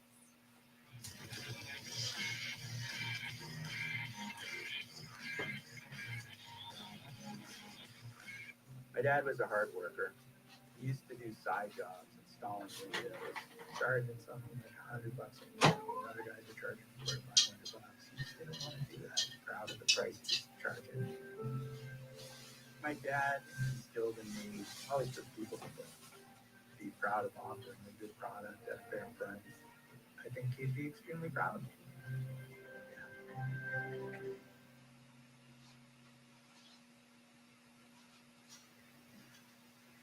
Binge watch the market with the Schwab. Tune in 24 hours a day. All right. So anticipating that we could possibly see some weakness here, more so than what we've seen so far. All right. The low that we saw earlier at 10:30 being tested again, 43.71. We had yesterday's low as well, potential area. Let's see. It's still 1.5 to 1 down volume, so it's not that significant. There's a few blocks that came through, but still looking pretty good.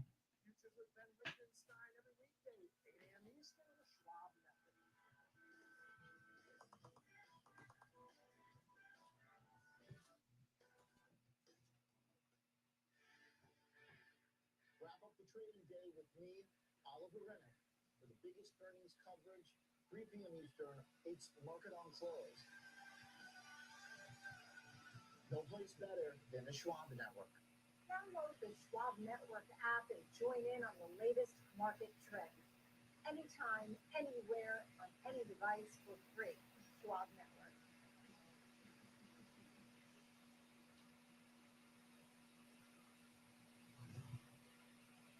Welcome back to Next Gen Investing. It's time for our look at a developing story with Kevin Green, senior markets correspondent here for the network. So Kevin, we finally got some news.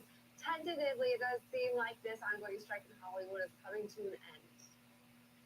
Yeah, it does appear that the actors have come to an agreement with some of these producers and these movie studios as of right now. Here, it's a tentative agreement that does have to be voted upon, but this is a huge milestone. This has had a major impact when it comes to the film industry, and it has also impacted a lot of these popular stocks like Disney, Warner Brothers, Discovery, things of that nature. So we are seeing this as a bright light and potentially an end to this saga here. This does include an increase in pay minimums, also some protections around artificial intelligence, and also streaming participation bonuses, which is an improved benefit that they have not been able to capitalize on here as of recent. And this is once again another phase within the labor movement that we've seen go across the country, from the auto unions to now the actors unions and things of that nature. And hopefully we start seeing this pare back a little bit, because it will have some impacts when it comes to cost and profitability for a lot of these companies that we talk about on a daily basis. Yeah, and Kevin, that's what I was going to ask you about, because we just looked at Warner Brothers Discovery yesterday, we looked at Paramount last week, and we of course talked Disney pretty extensively today.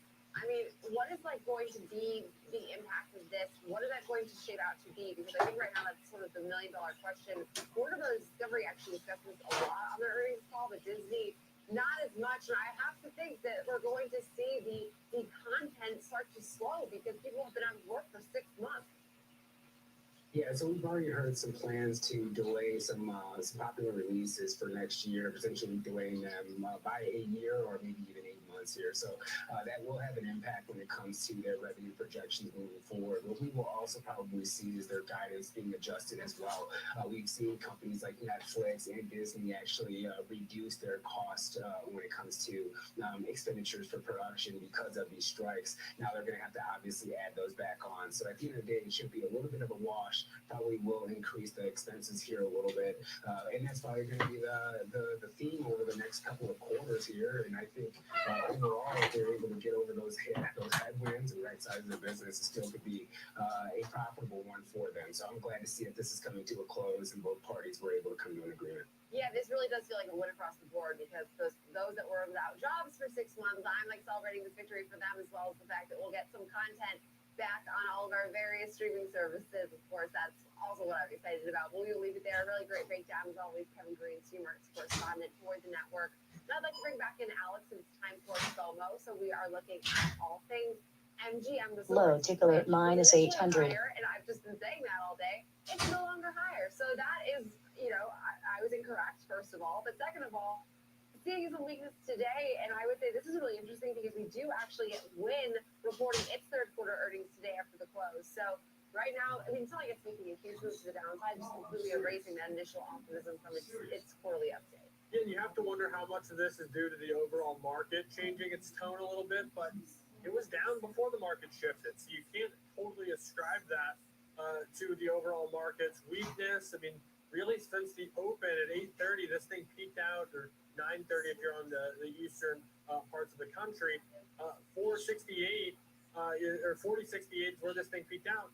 It was basically straight down from there, and by an hour after the close, or after the open rather, it was down to $37. So it's stabilized here a little bit, trading at 38.38 here in real time. But what looked like excitement out of the gate has turned into disappointment. No kidding. And I think I just looked at this at the perfect time, because we've been lower for quite some time actually now on this session. But we're breaking down their results. We did see the fact that third quarter earnings came in around 64 cents a share. That was a beat on revenue of $3.97 billion. That figure also did beat. We also saw this, significantly market improvement from the losses per share of $1.29 reported a year ago. And the fact they're seeing these entry-related restrictions start to ease in Macau. They reported that MGM China's revenue was $813 million. That surged 829% from the same period a year ago. But it wasn't even just the China aspect of this business that impressed the street. The CEO said the company was very close to coming to a deal to avoid this strike. So it sort of goes hand in hand with the conversation we were just having with Kevin Green. He said, we're literally in session as we speak, and I believe we'll come to a deal today. We know from listening to our employees, and they are looking for a pay increase that combats inflation as well as reduced workloads, among other concerns. So avoiding a strike would be, of course, a huge, huge upside to this company. And I think then just an upside to the fact that they would have to avoid all of the various headwinds that are affiliated with your employees naturally going on strike. Very little mention of the fact that they had a major security breach in the quarter. Their website was apparently hacked in some capacity, and it was down for like 6 or 7 days. I was checking every morning, like, how is this not fixed yet? Very little mention of that. It doesn't seem like it had a big material effect on the company, which is strong. But again, Win is another catalyst to watch here as they report today. They did say 200 basis point impact on third quarter margin from that cyber attack, as they're calling it. But they didn't say that it's going to significantly impact quarter four. So going forward, it's sort of, what happened. Now it's time to move on. One thing that I thought was quite interesting, they announced a $2 billion share repurchase program after buying back $572 million worth of shares in the third quarter. This is only like a $13 billion market cap. These numbers that some of these companies are buying back their stock at, it's just tremendous clips. 10, 20% of the outstanding shares. It's just incredible. But able to weather some of that Macau uncertainty with strong sports trends as well. So we keep talking about DraftKings. It seems like DraftKings is doing fine, but the other peers in the space are doing pretty well too. Right, and the DraftKings had a really strong earnings. That's obviously a trend that's not just benefiting DraftKings, it's benefiting the space as a whole. But I'm actually curious your thoughts on these share buybacks, because it's like, to me, you see, again, these staggering figures, and you're like, for a company that's still somewhat in the recovery phase, I mean, does the timing of that weird? It does always make you kind of think about it. I think it's case by case, right? Because you have this money, you made these earnings, and you kind of have choices with it. You can reinvest it into your firm for growth. You can pay it out in dividends as a way of returning to the shareholders some value. And you can also do similar by buying back shares and hoping to buoy your stock price, which is in turn bringing back value to the shareholders. A company like MGM that probably isn't in this hyper growth phase the same way that some startup tech firm may be. Maybe it can make some sense, but I always kind of see it as, hey, you don't have a better use for that money. You couldn't put that into yourself to find new growth avenues for your shareholders. You thought that the only way to boost your stock price was to buy some of those shares yourself. I don't know. I have mixed feelings about it. They couldn't have bought a better security system for your website. I mean, I'm like, I don't understand how companies are experiencing these issues for like days on end. I mean, in this day and age of technology, I don't really understand that, especially for a company that operates with so much money. I mean, this is like casinos and people's, gambling income. But nonetheless, trading MGM today, we are seeing some weakness. That is actually starting to occur a little bit as we speak. We're down about 14%, up relatively on the year about 15%, and up about 20% off of lows here for the year. So what are you thinking as far as the debt? Yeah, I think the FOMO feeling is still one of maybe China comes back. Maybe it's more like how the Open was in this. Low tick alert minus 800. Now it's still this upside feeling, and so looking at buying a call vertical, the 3840 call vertical, $2 wide, $1 debit, equal risk to reward. So risk 100 to make 100. Break even is 39. In this example, we went out to the December 15th cycle, so the December monthly is Jenny. Break even about 50 cents higher than the current share price. It's in the ballpark. I think that's fair considering we were just there earlier on today. Anything above 40 is best case scenario for this one at expiration. Well, again, we were just there this morning with a peak intraday of 40.68. Doesn't take a ton to get the max profit here, but in the same breath, doesn't take much to get to max loss either, but both those cases going in. Below 38, you have $100 at risk. Above 40, you can make up to $100 as well with that break even right there in the middle of 39. Yeah, and I definitely think there is a feeling that this name will just continue to recover and continue to benefit from the Chinese recovery, but it just has been a long-awaited one. It feels like at this point, but sometimes we have to think: is it not coming? Right? Is this recovery just this is what it is now? I mean, I think that's something to be extreme low tick alert. The bottom in this PC market is like maybe we just won't experience the bottom the way people feel like we're expecting this. But we'll leave it there for FOMO. Now coming up next, we will look at a name that is also to the downside. But all right, so headed down to always moves with velocity. That is next level now. Yesterday's low towards the close, during lunchtime rather.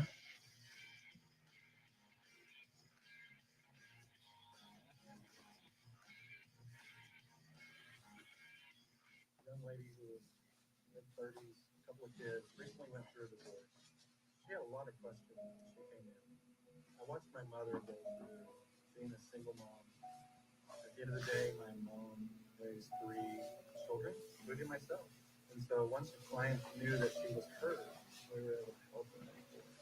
The client won't care how much you know until they know how much you know. Every morning, our analysis is your blueprint for the day. Bonds, stocks across all asset classes. On Morning Trade Live on Channel Network. Weekdays. Low ticker at -800.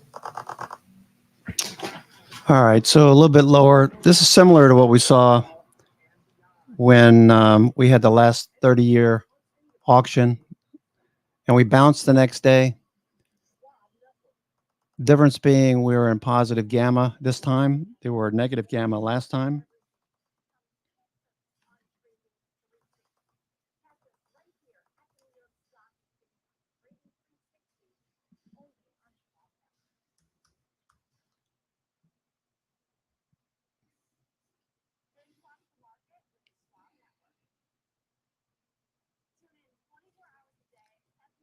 Extreme low ticker.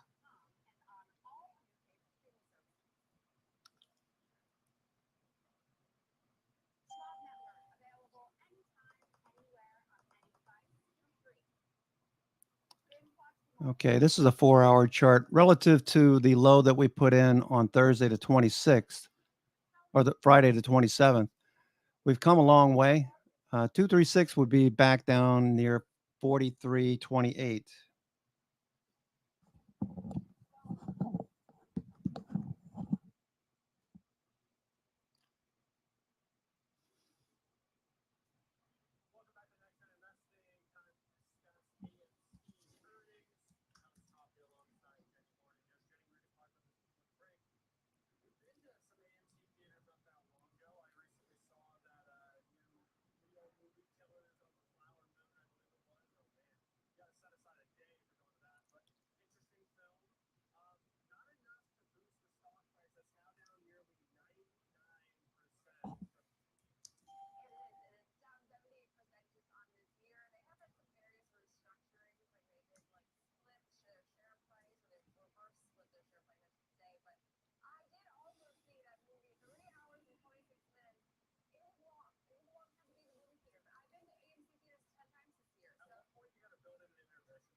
access to where August control went today. That's something the CEOs talked a lot about. That's why we've seen the stock splits. We saw the conversion. We've seen the sale of shares. We've seen a couple times.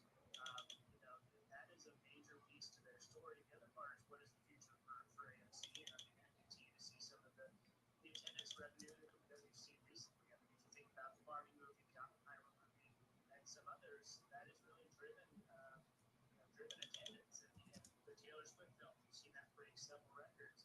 But we've got some economic pressures out there, and we also have the writer's strike, the actor strike, which I know is completed now. But those certainly could prolong some of these big. All right, we're trying to hold yesterday's midday lows right around noon. We got down to this low right around 43.65, 43.62. Looking for a bounce. Want to stay in a positive gamma.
All right.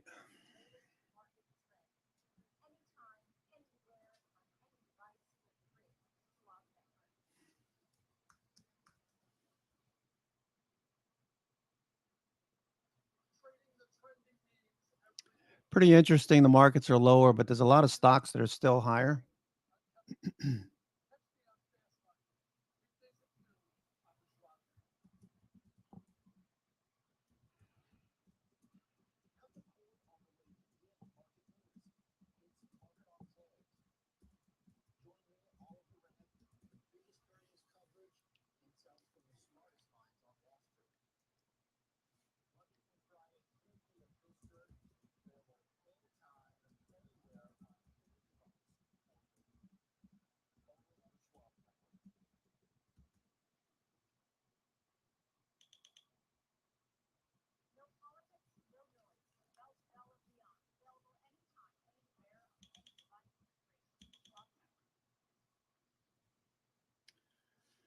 So we have to keep it in perspective. We run up 9 days in a row. I know that doesn't make things any better if the markets pull back, but we've run up for 9, 10 trading days straight up, depending on what you're looking at. So if you look at the New York FANG index, although we're putting in a doji, could see a little pullback first. That would be perfectly normal to see a little pullback, a higher low, and then take off to the upside.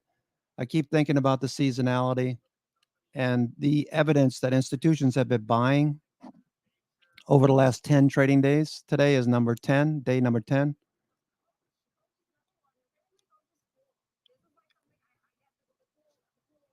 Today is day 10 off of that reversal. Okay, so pretty evident that institutions are buying. So if you're upset on 1 day lower, I don't know what to tell you. That's part of being in the markets. You're going to have down days. The majority of days are up for now. We're still trading 42% of stocks above the 50-day. Now, if this were to drop off dramatically and we were to reverse all of this price action, then I'd be concerned.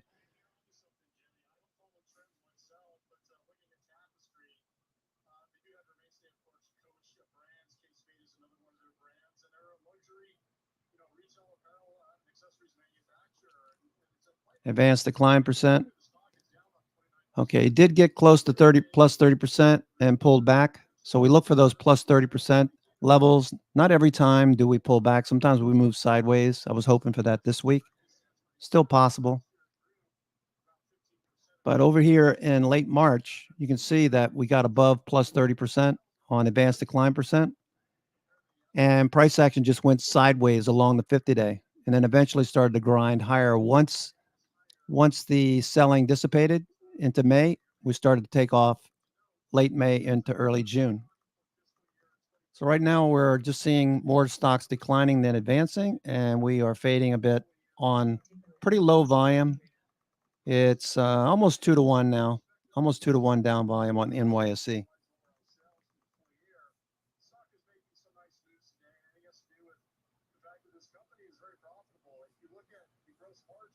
Especially in the retail space, this one's at 70%. So I would say it's not the biggest one I've seen, but it's one of the largest in terms of gross margin relative to sales. That gives you an idea of the high prices and pricing power.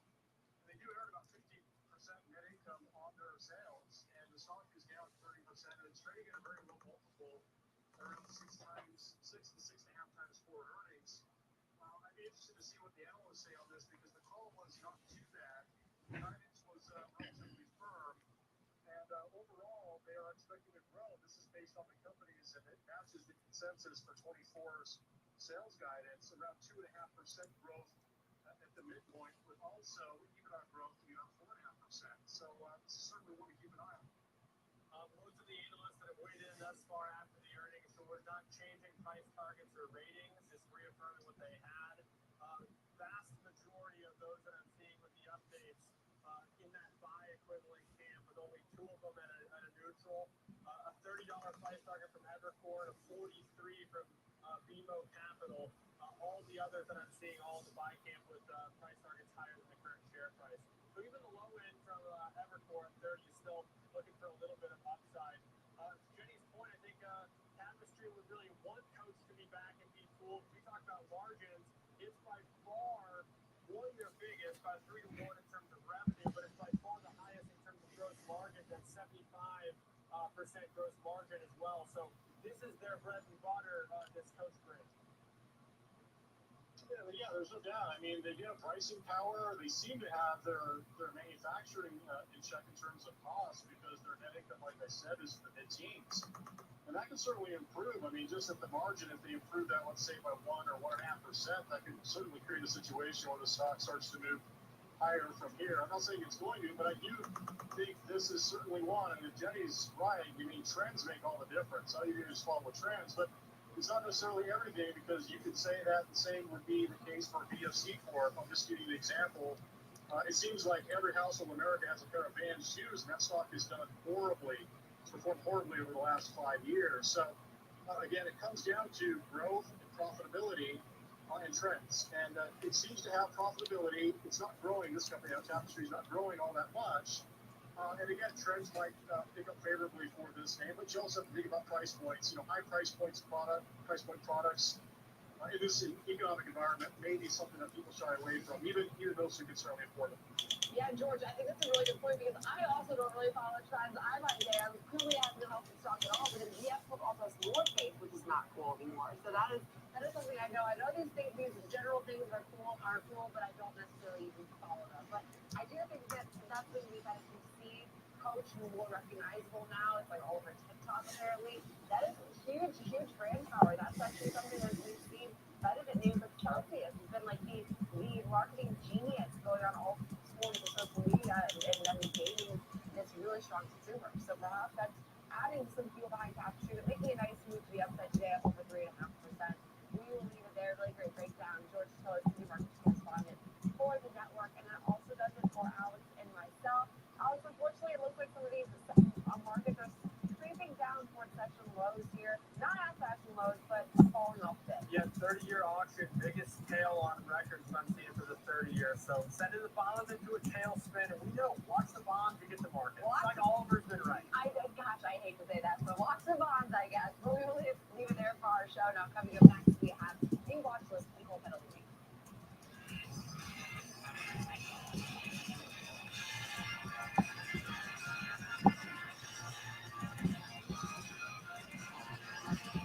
remember when I first started flying and we would experience turbulence, I would watch the flight attendants. They're not nervous, but I'm not nervous. Financially, I'm a flight attendant in that situation. The relief that comes over people once they know they've got a guide to help them through, I definitely feel privileged to be in that position.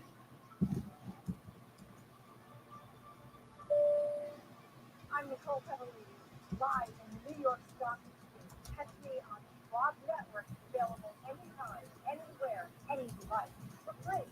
Schwab Network.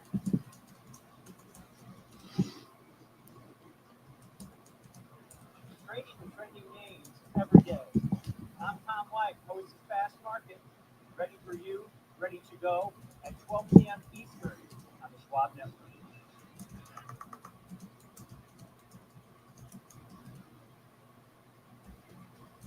Binge watch the market with the Schwab Network.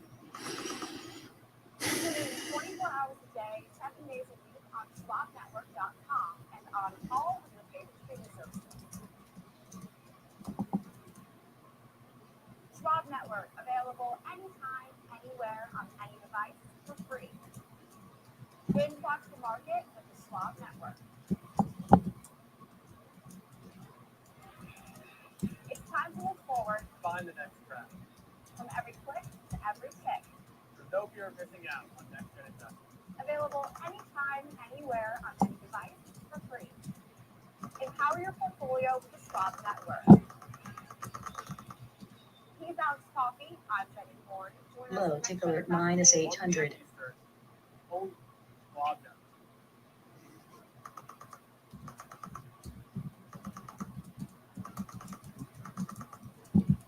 Binge watch the market with Schwab Network.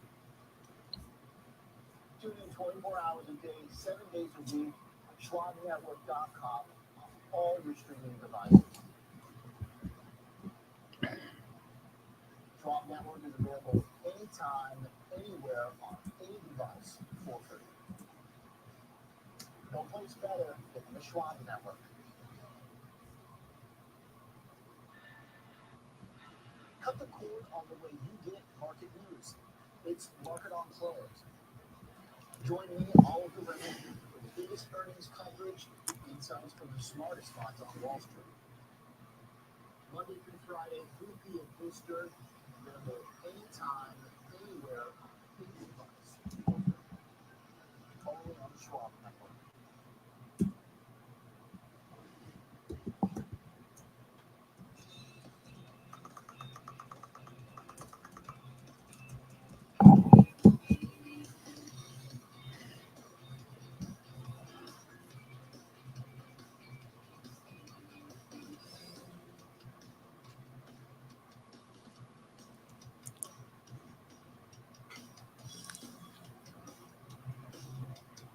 Extreme low tick alert. Good afternoon. Welcome to the watch list. I'm Nicole Cavallini. It should be at Eastern time. We're going to be live from the New York Stock Exchange.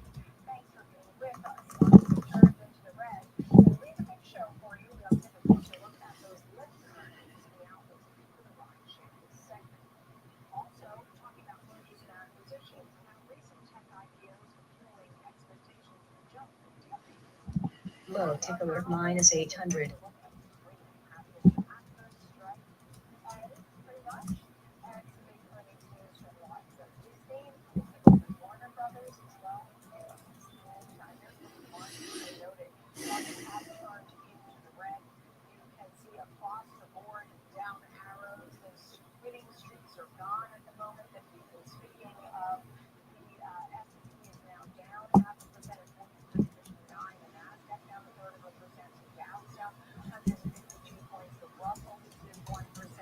Also worth noting that Treasury auction we had today was in fact very ugly and one of the words that people are discussing. So that too is part of the discussion today. You see that healthcare, consumer, real estate, utilities all under pressure at this moment. U.S. dollar is gaining, gold is gaining.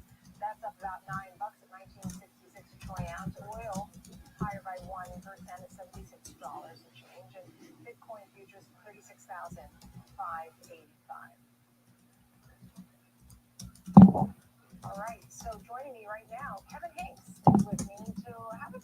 discussion. I think, welcome Kevin Hanks, good to see you.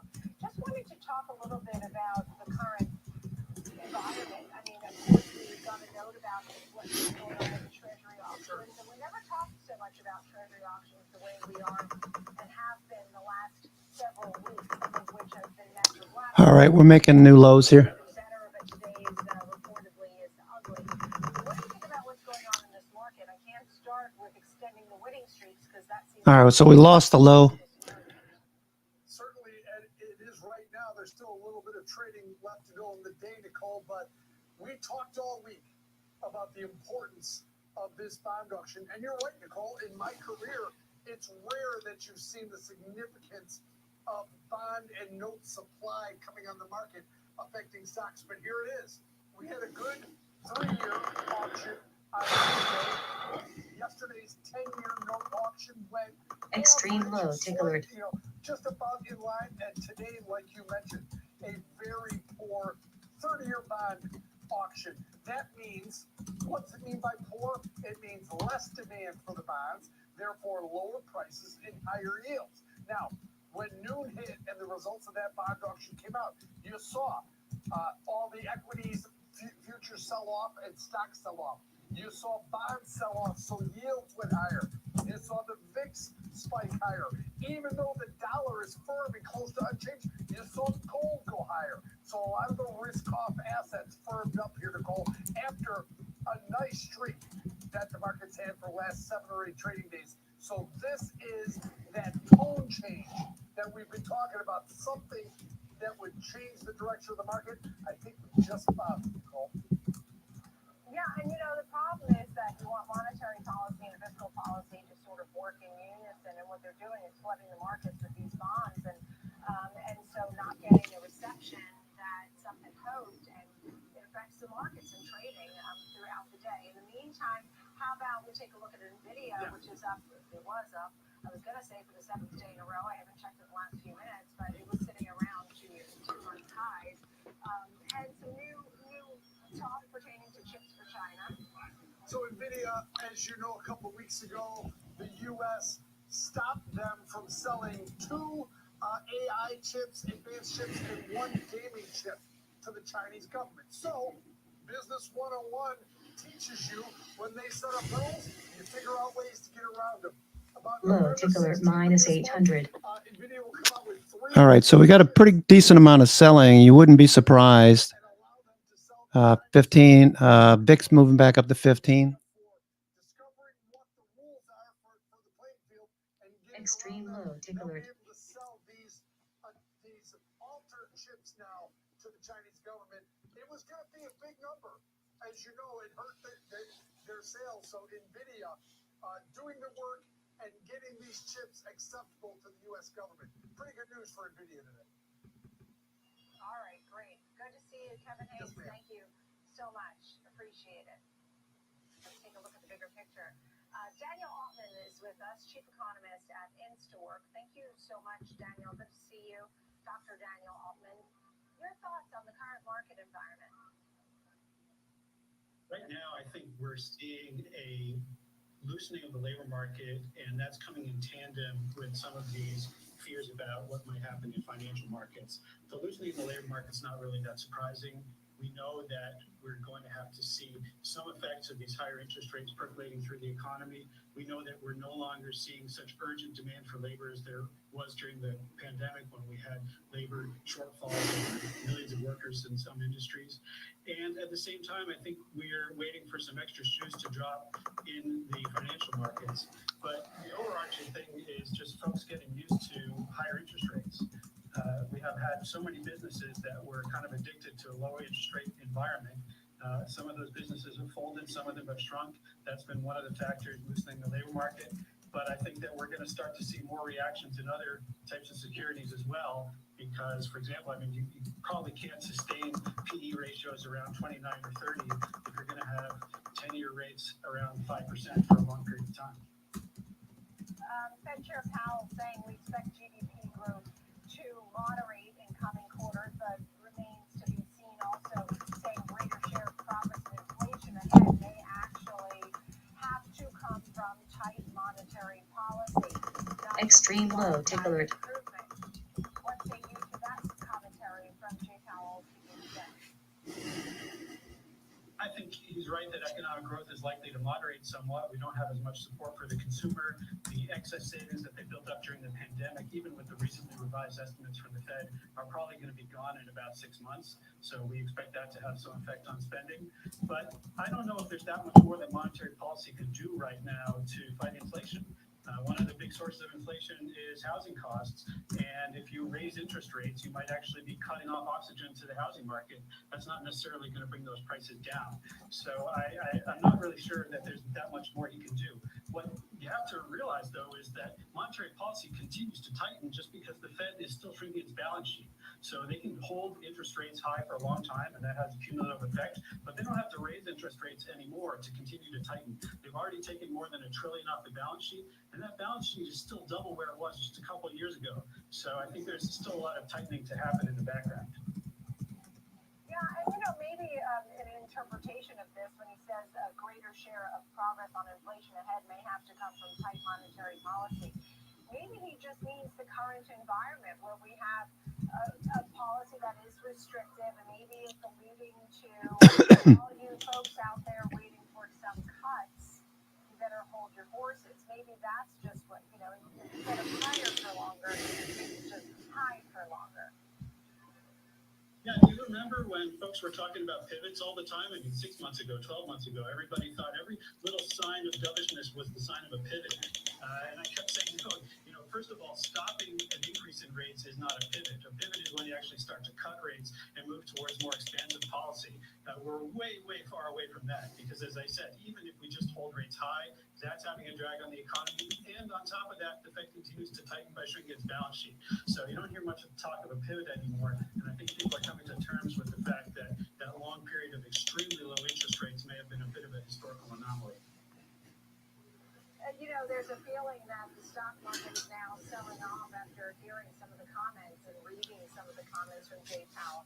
And, you have that when the markets start to fade, when we get a jobs report. All right, looking for a bounce. We're down, in context, we're only down 0.5%.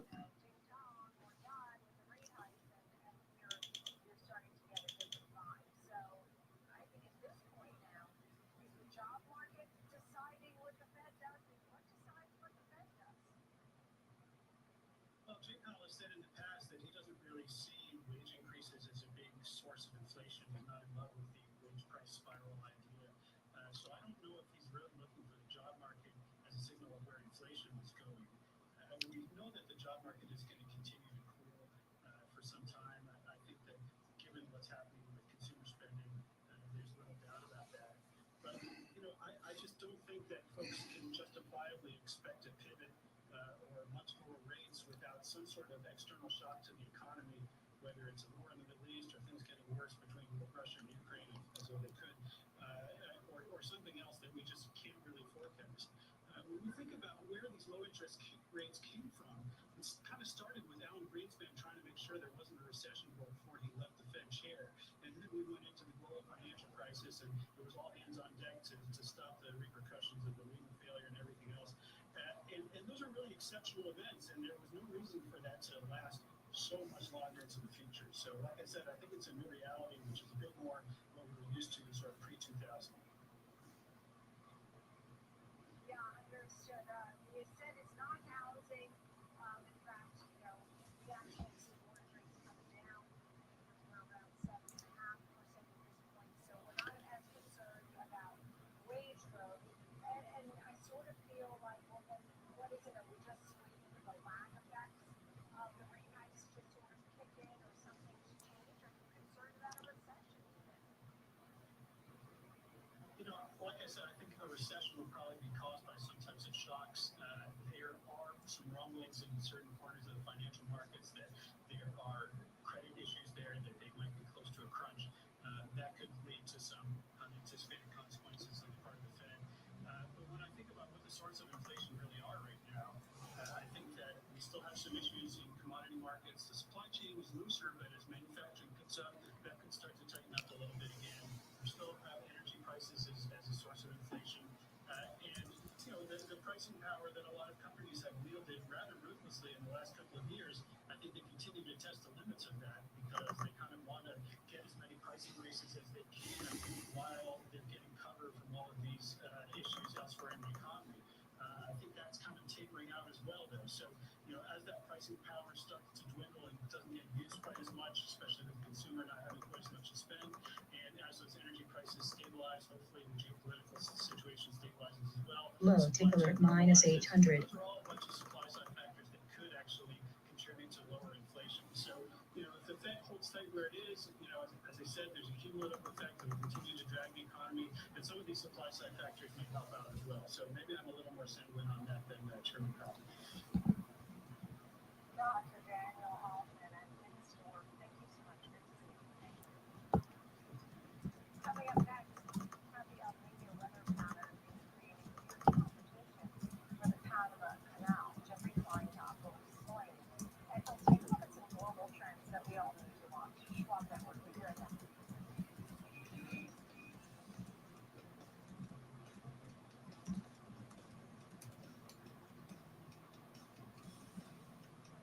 Trading at Schwab is now powered by Ameritrade, unlocking the power of thinkorswim.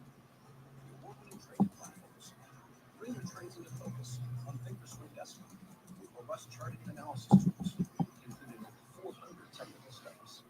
Tailor the platforms to your unique needs with nearly endless customization, and track market trends up to the minute using insights. Trade with Schwab. Each and every the whole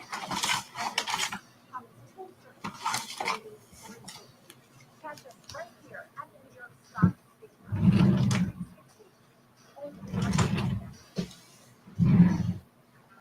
No politics, no noise, sounds about and beyond. Available anytime, anywhere, on any device for free. All right, I got to leave here in 15 minutes. Just want to keep you in context.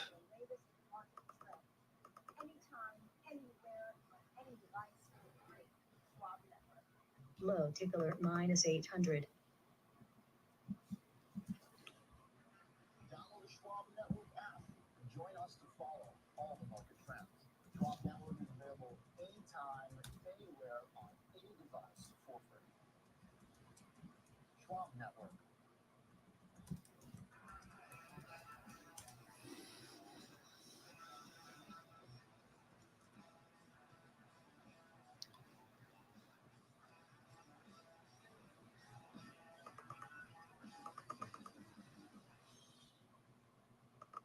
There's no place like the New York Stock Exchange. We buy you cover the biggest stocks, the biggest trends, all the markets. The watch list meets open release 2 p.m. Eastern on Schwab Network.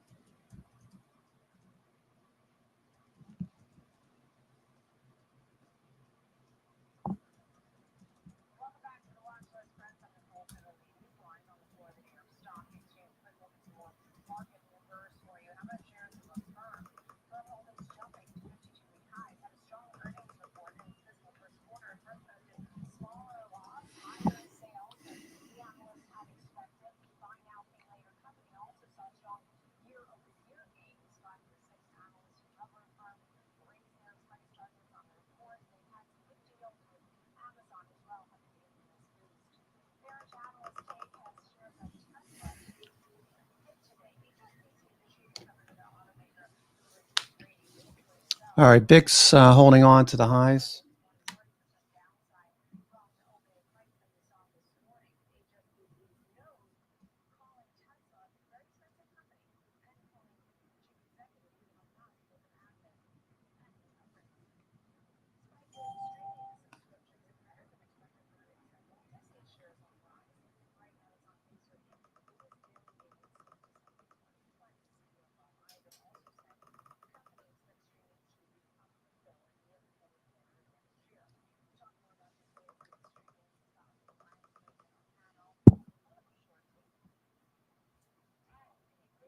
Low tickler at -800. also overshadowed yesterday's earnings report that did beat the estimate of the top line. Here, Jane saying that the food revenue from operations was good.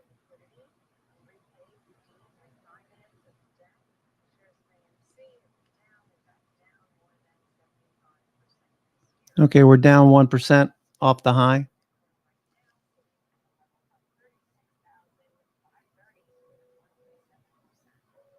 Intraday, we're off 0.7%.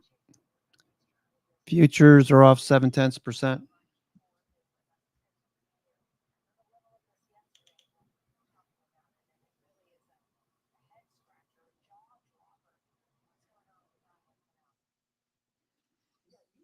Forecasting shortages and gluts are a passion of mine, Nicole, because they affect so much inflation and economic activity. So I am really stuck on this issue of the Panama Canal. I think it's off the radar screen of so many investors at the moment, but could become a much bigger deal in the months ahead. Yesterday, a shipper, one of Japan's Enios's LNG tankers, paid nearly $4 million just to jump to the front of the line at the Panama Canal. It's a record high as the backup lengthens due to the El Nino-induced drought. Panama Canal authorities announced this Extreme low tick alert. reducing the daily number of ships that can pass through the canal by more than 50%. Usually we get about 40 ships a day, down to 25 in the coming weeks and months, and then down to 18 by February. I put together just a chart of just showing like how incredible of a drop this is from usually around 1,100 ships a month to maybe 500. We've never seen anything like this. And in addition, the canal is now reducing the depth of the ships that can pass through, meaning that they're going to have to carry less as well. And even today, Low tick alert -800. from the canal to take the 10,000 additional nautical mile route down around the Cape down around Cape Horn, and that'll mean a delay of probably a month to reach its destination and at a much higher cost. Nicole, the Panama Canal moves 40% of the world's cargo traffic. So we can see a return to shortages of supplies and goods and higher shipping costs this winter if demand doesn't also soften at the same time. I mean, I feel like we should be sounding sirens with this segment because this is no small story. This is a huge, huge issue and a supply chain story. As you're talking about 40% of the world cargo traffic and cutting more than 50% of full capacity, and it could be more, fewer ships, fewest, I should say, number of ships with depth that's less than. What kind of impact are we really talking about? You just mentioned possible supply chain shortages. All right, bit more than 1% off the high now.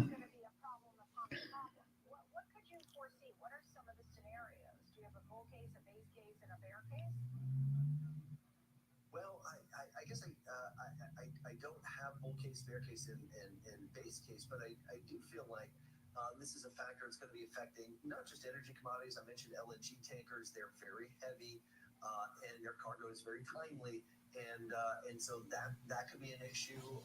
Both the northbound, meaning moving to the East Coast to try and deliver LNG, so we could see higher prices for energy this winter in many of those markets that use LNG to heat.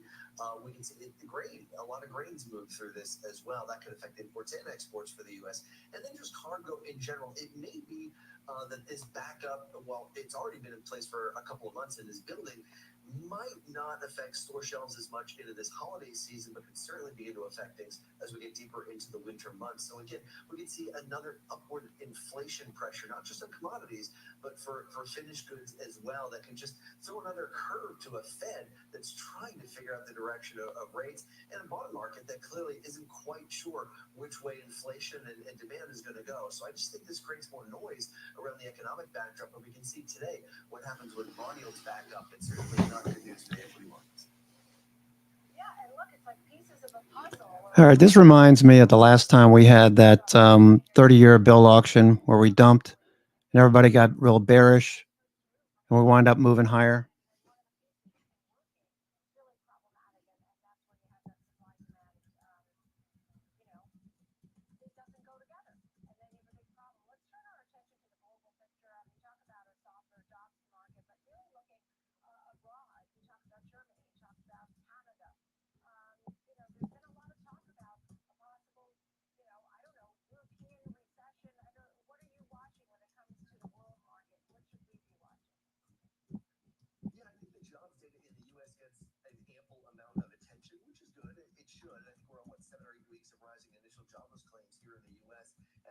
the jobs report last week was weaker than expected here for the U.S. Or just a big pullback from what we had seen the month before.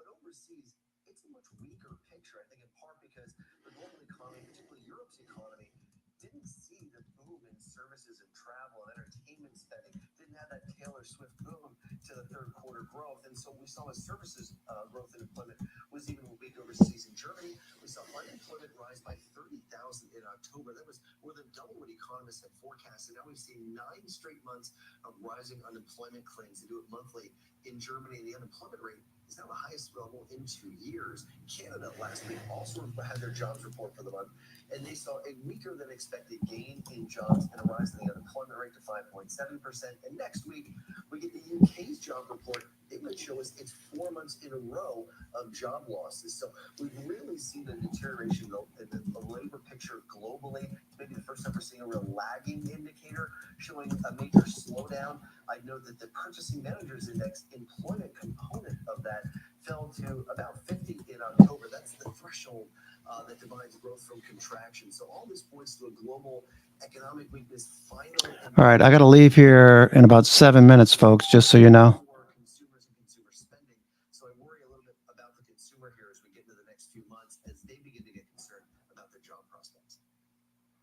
Yeah, and look, I mean, when we talk about the consumer, we know consumer credit card debt is on the rise. In fact, right, well over the trillion. I think it's getting closer to 1.1 trillion. Last I heard it was 1.7. And also the 90 days paid late, that's going up in the wrong direction for consumers. And we just heard from Jay Powell today, speaking at that IMF conference, but talking about GDP growth, expects that to moderate, but remains to be seen what happens, and that inflation may still have to come from tight monetary policy. I know you follow, 115 central banks, give or take a couple. What say you? We flood the market with these treasury options. Yeah, well, some central banks obviously matter more than others, but yeah, looking at all around the world, we've already seen a return. All right, we're starting to see a hammer forming on the 30-minute time frame. In fact, we've seen a number of the central banks that led on the upside, like Brazil and Chile and Peru and Poland, are now cutting rates. But all of this could be overshadowed by the Bank of Japan hiking rates next year. We're so focused right now on the bond market and the supply and demand for bonds here in the U.S. While in Japan, there's this yen carry trade where it's been very cheap for a long time to borrow in yen in Japan and then invest that money in, say, treasuries, for example. You make that spread between essentially 0 or negative rates in Japan and, of course, positive rates here in the U.S. And that's to the tune of 1.1 trillion in treasuries that the Japanese investors are holding of treasuries. But they've got 3.3 trillion of investment assets, a net positive sort of flow of capital outside of Japan to the rest of the world. But now as Japan begins to hike rates, even in the face of other central banks, even possibly the Fed cutting rates next year, they pushing rates higher could mean strengthening the yen, rising interest rates in Japan, which we've already started to see. That could mean a lot of that money gets repatriated back to Japan, or at least that carry trade gets unwound, and that could have further upside pressure to bond yields perhaps, but it might be a positive for the yen and for Japanese-based assets. So maybe one of the hedges to this environment of rising interest rates in the U.S. might be Japanese stocks, because those assets might be getting the inflows that the U.S. bond market is seeing come out. Yeah, and that's not a good thing. Martha's short for you. Jeffrey Kleintop, thank you. And well said. You explained it really well. I mean, obviously the change that could occur going in the next 6 to 12 months and how Japan could be a lot more attractive. Jeffrey Kleintop, Chief Global Investment Strategist. Thank you. I'm Charles Schwab. Up next, putting Lyft's earnings in focus under the microscope. Some of the takeaways about ride sharing and how it stacks up against its competitor Uber, which set a 52-week high today.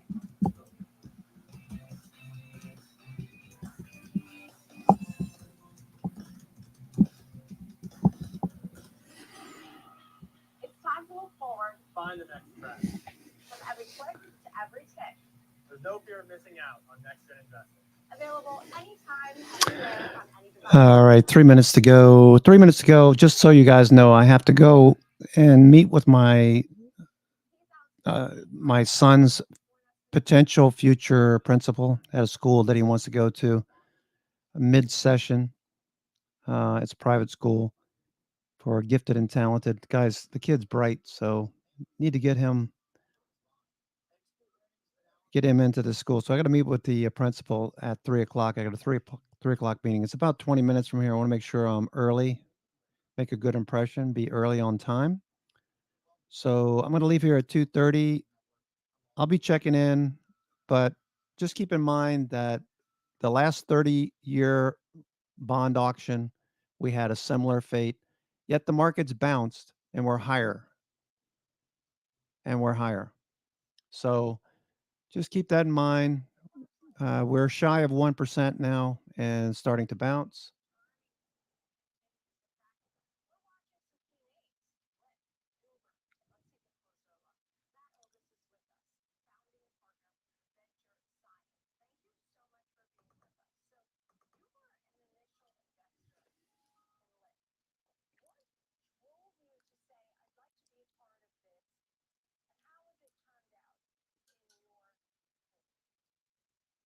Thank you, Nicole. Thank you for having me on the show.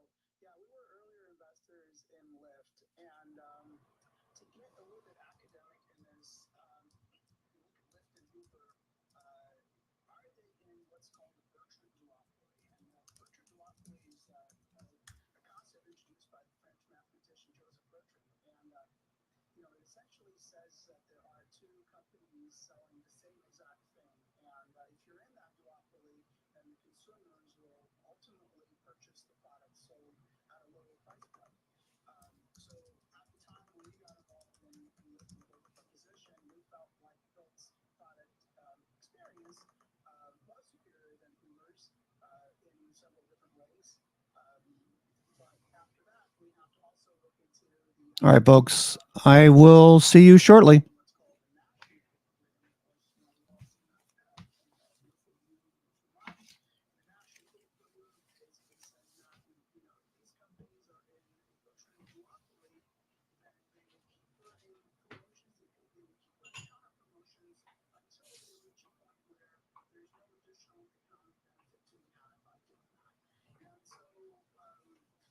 I've written an article about this 4 years ago, and it seems like companies are still kind of moving along, and we really don't know whether or not they've reached this sort of equilibrium state. But looking at Lyft's numbers now this quarter, particularly with a new CEO on board, David Risher, who comes from Amazon, he was at Amazon earlier days, and was a key part of the executive team growing revenue numbers there, the whole customer experience aspect of Amazon.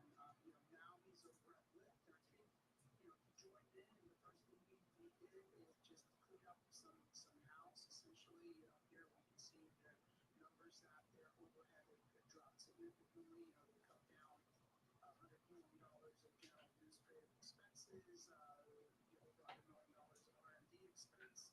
And so, after all that house cleanup, the lawsuit for income taxes this quarter appears to be around 12 million, which that number last year was $421 million. And so that's substantial improvement there. And I think what David's going to do from this point on is really focus on this customer experience and perhaps some product differentiation so they don't end up with a full-on merchant block.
if it's the same exact driver, driving the same exact car, and you pull up your apps, ultimately pick wherever's cheaper. So there's really no running away from that Bertrand duopoly situation there.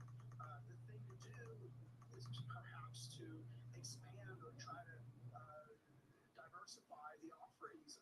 Uber seems to be a little bit more, quite a bit more successful in doing that, and perhaps that's what Lyft needs to do. But Lyft cutting these expenses way down is certainly very, very helpful.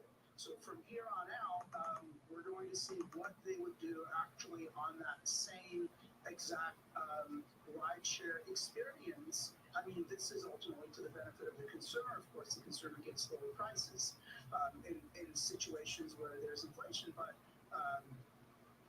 nonetheless, these two companies will find it very, very hard to compete on the same exact product. So ultimately, they would have to diversify. They would have to increase their offerings and really keep the focus on the top line growth as well, because many investors, both institutional and retail, are keeping their eyes on the top line growth. So that revenue growth Lyft had been sort of flat over the last several quarters, but I feel like this is where David's going to focus next.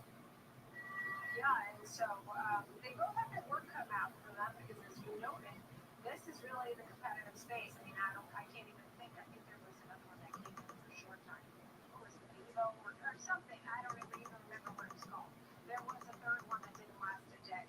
I say that sort of tongue in cheek. You talked about Lyft having opportunity in autonomous. Last I heard, both Lyft and Uber had sort of given up on their research departments for that sort of strategy. Did you get your money back? Are you still invested in Lyft? We're not invested in Lyft out of our original earlier sort of private level of investing. We've exited out of the IPO positions.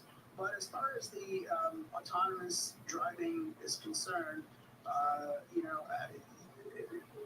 we are investors in a company out of England on that front. But the commercial element of the autonomous driving efforts is perhaps more viable versus self-driving cars today. And so we will see what Lyft and Uber or any other competitor on that front would do. But that's true differentiation right there. I mean, you do that, you're out of Bertrand duopoly, that's for sure.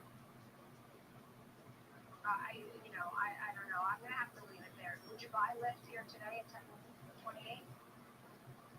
I mean, I think the improvements that they have done to their numbers are substantial.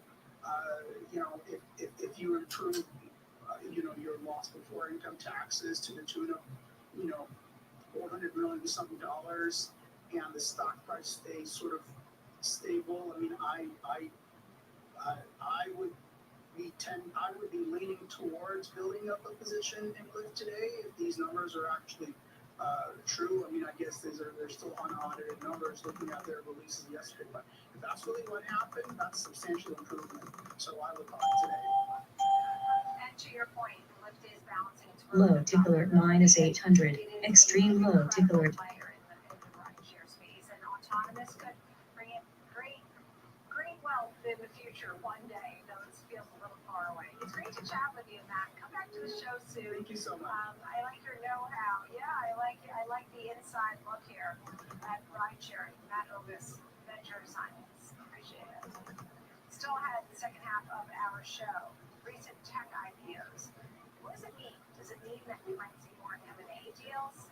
And what Cisco's new $28 billion acquisition is telling us really about the market.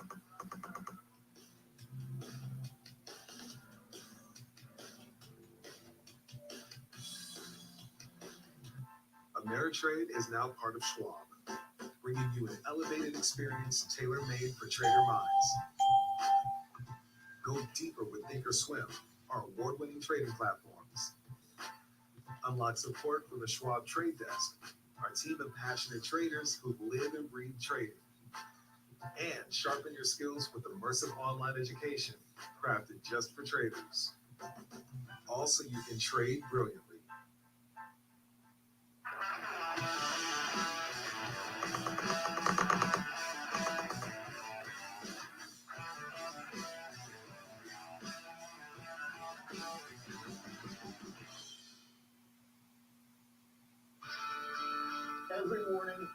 trade, always live.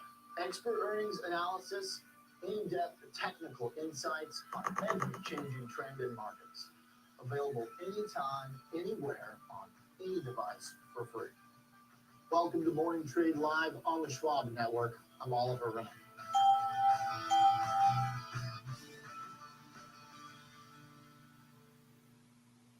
Low tick alert -800. With the Schwab Network. Available anytime, anywhere, on any device for free. Schwab Network. Kickstart your morning with a full dose of commodities, technical analysis, economic data, and live reaction in global markets. Available anytime, anywhere, on any device for free.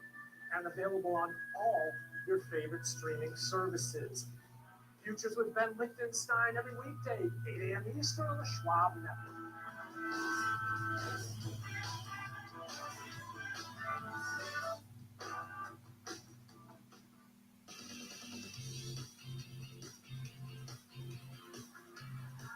Welcome back to the watch list. I'm Nicole Pedalides, coming to you live from the New York Stock Exchange. We have accelerated selling over the last hour or so. You've had Jay Powell speaking and some concerns about higher for longer when it comes to rates. Also, a bond auction that did not go particularly well. In the meantime, here are the numbers. The Dow Jones Industrial Average is down 235 points. The S&P is down at 43.49, losing 0.75%. The NASDAQ is down 100 points, and the Russell losing 1.4%. Joining me right now with a market update, Ben Lichtenstein is here. 90 minutes left in the trading day. Your thoughts on this market action? Well, Nicole, I feel like one could argue that the Russell's been the canary in the coal mine in many ways, ahead of, as you mentioned, Fed Chair Jerome Powell's comments, as well as the auction, which didn't go well, and we're seeing stocks respond accordingly. Into the lows for the session, I got the Russell down on the day by about 1.5%. Looking at the S&Ps and the move lower we've seen from the highs earlier today. If you remember, we were above 4,400. Here we are back looking at, well, nearing our way towards the middle of the 4,300 handle. I mean, what a wide range trade here. We've got a solid 50 points to the downside here from 44.13 down to 43.63. Taking a step back here, Nicole. This came after that disappointing auction and comments from Fed Chair Jerome Powell. Here's a look at where we are relative to last month's highs and lows. This rally that we saw last week, sideways consolidation this week, held short of taking out that October high. It's a big hurdle the bulls still need to get us above. And the question is, as we roll over here, was that a dead cat bounce? Powell talking about how inflation's come down over the past year, but remains well above the 2% target, how he and his colleagues are gratified by this progress, but expect that getting inflation sustainably down 2%, and that effort has a long way to go. He did talk about, again, basically about how if they need to raise rates ultimately based on the data, the incoming data, well, then they will until the job is done. And take a look here. You've got the S&Ps right back down to that 50-day moving average, still holding above the 200, but the Russell never even got above the 50, never got above the 200. So this big move up that we saw last week, possibly starting to unwind here a little bit. We're also seeing, in addition to bonds, on the move, the dollar also. So basically, textbook example of what we've seen. When you get the dollar on the move higher in reaction to some of these Fed comments, Bostic earlier saying that he thinks policy is likely sufficiently restrictive, but there's a fair amount of unknowns out there still, Nicole. Yeah, and the Fed knowing that they still have a long way to go because inflation is well above the target of the Fed. Just any final thoughts? Low tick alert -800. Rates, for example, came down a little. You're watching bond yields very closely. I just had a great conversation with Jeffrey Kleintop about Extreme low tick alert. in the future as Japan makes some changes and begins hiking rates next year. Any final thoughts? Yeah, it really is the what's to come, right? As far as rates and the direction there ultimately and the impact that could have on the indices. If they go lower in theory, we could see further gains and add to the move up that we saw last week. But if we start to inch our way back up, then ultimately maybe just this short pullback was limited in terms of relief as far as follow through. Taking a look at the charts here, I'll show you exactly what I'm talking about. in terms of the most recent relief, I'm looking at the 30-year on the left, 5.15 down to 4.63, and you got the 10-year on the right, which came up that 5% level just a couple weeks ago down to well below 4.5%. But here now again, we're starting to inch up, and the question is, will this be sort of one of those steps back along the process in terms of what we've been seeing as Treasury yields have been on the move higher, futures have been and continue to be lower. So notice here this brief pullback here as the bonds, the 10-year on the right, the longer dated ZB on the left has rallied back to the 50-day moving average, but this has been an area of contention for a while. Prices struggled to get up above it. Here's what I'm talking about in terms of yields higher. And Nicole, very possible that we form a bit of a range at this upper level, start to consolidate for a little while around 4.5 to, well, up to maybe 5%. But we're still holding above that October last year high. And the market really has not responded to this move up above the highs that we saw last October. When you look at where the S&Ps are compared to where we were this time last year, one could argue that if yields hold these upper levels right now, it could be a moment of reckoning for stocks as they come to grips again with this high for longer environment. Even if it's not higher for longer, this is still a headwind for stocks, Nicole. Ben Lichtenstein, thank you for that. Appreciate it. Now let's turn our attention over to the world of mergers and acquisitions and how it pertains to tech. Joining me right now, Thomas Smales with us, CEO of FE International. So it felt good when we started to get some IPOs back in the market. We had ARM, we had Instacart, we had Klaviyo here. A lot of action, but what's really going on in your mind? So I think firstly, the fact the IPOs have been happening again, and it's been slow for a couple of years, is great for everyone's confidence. Low dipper at minus 800. Public, right. There's more optionality that perhaps didn't exist before. Our team at FE International have worked on over 1,500 transactions, and what we've seen is this year there's a lot more confidence coming back in the market that wasn't there a couple of years ago. I think firstly you've got the IPOs we mentioned. You've got interest rates, while they have been increasing, they've been relatively stable recently. And then you've also got the third factor, which is private equity firms in the US have over $4 trillion of dry powder. They need to deploy that capital. So all we've really been seeing is the combination of that three factors is causing people to want to do deals. So it's interesting because August, September, October were not particularly good months in the market, and there was a feeling that the market environment was better to maybe when you were holding off on the IPO, which really dried up last year, that maybe now was the time to come back in. You're also sort of taking a look as you look at these many, many deals that happen. You're forecasting more M&A activity. You're using Cisco with Splunk as maybe a barometer. Tell me how so. Yeah, I think just a big part of it is just the confidence coming back into the market. So when big companies are doing M&A, it signals to smaller companies or maybe even their competitors that they should also be doing deals. Over the last few years, we've primarily seen private equity firms doing deals, but now there's more public companies and larger strategic companies who want to do deals as well. So when you combine the competitiveness of the public companies and the private equity firms who want to do deals, that's more demand, more deals that will naturally happen. I mean, we've seen a lot of private equity deals also because credit conditions have tightened, and private equity and venture capitalists have been sort of a very popular road. Do you expect that to continue for private equity? Yeah, I think so. If you look at the data over the last 20 years, there's been about an 8 times increase in the amount of dry powder available, so capital that needs to be deployed. So that $4 trillion needs to go somewhere. It either gets deployed into acquisitions or it gets returned to investors. So all the factors we can see, we're speaking to thousands of private equity firms every month. They're telling us they want to do deals. We're seeing more activity. So I think that's just only going to continue. I mean, what's the takeaway here? Does this mean I should buy a lot of the new growth tech companies in hopes that they get taken over and have this big, gigantic move on the stock? Well, I think public companies and like high growth companies are one thing, but a lot of the M&A activity that happens are of older, slower growth, profitable businesses, which are not necessarily exciting. We're not necessarily going to find them on the floor of the New York Stock Exchange, but they're interesting to investors because they continue to kick off cash flow year after year. So a lot of the activity is happening on the people have never heard of. So recently we closed a transaction called Positive Psychology, 8-figure deal.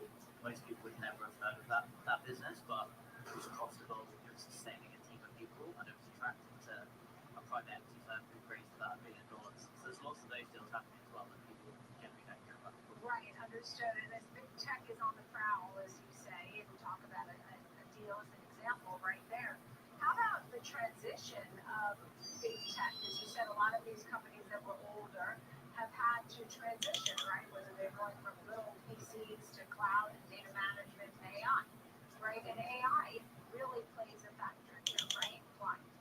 There's an entire generation of AI companies. I think investors in general, whether you consider it a buzzword or the actual future of the industry, companies are investing more and more in AI, whether they're a 50-year-old business that never touched AI before or they're a brand new startup. So more and more investors are interested in AI. More and more founders are launching businesses built on AI. So I think if you're ignoring it, or you're making a mistake, then I think in general more deals are just going to happen. So we've seen a 9-figure transaction in the AI space we're working on at the moment. 2 years ago that would not happen because people would have stopped building companies in that industry. So are there any big companies right now that you know of that are actively looking for acquisitions to have this kind of growth? Well, I think most of the public companies out there are definitely getting more active again. So we can speak to companies like Microsoft, Shopify, all of the companies you hear of day in, day out on the news. They're always actively looking to make acquisitions. We talk a bit about AI. Companies like Microsoft are consistently investing in AI themselves. And M&A is a good way to acquire IP or acquire businesses without having to build it yourself. So the transaction we're working on, 9 figures, is relatively small for a company like Microsoft, but it might significantly accelerate their ability to compete in the AI space. Yeah, you said ed tech companies also in demand. So tell us about that. So I think the big thing with ed tech is that's really where the transition from offline, so traditionally education was delivered in the classroom, right. But during COVID there was an acceleration more and more online. So now it's video, it could be courses that were previously delivered in classroom, you're now getting that online. It could be writing, a real combination of different materials. And so what we've seen is that a lot of businesses in that space have pivoted from the old school offline into delivering their materials online, and investors love that because it's a space that's never going away. People always want to invest in education, and now it's being delivered in a more accessible medium. So those are the hot areas, the AI and tech, the large companies that are searching for these acquisitions. And in the meantime, I'm sure there's a lot that's being left in the dust. We'll save that conversation for another day. Thomas Snell, thank you so much. Nice to see you. Appreciate this and the insight and research that your company does, CEO of FE International. Still ahead, we'll bring in our panel to talk all about the streaming business, Disney, Warner Bros. Discovery, Netflix. We've got some earnings out. Also, you had the actors strike coming to an end, it seems. Much to discuss coming right back.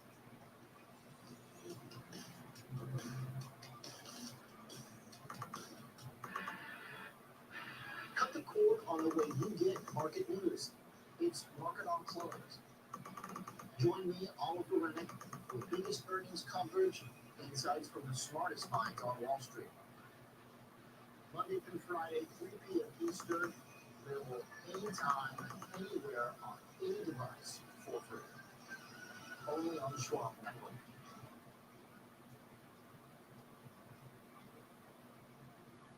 No politics, no noise. From bell to bell and beyond. Available anytime, anywhere, on any device for free. Schwab Network. Missed out on today's market headlines? Get caught up and catch the wrap at SwapNetwork.com. Available anytime, anywhere, on any device for free.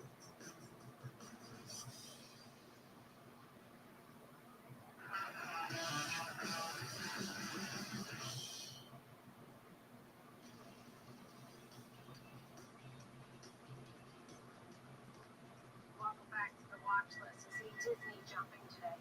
It's been up over 7% after its quarterly report. Also, you have the big news that after 118 days, the Hollywood strike looks to be coming to an end. It has been suspended as of 12:01 a.m. and they just need to finish that up and hopefully it goes through as planned. In the meantime, talking all about streaming with me, Dan Raver, streaming media analyst, and Jamie Lumley, senior analyst at Third Bridge. Thank you both for being with us. So Jamie, I'll start with you. Yesterday, one of the first things I said when we were talking about the earnings of Disney was cost cutting. And that's a big part of Disney's plan to go forward. They need to cut costs. Low to port minus 800. They still have ESPN where they have an NFL and NBA maybe looking to take an equity stake. Is Disney well positioned or no?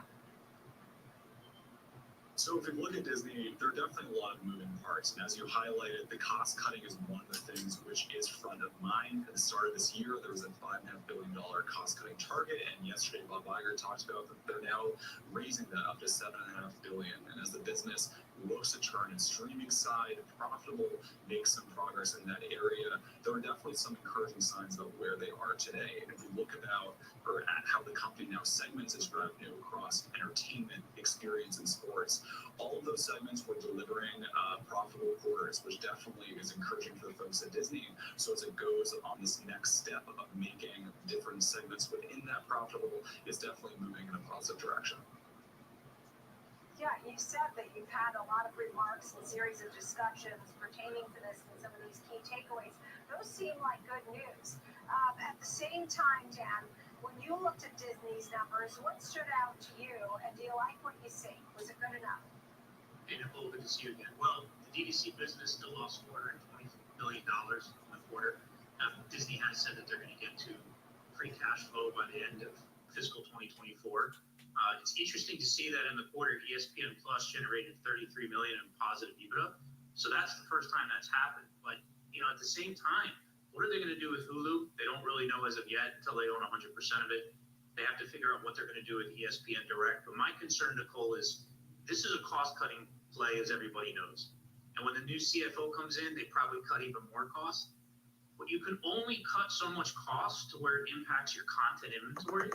And as we all know, content is why people are subscribing to these services. So they have to cut costs to get to profitability, but at the same time, they haven't had a lot of hits lately on the content side, so they can't cut content costs too much. It's an interesting balance they have going ahead. Mm-hmm. And what did you think, Dan, about the fact that Hollywood is ending its strike? Is that a really good thing, and which ones could benefit most, Dan, in your opinion? I think everybody benefits. Netflix is interesting the way they do content and what they have in the hopper and ready to go. So they seem the less at risk because of this long term, but it's definitely good for the entire industry. What we don't have, though, is we don't have the deal terms. So we know there's some sort of streaming bonus that's been included in those terms, but we don't know exactly what that is. So we need some of the details on the numbers, but it is absolutely good for the industry. Yeah. Jamie, let me ask you this, because when I was looking through the Warner Brothers Discovery numbers, it didn't look good, and this strike affected them. I mean, they noted that the strike hurt them. They had a wider than expected loss, declining TV revenues, subscribers went down, ad revenues went down. I mean, ad revenues were probably going down anyway, but the big picture was they weren't hit by this strike. Now what? How would you rank as best and worst in the streaming world? And what parameters are you using, Jamie? We want to know who the winners are. It's a good question. And looking at Warner Brothers Discovery, certainly their recent earnings highlighted a couple of the big challenges the business is facing. Of course, all the different streaming players and traditional linear media businesses were feeling the effects of both the writers and actors strike. Now that that has been finalized, certainly there's a lot of excitement about getting Hollywood up and running again, having that pipeline of new shows and movies come to life and really be able to bring that to platforms. As Dan highlighted, content is still why people are coming to platforms, and without new releases, new shows for people to come and engage with, that makes it a lot harder to see those growth numbers. And if we think about Warner Brothers Discovery, piecing apart their earnings, they were able to deliver a profitable quarter with their direct consumer offering, but at the same time, they lost subscribers. And this isn't the first time that's happened this year. It's been 2 successive quarters where they've had a shrinking base. So for them, there definitely are some challenges, although of course there is excitement around the actor strike ending. Will be really interesting to see is whether or not they're able to see some recovery in the linear business, start to fill out that content slate a little bit more, and have that be regalvanized. As we turn around to the industry, there are definitely different positions for other players. Yeah. Sorry, yeah, so Netflix definitely a strong position with the profitability and content. Okay, Dan Rayburn, Jamie Lumley. Thank you both very much. Great to see you both. Thank you. Thanks for being with me, friends. I'm Nicole Pedalides. Keep it right here. Oliver Reddick, Market on Close, next.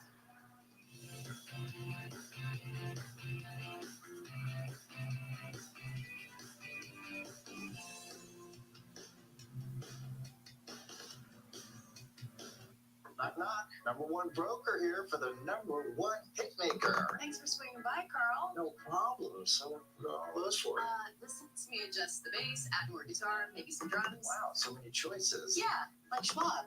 I can get full service wealth management, advice, invest on my own, and trade on Thinkorswim. You know, Carl is the only front man you need. Oh, I gotta take this, Carl. It's Schwab. Have a choice in how you invest with Schwab. I'm Nicole Pedalides, live at the New York Stock Exchange. Catch me on Schwab Network. Available anytime, anywhere, on any device for free. Schwab Network.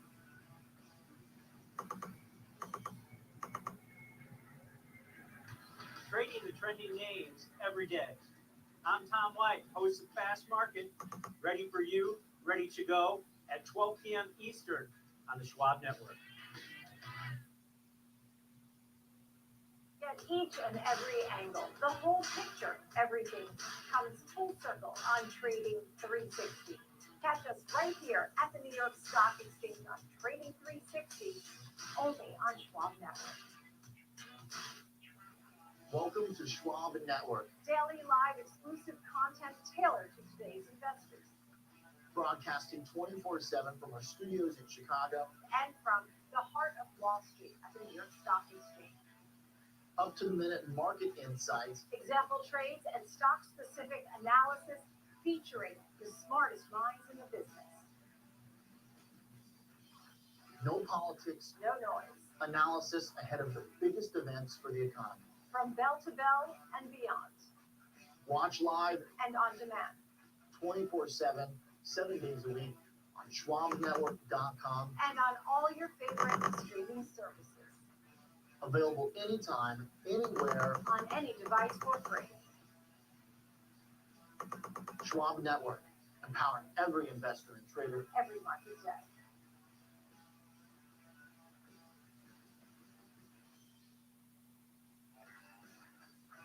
Binge watch the market with the Schwab Network. Tune in 24 hours a day, 7 days a week at schwabnetwork.com and on all your favorite streaming services. Schwab Network, available anytime, anywhere, on your device for free. Schwab Network. Beat for the latest commodities action. Low tick alert -800. Weekdays, 8 a.m. Eastern on the Schwab Network. Available anytime, anywhere, on any device for free.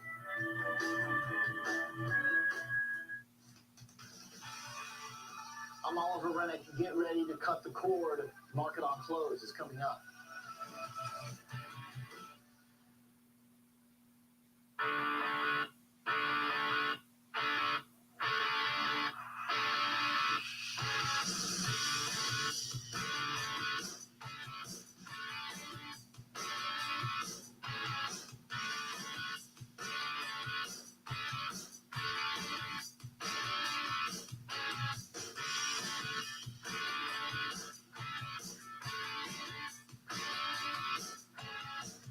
Good afternoon and welcome to Market on Close. Fun day here as we've had a pretty big turnaround and some action and bombs.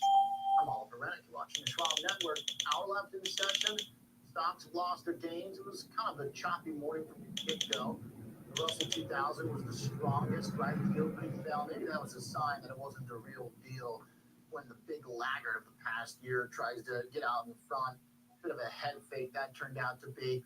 Now the small caps are the biggest decliners. So the high beta trade undoubtedly is in the Russell 2000, lower right now by almost 2%, more than 1.5%. The NASDAQ right behind it down 1% too. Got the dollar firming up, got bonds selling off, 30-year auction that was not good, really by any definition. After a huge bond rally the last 5 days, we've got the opposite now. Talk about it, and we'll talk stocks too. Earnings this afternoon, a few fun names, nothing really huge. Not a lot of big data either to close out the week tomorrow. We'll be thinking about next week with inflation. Great panel with Joe Mazzola and Saunders doing the round trip with us. And we've got a really interesting conversation about sports medicine with sort of a small cap overlooked businesses. We've got some pretty interesting products. So we're going to get through a lot here this afternoon. First, we'll run through some of the key movers in the session. Firstly, just summing it all up with VIX and volatility picking up. VIX had been really diving the last 10 days. I think it's important to keep some of the context in here about how hard this reversal has been. The market went from being oversold to overbought and overbought to oversold across so many of the key assets the last week and a half, maybe 2 weeks, just to keep it simple here with the 8 days straight higher for the NASDAQ. We'll just call it 2 weeks. Really since the 10-year yield hit 5% and came straight back down, volatility has been falling. So your 10-year yield high was on October 23rd, the intraday high. If you look at VIX chart there, that peak in your bottom right corner, also the high on October 23rd. So as bonds rallied back and yields dropped, VIX, boom, crashed along with it. Now we've seen sub 15, sub 14 VIX a few times this year. So could something like that be in the cards? Possibly, sure. But as we talked yesterday, key pieces still need to fall into place before bulls can describe the bounce back over the last 2 weeks in stocks. The drop in yields and the dollar is a major reversal of the trend. Technically, what we should still be thinking about is the 3-month plus trend in volatility higher since the July highs in the stock market, trend down for stock prices, and of course the trend higher for yields. In the show today, for my cut the core, I'm going to walk through the 4 major asset classes with the key levels on charts. I'm watching dollar, bonds, stocks, crypto. Come back into the movers and we'll talk about some of the key equity stuff that's happening. Semiconductors rolling over today despite a good early rally. Now, this is what happens when you rally, though, outside of any fundamental specific earnings data. This has been such an important sector. Strength with so many big tech companies getting above their October highs, making a higher high on a monthly basis the last few days. NASDAQ for Apple, for NVIDIA too. A lot of those key charts have been trying to break back out to the upside, get out of their downtrend from the last 3 months, but now we're getting a little bit of pushback. So a few of those pieces that need to fall into place are actually kind of falling out of place just within the last 90 minutes or a couple hours, I guess, since the Treasury bond auction, the 30-year, went awry. So, is it a chaotic move? No. NVIDIA still looks good. Microsoft is still put in highs.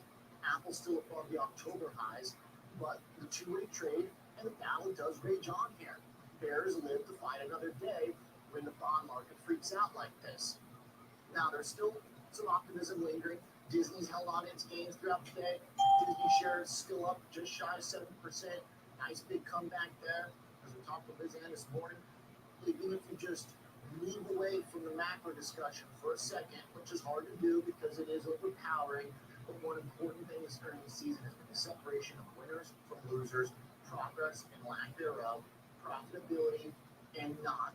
There has been a clear deciding force within this earnings season among investors that is a productive thing that has been a little bit agnostic of the macro. We've seen big declines in companies that miss. We've seen some big wins for companies that do, but generally there's been a market that has punished those who can't keep up with the times and rewarded those who are making real efforts to turn around, like in the case of Disney. And finally, there's the moving yield there. Big story of the day. 30-year punching back towards 4.8.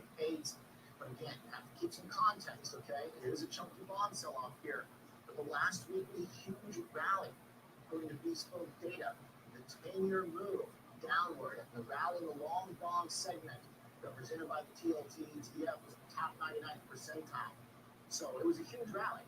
And you can see here that the RSI went from being overbought on yields to the low end, not oversold, but a big turnaround. So yeah, we're getting a ton of whips on. Nothing's changed there. Let's bring Kevin Haynes to start our conversation here, host of Fast Market.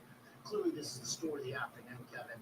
What I understand, the big thing is that dealers had to end up taking a lot of this down. Exactly. There weren't just the buyers that are normally there. Lower demand for the 30-year bond means lower prices and higher yields, and you saw that take over. Remember, we warned that these were going to take over the market this week. You and I spoke this morning about what could be the tone changer for this market. If you look at the charts, the 1-minute charts at noon when the results of the auction came out, all the futures sold off.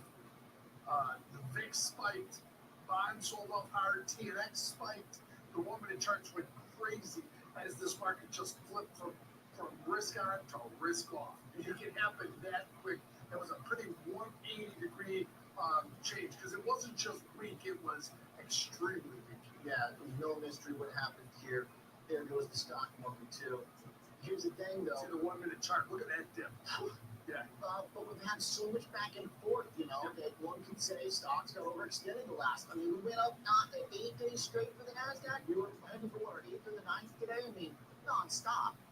So one of the topics we talked about on Fast Market today with Nathan Pearson was what indicators are there that markets could be moving up too fast, right? And just getting over their skis and destined to be fragile for some type of macroeconomic data point that would cause them in the other direction. It was a great discussion we had about it and the tools that you can watch. What he came up with was the MACD historic that you can look at, and it shows that it was too much of a thrust on the upside. Well, does that mean it can't go further? Of course it doesn't, but it makes it fragile, right?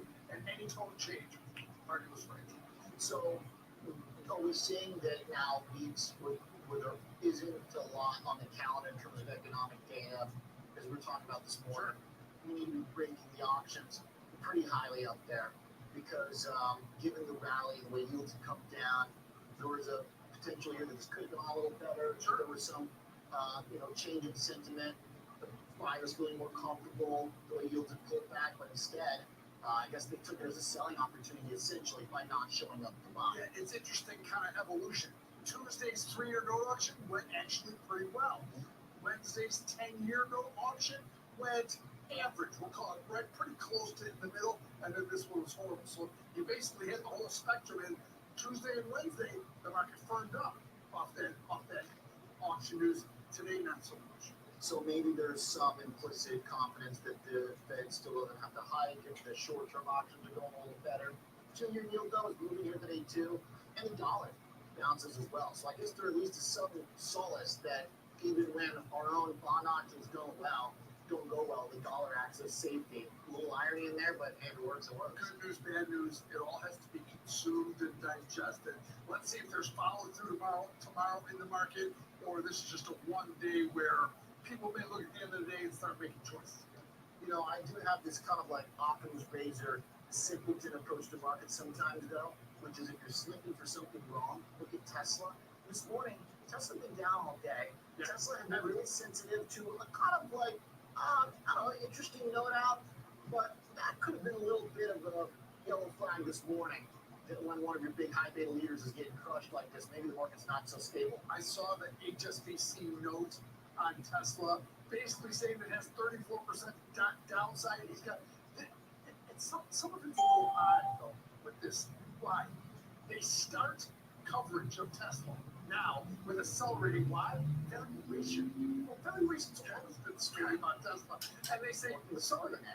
And as they're trying to explain why the valuation should be lower, I think they make the point that it should be higher. Why do they say? Well, not only is Tesla shouldn't be valued as an auto company, right? Because it's got so much more and it's not got the valuation of an auto company. Okay, we know that. But then it says the energy storage business, self-driving cars, robots, AI computing, all these other companies within Tesla. Don't protest too much. They're trying to make it the case why you should probably make this move. And so Tesla's gone. That said, Tesla has been heavy all day. Yeah, it's kind of weird. I agree with that because I thought the logic to be super bearish Tesla was that it is cyclically timed and it trades too much like a hyper growth company that it won't be able to achieve by selling cars. Any one of these other companies that we just talked about could send the valuation for Tesla skyrocketing. Yet they threw doubt on Tesla because of these names. It's interesting, that's for sure. But let's see, on a day like this, when a note like this comes out, the stock will probably trade heavy all day. I want to watch the end of the day in Tesla, see if there's any dip buyers there. Okay, all right, thanks, Kevin. Yep, Tesla testing that low $200 range right now. Close to the lows of last month after the sell-off, so definitely a notable move. Let's bring in Russell Rhodes, joining us from the Kelley School of Business, Associate Clinical Professor, VIX Pro. Russell, great to have you back on the show. Today, the volatilities in bonds finding its way into stocks. How do you think about that right now as it pertains to auctions versus growth versus Fed cuts or not? I mean, there is kind of a lot here that's going on in bonds. There's an awful lot that's going on here in bonds, and I have one of the things I do for the Kelley School is I've been charged with writing a financial market preview for 2024. I think maybe it's because a lot of people just didn't even want to try to do that this year. So no, really, I mean, I actually, people nodded their heads at the table when I said that. It sounds like a joke, but it wasn't. So what I've been doing is I've been getting on the phone and going and seeing people in person.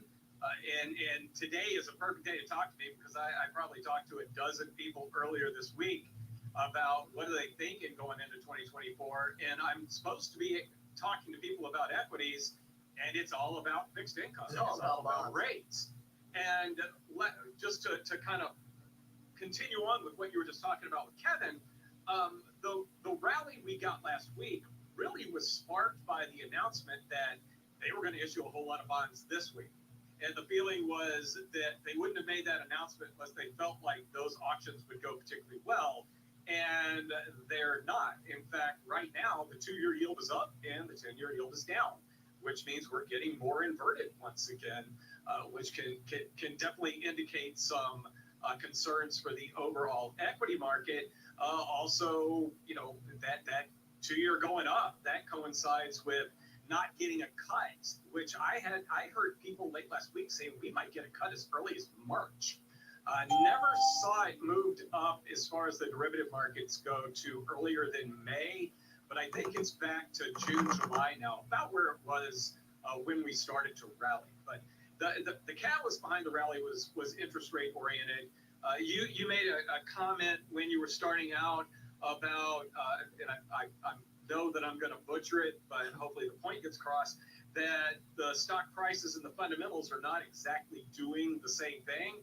And I really think that's because the equity markets are all about interest rates. True. All about bonds, AA-B market. So the idea of auctions being a source of volatility, some take that as their starting point for getting not just bearish about bonds, but bearish about everything, the whole system. Exactly. The treasury, do we get that much hair on fire at this point, or is this just kind of like where we are when the term premium gets back to normal? Well, the big issue and something that I like to listen and don't prompt an awful lot to see what people are really concerned about. And a phrase that I've heard twice this week was, who the hell's going to buy all this stuff? China's not buying our debt anymore. But it goes beyond that, and I'm going off script with you a little bit. I apologize, That's okay. But this does really match up with what you and Kevin were talking about. There is a lot of high yield debt that needs to be rolled into new bonds by the double B area on the curve in the next couple of years. And what are these firms going to have to pay if people buy the paper if we're not even seeing really good demand for 10-year government securities?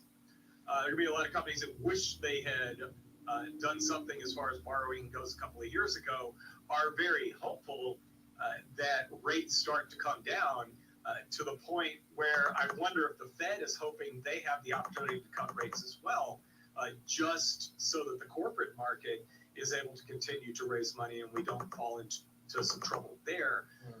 There's a feeling that you're going to start and right now the failure rate on high yield is like 2% in 2023. If we're into a recession, that number should be easily in the double digits. So that's something else that we want to start to. But the equity market is going to be paying a lot of attention to the bond market through the end of this year and probably for several months into next year. We've of course been playing this constant game of guess when the cut is. You know, the bond market constantly taking any lack of aggressive language as dovish language. Of course, that's been a very robust debate on whether or not it should be that way. But what do you think about cuts starting to get priced in? It's like 40% in May. We don't actually get to over 50% until June. Is that far enough out to maybe be more reasonable than when we were trying to price them in like 3 months away, 4 months away? That was basically like the end of last year and earlier this year. Over half the people I talk to today think the next move is going to be a hike. Wow. And I have never, and I'm old. Surrounded by contrarians, Russell. I mean, I'm old. I started to realize I'm older than everybody that I had talked to. Do you think they're going to hike again? See, I never seen such a divergence with the derivative markets. I mean, it's a slight majority. None of them think. Nobody I talked to this week felt they were going to get a cut this week or this year. This year, which is so different than what you see priced in right now. I've just never heard consensus, and I'm not talking about the economists that go on CNBC but just the money managers that talk amongst themselves and the type of things that you hear at conferences. I've just never heard so many really smart people think that the Fed watch tools, etc., that are telling us we're going to get a cut. I cannot recall in my career there being such a divergence between what people think and what the derivative market's pricing in. And I think I'm going to go with what the people think. That 2024 is going to be a very, very difficult year. Not just for stocks, but probably for the fixed income markets as well. How much do you think equity valuations today are contingent on that roughly now 7-month pricing of an interest rate cut? I think the S&P 500 at 4350 or so, where it is right now, is pricing in exactly what the derivative markets are pricing in. That we're going to get that cut, maybe even a bit more aggressively, but we have backed off a bit. And I think the backing off is a realization that just because the Fed jawboned a bit, and then we also got an announcement that looked like they were going to have a very successful auction of a lot of paper this week. That's what we got the rally from, and if that's what we got the rally from, we need to be giving it back right now, and it hasn't given it all back yet. Hey, last time we talked, you were discussing the kind of Russell versus big cap trade. The small cap's been getting slammed. Walk me through the way you're thinking about those ratios right now, because that spread has gone extreme. That spread is widened out. I have been, I sandbagged you a bit. You're getting me here. No, I'm not wrong. I'm early. It was about, I think, and I checked the spread because I thought you were going to ask. I did think this would come up, so I just double checked it. I think the spread between the two for this year is about 17% now. It was 13 or 14% when we last spoke, and so I've been long the Russell 2000 futures, and I've been short S&P 500 futures. On the move last week, I actually tilted it to more short the S&P 500, but still sticking with my Russell 2000. Low ticker minus 800. About that Russell log. That's another thing that came up in the discussions that I was having. I would throw that one out there. Nobody I talked to liked that trade. Nobody would touch the Russell 2000 with the 20-foot call. So I'm gonna. I probably need to do some soul searching this week. Why do you think it's gone down this way? I mean, are people trading tech like as a bond replacement safety trade? I think there's been you really want to avoid any risky type of securities, and riskier securities are in the Russell 2000. as opposed to the S&P 500. But one of the really great points that someone made was the Russell 2000 underperformance might be attributed to you buy the Russell 2000 because small caps grow into large caps. And the type of small caps that you would expect to grow into large caps are either being absorbed or competed out of existence by those Magnificent Seven type of companies. Those big companies are dominating our economy. They're a big engine of our economic growth. And honestly, if they see somebody that's doing something really innovative and they're a smaller company, they're either going to copy it and compete them out of existence or absorb them. All right. Peter Van Russell, always great conversation. Love to get a snapshot into what you're thinking. Much appreciated as always for your time. Russell Rhodes, PhD, CFA, and professor at the Kelley School of Business. Coming up, we're going to chat with the president and CEO of Vericel. Interesting stock, probably haven't heard of, that has had a great year and has got some breakthrough technology coming out. We're going to get into some of the details. Break away from the broad market for a second. Don't worry, we'll be back.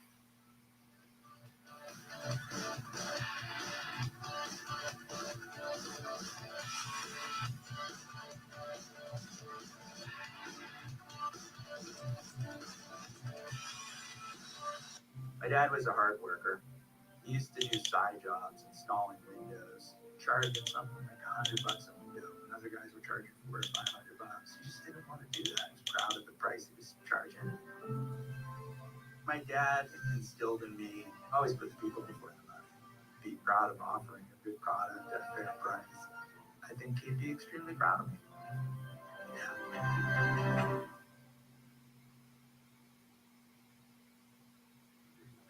Trading the trending names every day. Fast Market, ready for you, ready to go at 12 p.m. Eastern on the Schwab Network.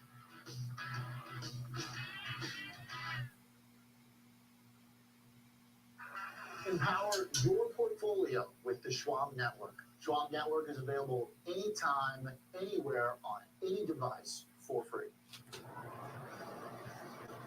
Schwab Network. Binge watch the market with the Schwab Network. Tune in 24 hours a day, 7 days a week at schwabnetwork.com and on all your favorite streaming services. Schwab Network, available anytime, device, free. Schwab Network.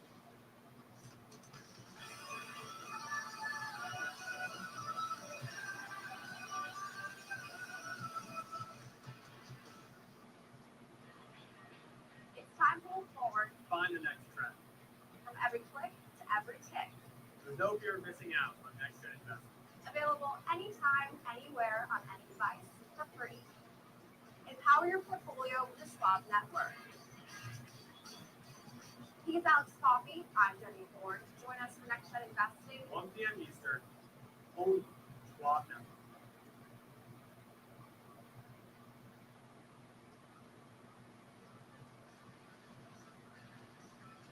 Shares of Vericel, ticker VCEL, sports focused.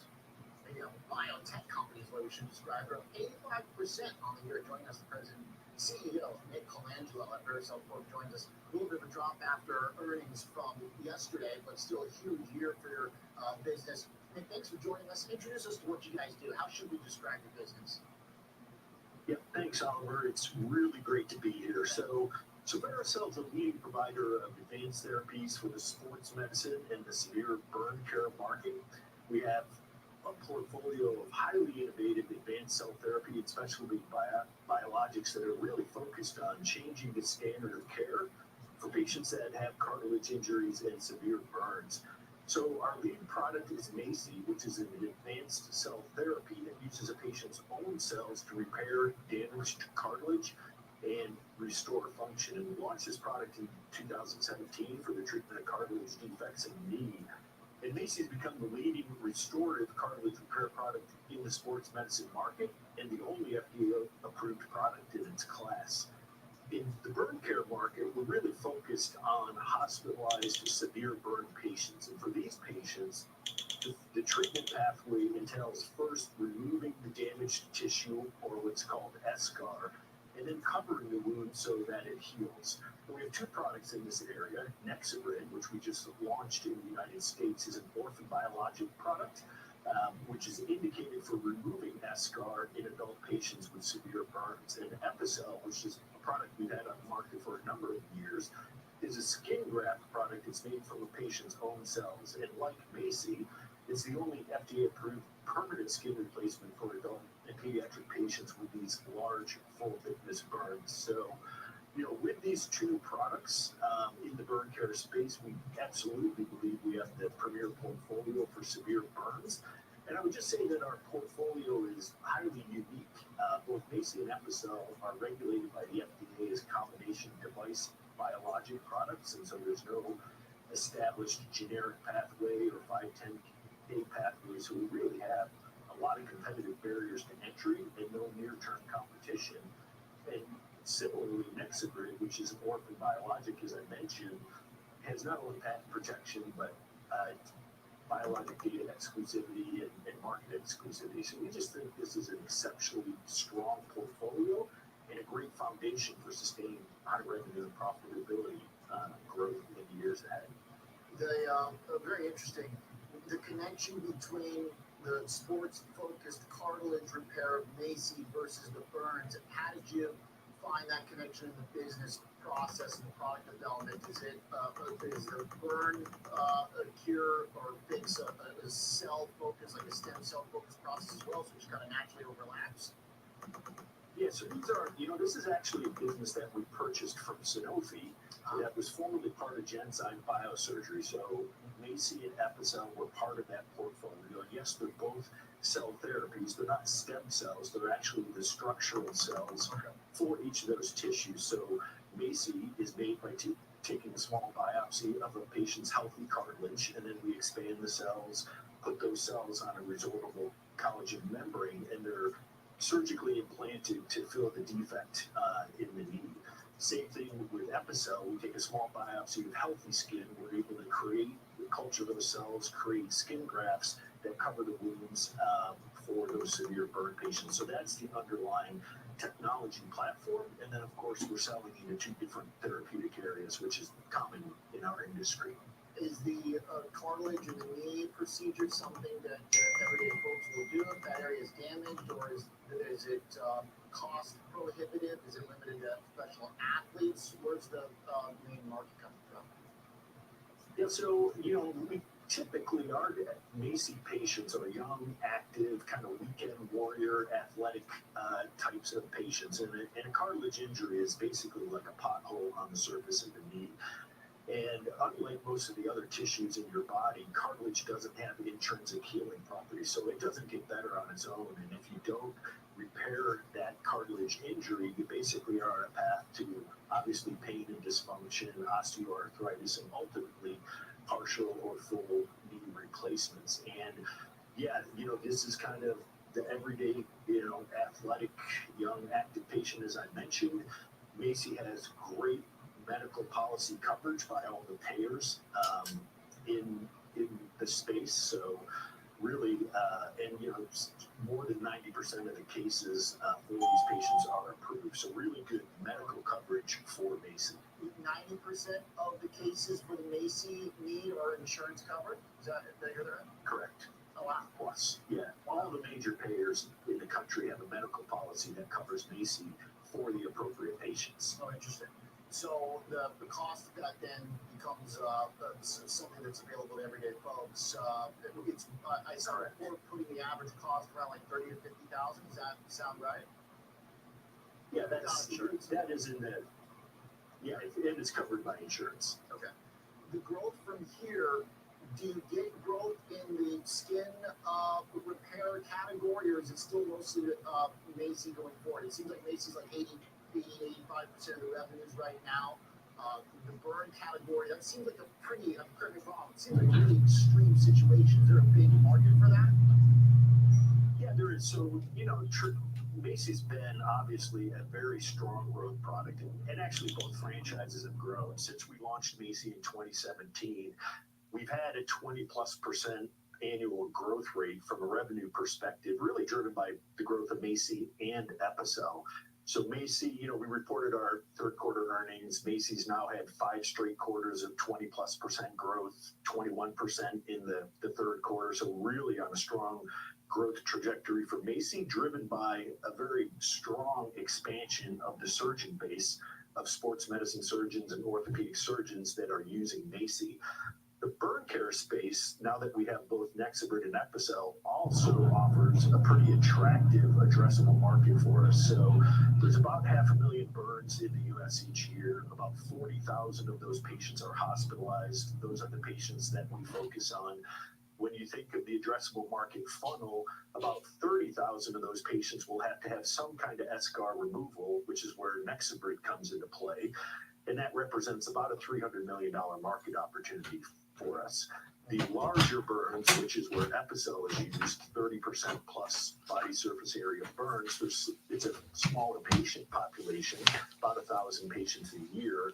But, again, based on the price point for Epicel, Low it's tickler another -800. $300 million market opportunity for us. So combined, it's over a $500 million market opportunity. And we think the burn care franchise will absolutely become a second high growth franchise for us. All right, we're back.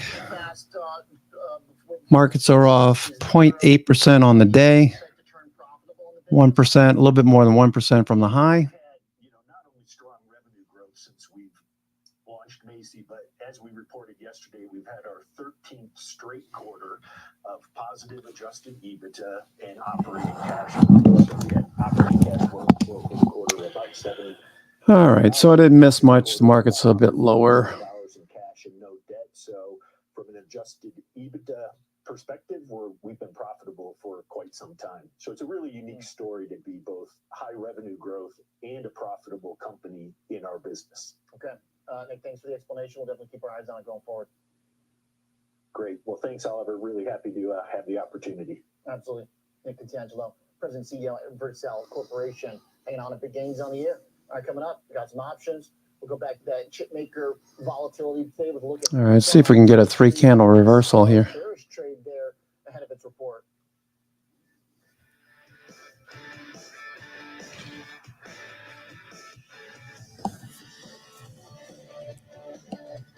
I remember when I first started flying and we would experience turbulence. I would watch the flight attendants. They're not nervous, then I'm not going to be nervous. Financially, I'm the flight attendant in that situation.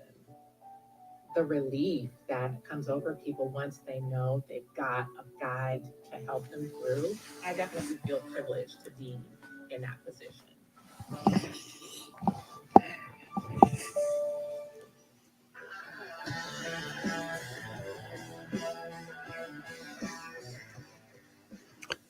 All right.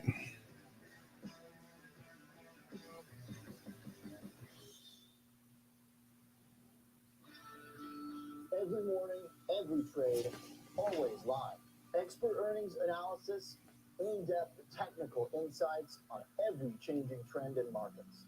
Available anytime, anywhere, on any device for free. Welcome to Morning Trade Live on the Schwab Network. I'm Oliver Renner.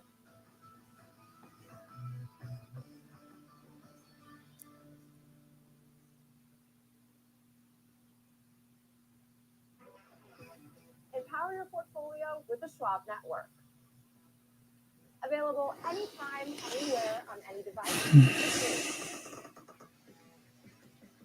Schwab Network. No politics, no noise. From bell to bell and beyond. Available anytime, anywhere, on any device for free.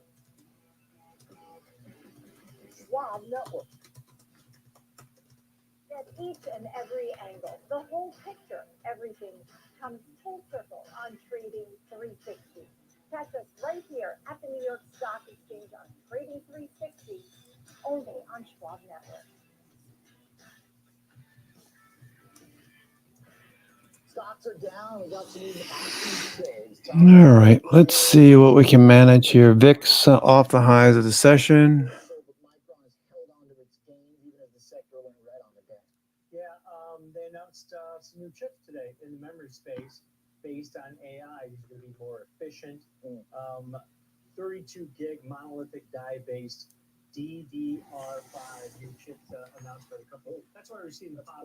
Stock was up nearly 4% earlier on in the session. Fresh new yearly high. 1.5-year highs, Oliver. Okay. Got to get in the game there with the 1.5 year data highs. points. Yeah. That's a standard Yes. phrase we use. Exactly. More than 45% improved bit density, 24% improved efficiencies on the chip. These are all going to be based on the AI applications that are coming out. Sounds good to me. That's why everybody's hooting and hollering over the stock today. Put it in my computer, let's rock and roll. Yeah, that's why we saw some call buyers in there also. Just really short-term positioning, thinking that this rally is going to be extended over the next 8 days. They're up November 17th. Monthly series that expires in 8 days. They bought 4,000 of the 74 strike calls for an average debit of about 225. So the break even for this trader to the upside, 76.25 over the next 8 days. That's 3% above the current share price in there. We're seeing a lot of flows about 3 times going daily on fund. We're seeing a lot of trading. So you slap AI on anything, Oliver, and the call buy was going to so it's having a good day. And it's pretty surprising because there was a note out there that says Mohana put recently that DRAM and NAND manufacturers and channel partners intake memory average selling price in Q4 upside now. New material where they're actually pulling back on a lot of wafer starts. So they're not working out with any long-term inventory issues anymore in the space. So that's actually increasing the price of existing chips that they already have out in the memory space. All right, drifting a bit lower now. Minus 800. Trades piling in. Definitely a long wick on the candle for today, but I don't think it's necessarily a bearish one. Technically, just yet. We'll have to S&P. How about trade? Okay, 43.45. 43.50 was an area we anticipated some support. Nope, we're going to drop down below here. Okay.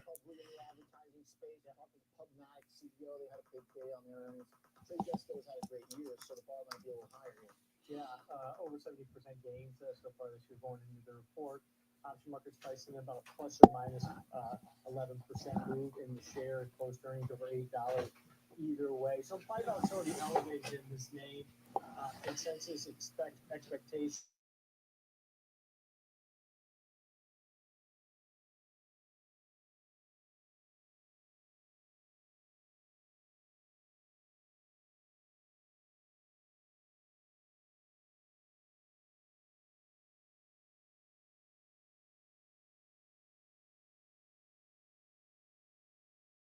In the space, and remember, if companies pull back on digital ad spend at all, where do they want to be? They want to be where ROI is intensified, right? And that's what TPD as a company does. So they're targeting on the streaming services. They got partnerships with Walmart Connect, also Warner Brothers Discovery. So they've added those. 95% retention rate on their clients for this company. So this is a key earnings report, I think, after the big gains that we've seen so far this year.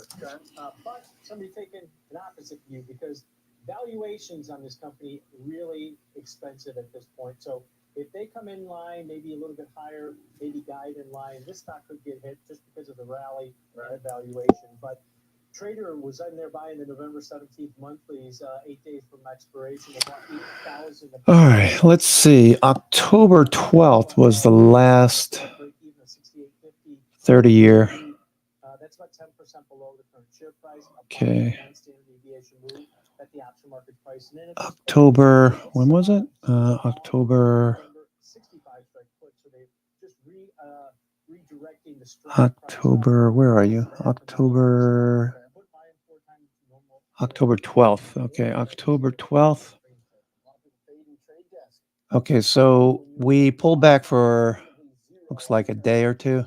Okay, so here we go. All right. I meant to do this before I left, but I got sidetracked. All right, here's October 12th right here. All right, so we moved lower and then into Monday, we took off to the upside. Okay. And it's made a little bit up over the last couple of weeks with the overall market.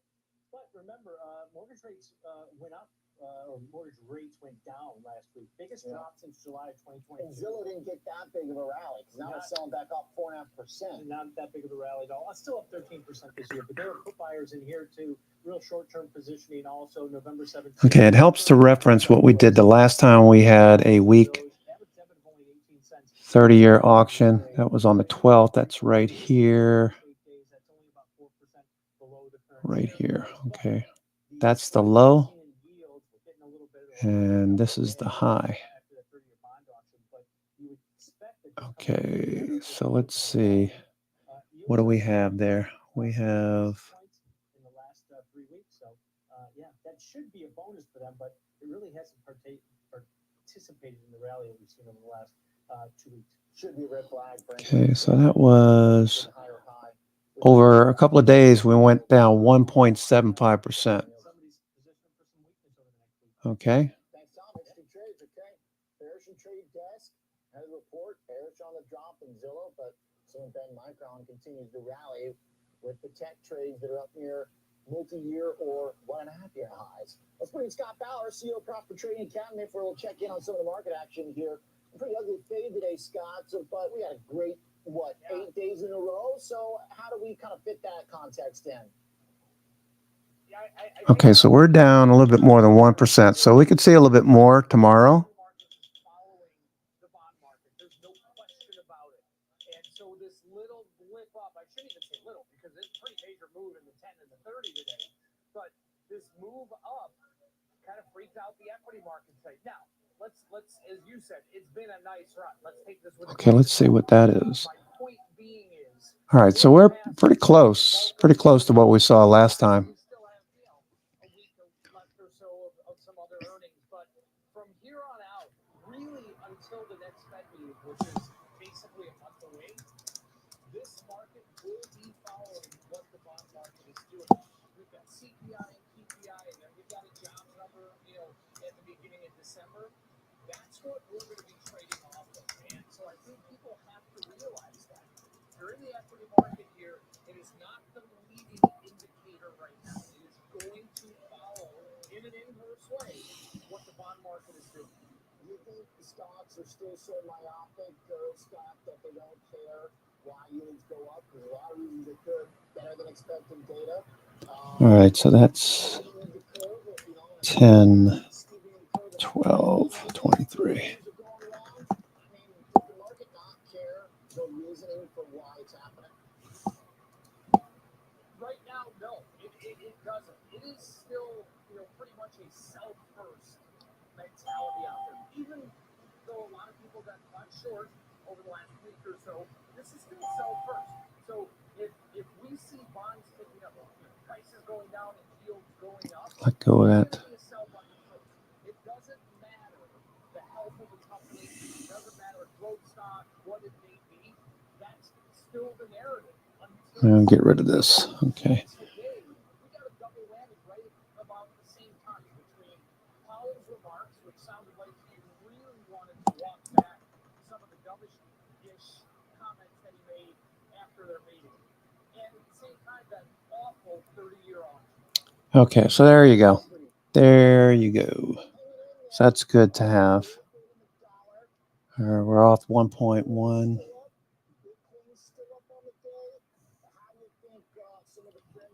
Okay, we're still moving a bit lower here. All right, so 1.1. So we could see another 0.5% or more, maybe tomorrow. The difference is were we in negative gamma? I might have been wrong there. Volatility trigger. Let me check the volatility trigger. Go back to October 12th. October 12th. 19th. October 12th. All right, here is morning. And let's see what the volatility trigger was. 43.50.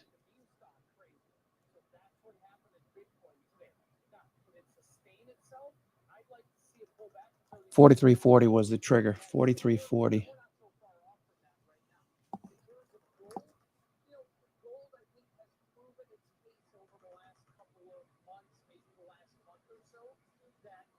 store value, yet that's still the go-to in times of concern, in times of worry. Geopolitical risk, gold ratcheted up. To pull back from that level, Where's 43.40? Oh, we dropped down into the 40. Okay, so we dropped down into the volatility trigger right there, 43.40. No, that it makes. I don't know. It makes a lot of difference, but it is what it is. I guess the main point is that we could see a little bit more downside.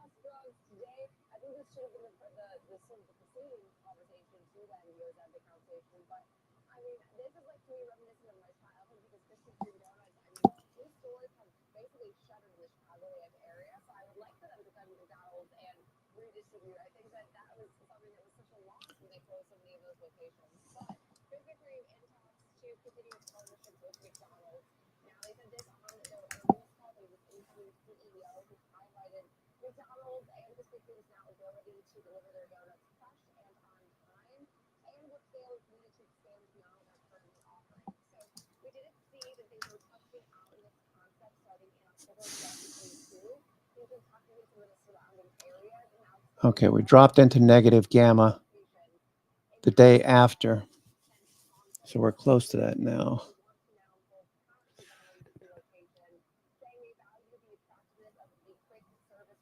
43.40. What is it now? 43.40. 43.40. Let's see today.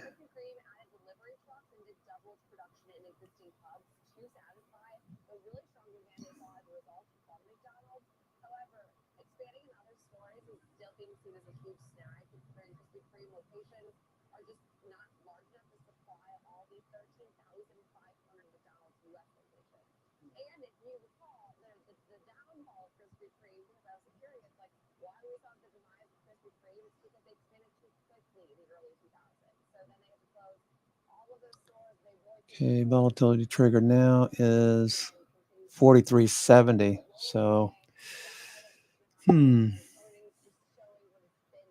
zero gamma. 43.70, zero gamma.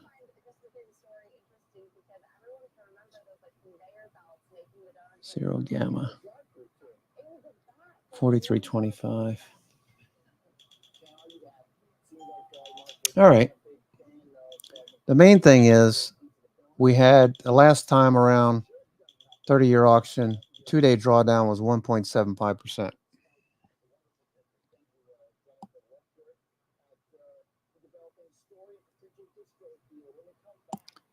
So given the fact that we've run up for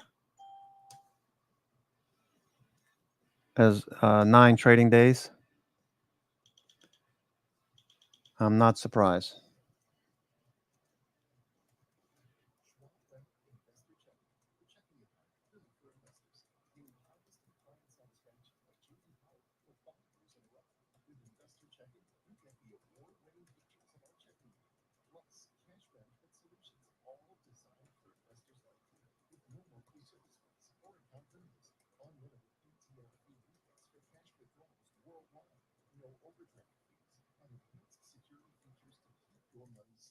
Also, because your investor checking account is linked to your Schwab One brokerage account, you can manage your checking and investing in one convenient location. Moving funds between your accounts is easy. Cash moved to your brokerage account is available in seconds. That means you can stop waiting and start investing in stocks, bonds, money market funds, and more. Get more with Schwab Bank Investor Checking, the checking account built for investors.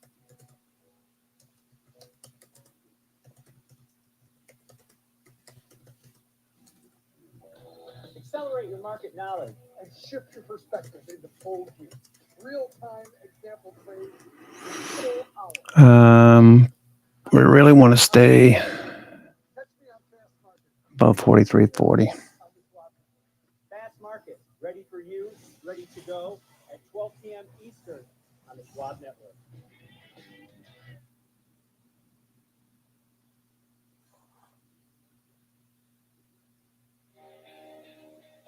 Pull forward Find the next trend. from every click to every tick. There's no fear of missing out on next gen investing. Available anytime, anywhere, on any device for free. Empower your portfolio with the Schwab Network. He's Alex Coffey. I'm Jenny Horn. Join us for Next Gen Investing. 1 p.m. Eastern, only on the Schwab Network. Okay, so that looks pretty good. All right.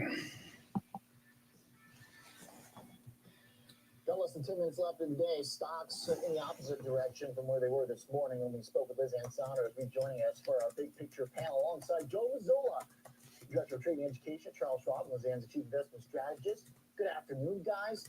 So things got a little dicey here in the last couple hours, Lizanne, but look, bonds tied, so it's no mystery here what's going on, right?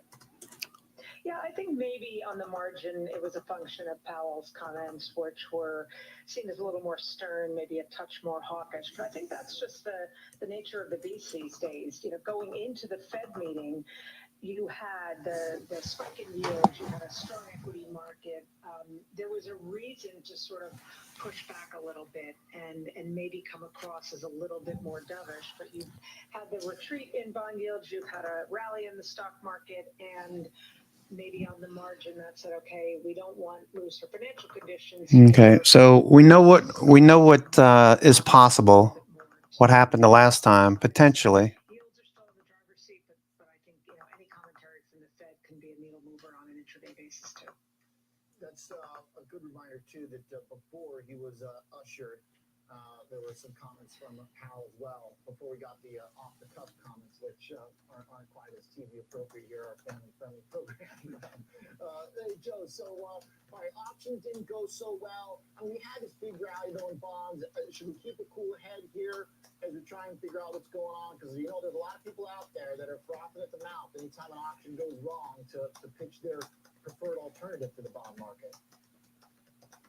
I'm going to keep an eye on the trend and what you've seen in the 10-year. You know, we started to base around that 4.5 level, up around 4.64, 4.63 right now. We got down to that 50-day moving average. We held it. I think that trend line from the May bottom is still intact. Okay, we got 6 minutes to go. 6 minutes to go. The levels that we saw in February, we got back down to that 4.42%. So I'm going to kind of stick with the playbook that's worked, and that is that 5% on the top end of the range and 4.5 on the bottom, and just like the equity market seemed to be kind of range bound, approaching 4,400, and then seeing some resistance. It's almost the inverse of the bond. So if you see a little bit of pullback in the equities, it's probably driven by what you're seeing in a movement up in the yield. Lizanne, what do you think about the dollar staying strong on that auction? I mean, is that worth getting into? It seems like maybe there's a little bit of irony there in a way, but I guess it's assuring to some extent that the dollar still catches a safety bid when the treasuries don't sell as well as they thought they would. Yeah, I think to some degree it gets a safety bid. It also gets a bid if there is even a marginal adjustment in expectations for rate hikes. Just over the past few days, you've seen an increase in the probability associated with a December hike. Not anything significant, but you were sub 10%, and we've moved up off of there and even higher for January. So in terms of that traditional fundamental of interest rate differentials, given weaker economic growth and a different expected trajectory, I think that's probably on the margin what is moving the dollar short term most.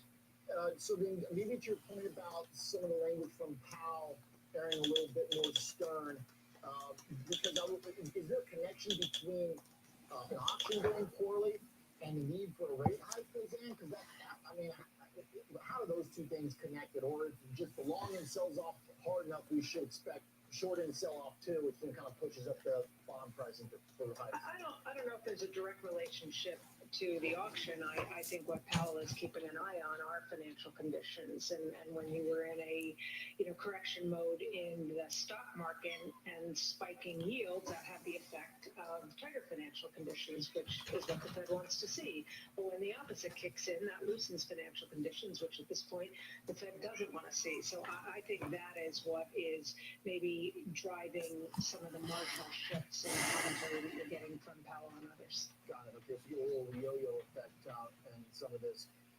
Joe, the other thing too is that there seems to be kind of a building consensus about the resilience of the economy. Goldman Sachs team today. Somebody trying to get into my office.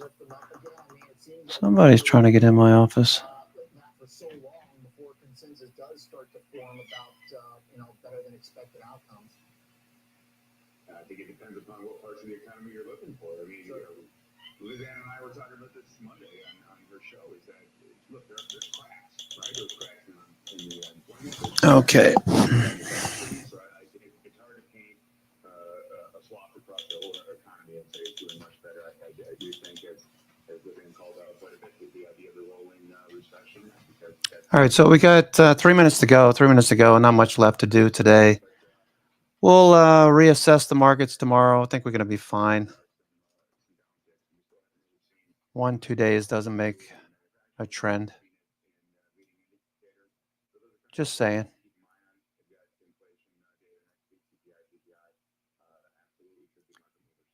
You need to see those numbers stay under control, Joe, next week. I mean, is that if we were kind of in like the chill mode for markets the last 10 days, did today just kind of end that and put the pressure on next week to come in favorable?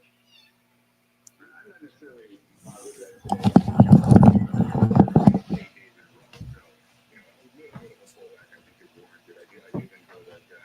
Can I help you? You're making a lot of racket. Yeah, you're making a lot of racket.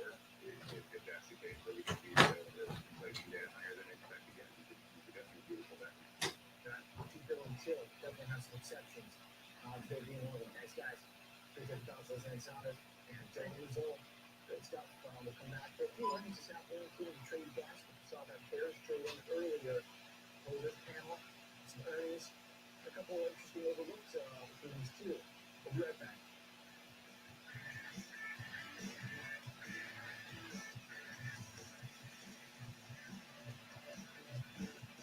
Young lady who was in her 30s, couple of kids, recently went through a divorce. She had a lot of questions.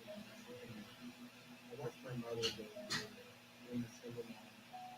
At the end of the day, my mom raised 3 children, including myself. And so once the client knew that she was hurt, we were open. The client wanted to hear how much she knows until they know how much she cares.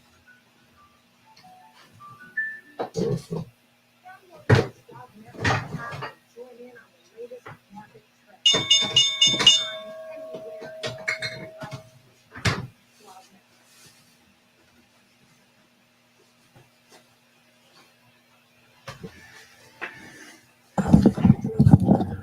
Okay, that is a wrap. All right, we managed to stay right around 1% off of the high. Have a great evening, everyone. We'll reassess the markets overnight and take a look at what we might be looking for. But for the most part, I'm thinking maybe we pull back a little bit more tomorrow. RSI maybe gets oversold. It's already starting to turn. So have a good one. Chin up. Everything's going to be fine. Take care. We'll see you tomorrow. Ciao.